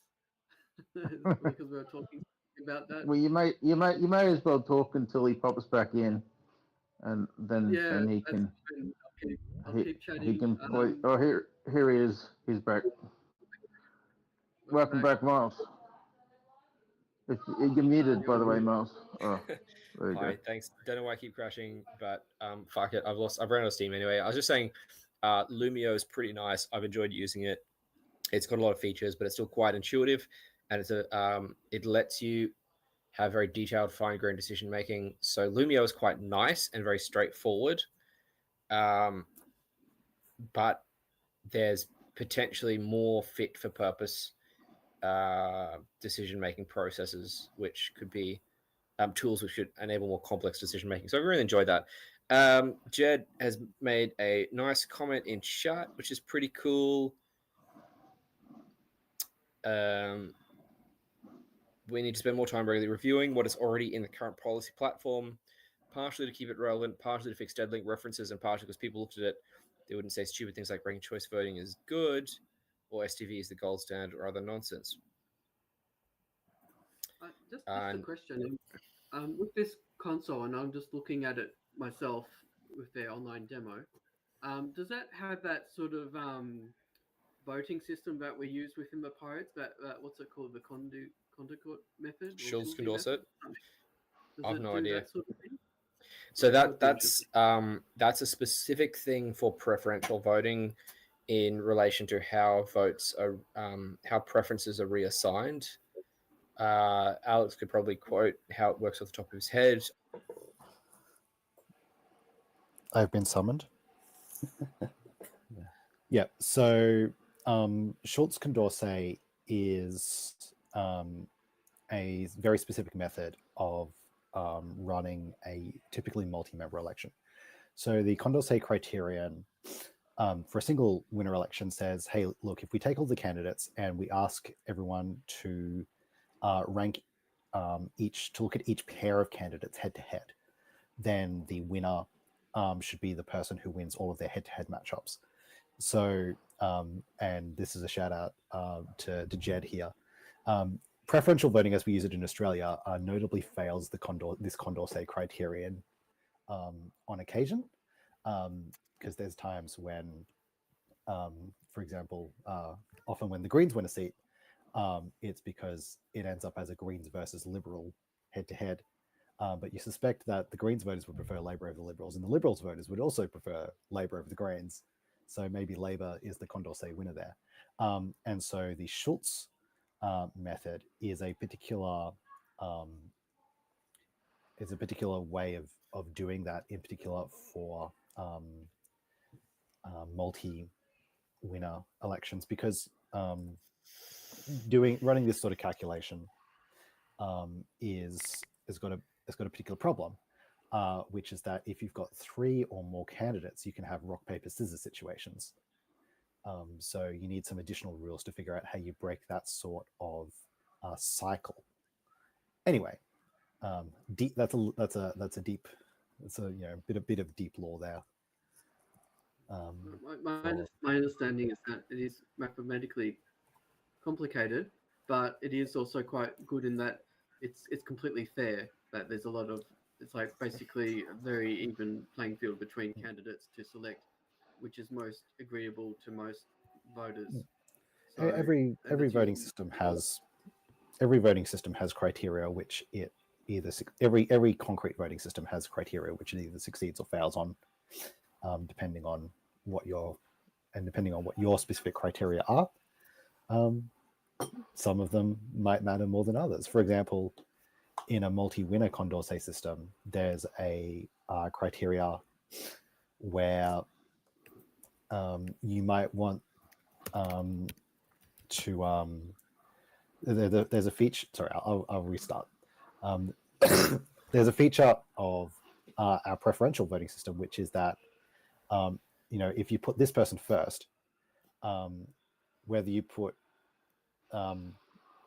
person B at 2 and person C at 3, or person C at 2 and person B at 3, doesn't make any difference. You've still got person A first, and your vote will stick with person A for as long as it can go. That's called later no harm.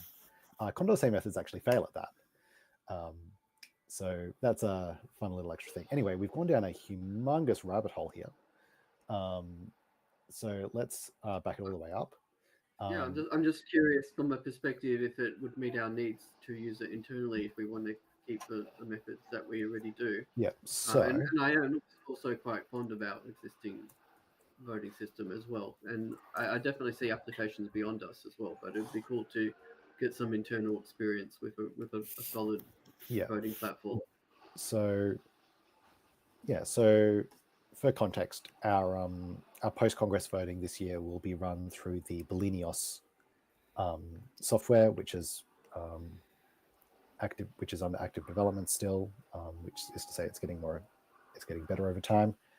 And so the nice thing about Bellinios is that it uses some advanced cryptography stuff to ensure a verifiable vote, while also ensuring an anonymous vote. And yes, it does support. It is adequate for our needs at the election that we will have coming up.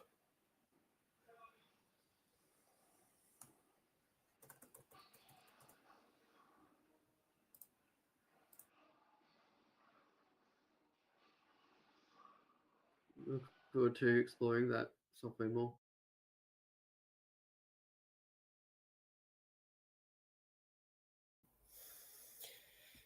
Okay. There's well, let's open the floor again.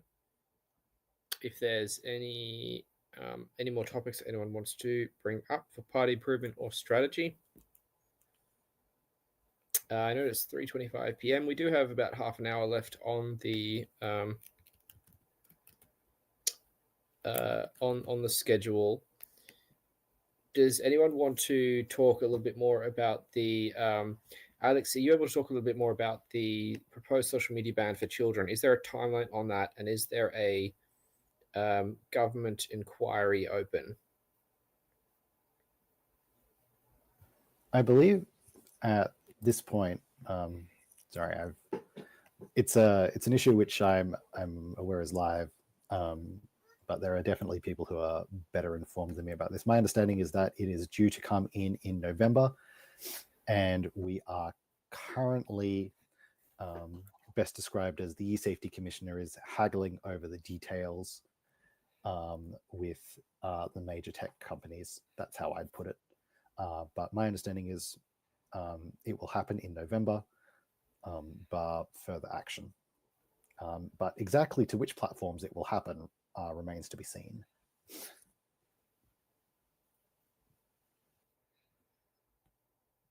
Yeah, I guess there's still some time to get some lobbying efforts. Well, not lobbying, but like activism efforts to overturn it, because there is that lag time before it's enforced. I remember when this was news and there was a lot of opposition, one of the lines was saying, oh, well, it's not going to kick in until another year. Well, it just seems like since that it passed, it's like the conversation's been dropped. I'm not aware of any efforts to actually get this overturned. This is another area where we need to be a whole lot more active to get some movement on this. Like there's still some time. I just don't see how. Like there's a lot of anger out in like the general community. Like no one wants the internet to be controlled and overly controlled in this way. It's not even a workable plan. And I can't remember what it was, but I saw something in the news not too long ago where the e-safety or the e-Karen has gone overboard with something else. Very recently, I'm just quickly looking to see if I can figure out. I think they wanted to include YouTube as well, was it? Yeah. They said no, The proposal was to, yes, she wanted to include YouTube in the list of social media platforms to require age restriction. Yeah, so absurd. And I know, like, in particular, I'm a fan of the 6 News team, and they got their whole start from being under 16 and creating a YouTube. That would have they've come out and said we wouldn't exist if this law was in place. Like, it's actively going to impair Australian creators. Like, this is like the total opposite direction to where we need to be. Exactly, and ultimately, it's just going to push a lot of kids that can't verify because they're not old enough onto alternative options that will quickly spread, and it'll be a bit of a game of whack-a-mole because they can't just ban. Like, well, it's a lot harder, I suppose, for them to ban a social media site that is arguably just providing a service and prove that, I don't know. I guess that it's a proactive, it's a reactionary thing with the way it's enforced rather than a sort of prohibitory thing. So yeah.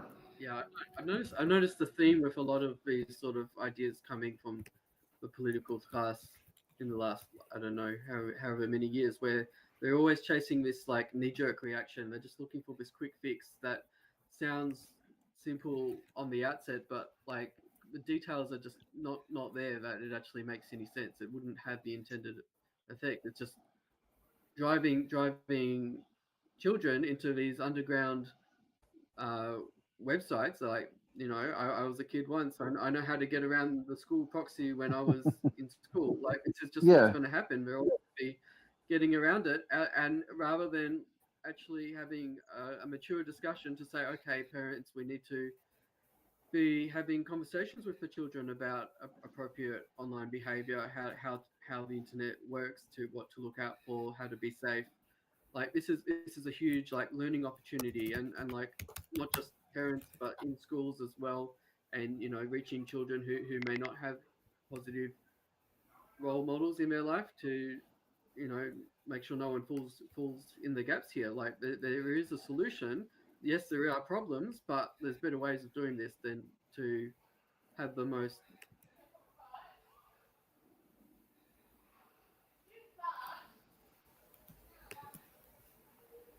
Did you just freeze up? Ah, so you are. Welcome back. They got crashed because they don't like what I'm saying. They're crashing me here. Around to me. I'm only kidding. I'm not that crazy. Only a little bit.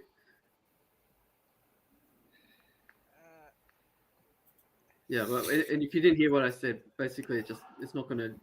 There are real issues, but this is not the solution. It's just going to make life harder and drive the problems underground. And I could say the exact same thing for a lot of different issues out there at the moment. Agreed.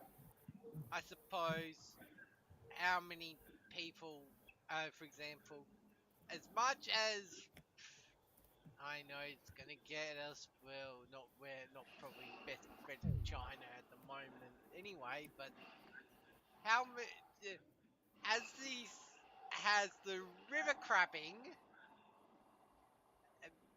has the aquatic product thing actually stopped Chinese netizens on the underground, especially on those hosted outside of the Republic, calling, well, the Paramount leader Winnie the Pooh?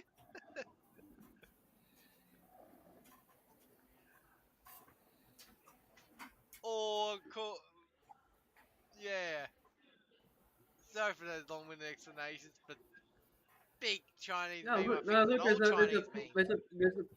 there's a point here that that full censorship is just not even a possibility. There are Chinese activists who can get around, and there are very, extreme government who has very tight control over their citizens generally, but it's not foolproof of what they've put in place. But when there's a will, there's a way. Humans are very, I wouldn't say, I'm not sure if I would say intelligent, maybe, but like very crafty in finding ways. When there's a will, there's a way. Like like another example would be the war on drugs, and like we can't even keep drugs out of what's supposed to be a controlled environment of a prison. How can we keep drugs out of broader society if you can't even keep it out of a small place like that? It's just I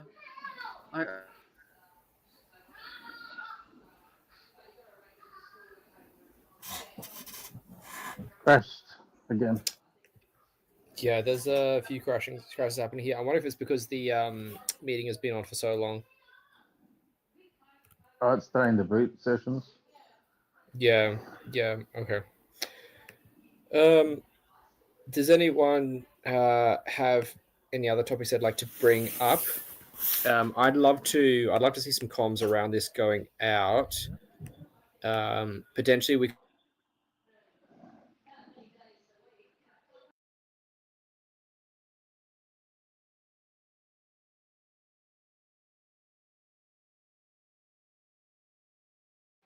Is everybody frozen?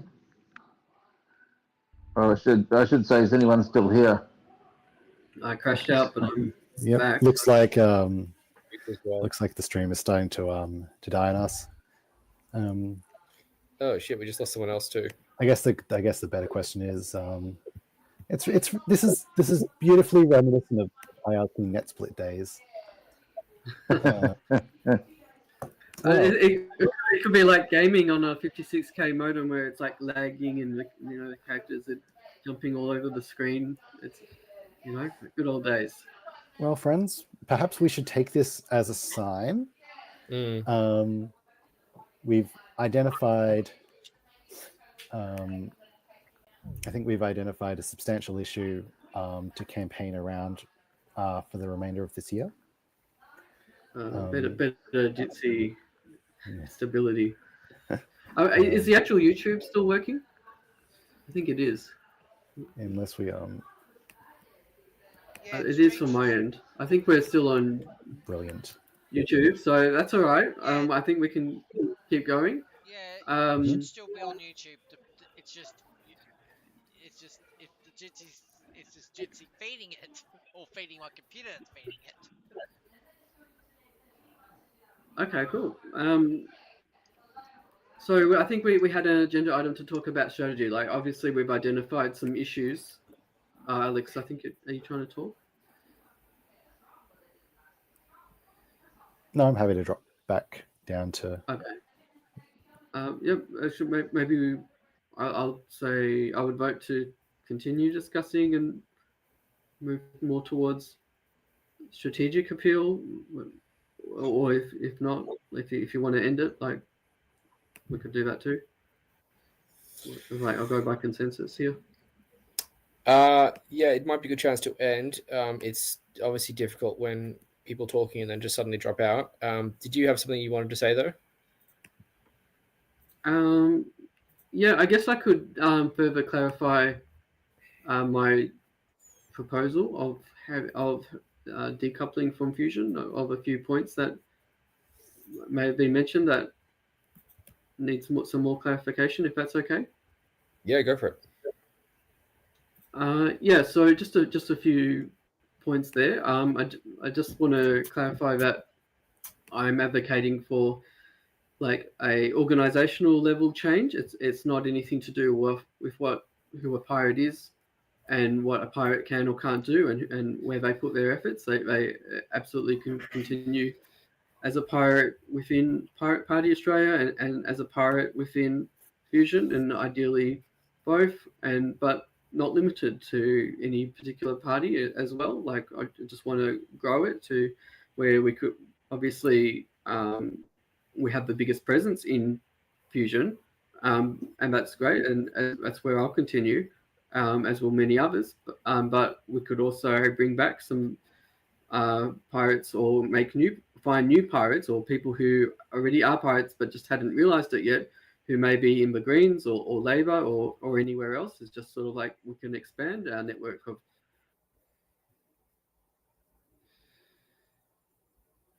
Did he just drop out? Yep. Yeah. I'm not sorry. Don't. It's Yeah. Welcome back.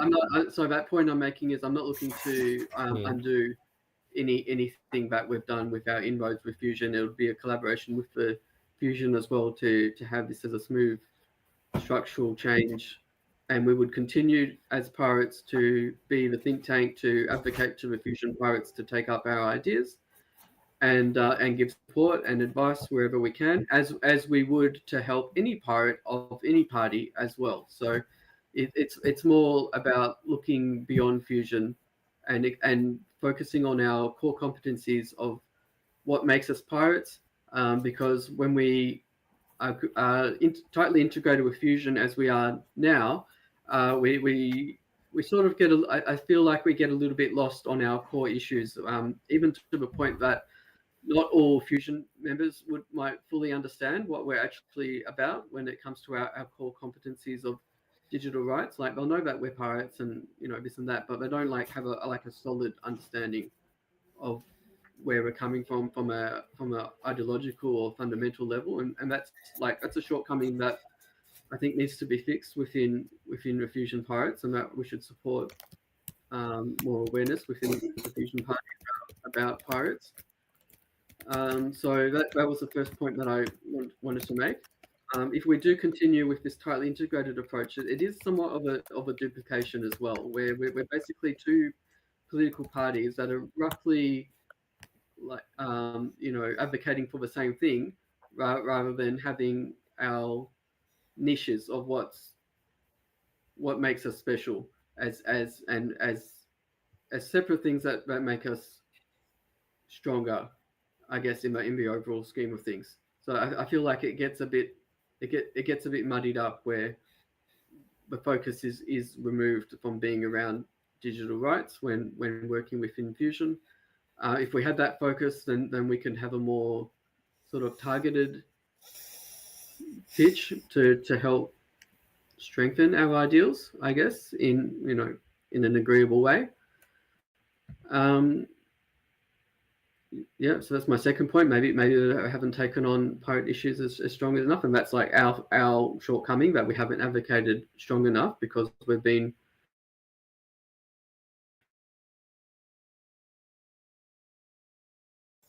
That was another dropout there. Welcome back. I'm not sure what's going on with me getting cut off. It's the Jitsi meeting. I think we're gonna have to wrap up the meeting. But feel free to wrap up your point if you want to. Unless he just dropped again. Okay. I'm getting Jitsi won't let you finish.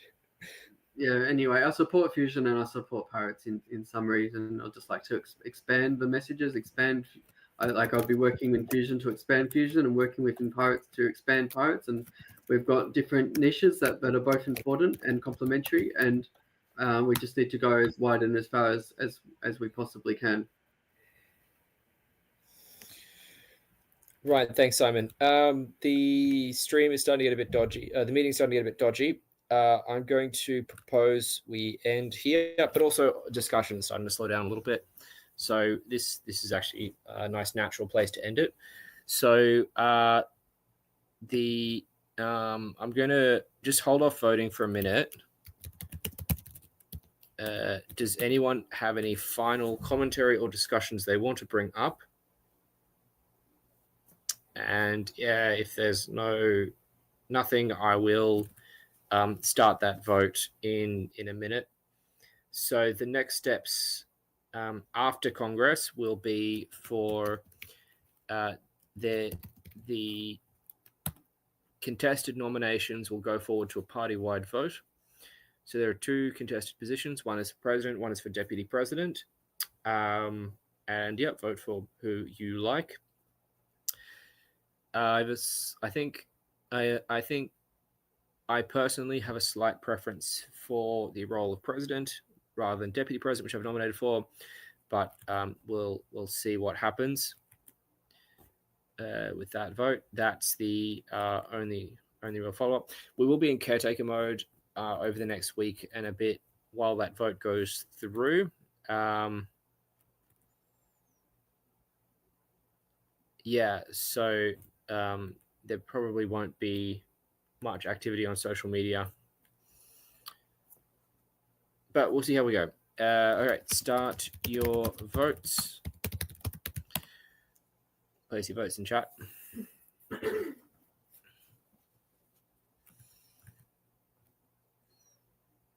And thank you very much, everyone who tuned in to Congress, everyone who participated, who listened, who discussed, who voted. I hope it's been productive and informative. The guest speaker, the debates, the deliberations. This one is quite a lot faster. Went quite a lot faster than most other Congresses.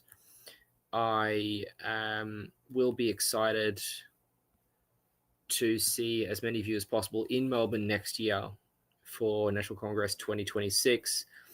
If everything goes according to plan, we will be neck deep in a Fusion Party Victorian state election campaign come July. It will just be starting to heat up by around that point. Maybe not full ferocity, but there'll be some candidates. They'll be doing some stuff, so that'll be pretty exciting. And maybe we'll even invite some Fusion Party candidates to come along and speak and get some support. So please do try and get into Melbourne for that if you can. If you're nearby, that'll be quite exciting to have a large group gathering in person. I'm going to leave that vote for a tiny bit longer, maybe like 30 seconds. We'll see how we go.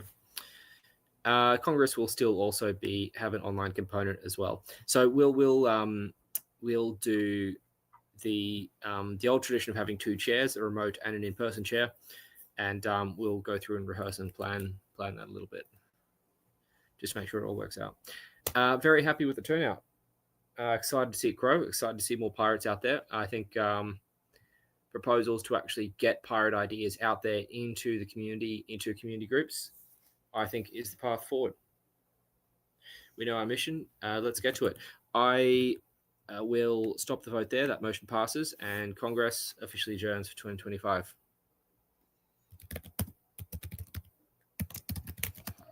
Thank you, Miles. Thanks all. Thank you, Miles. Bye-bye.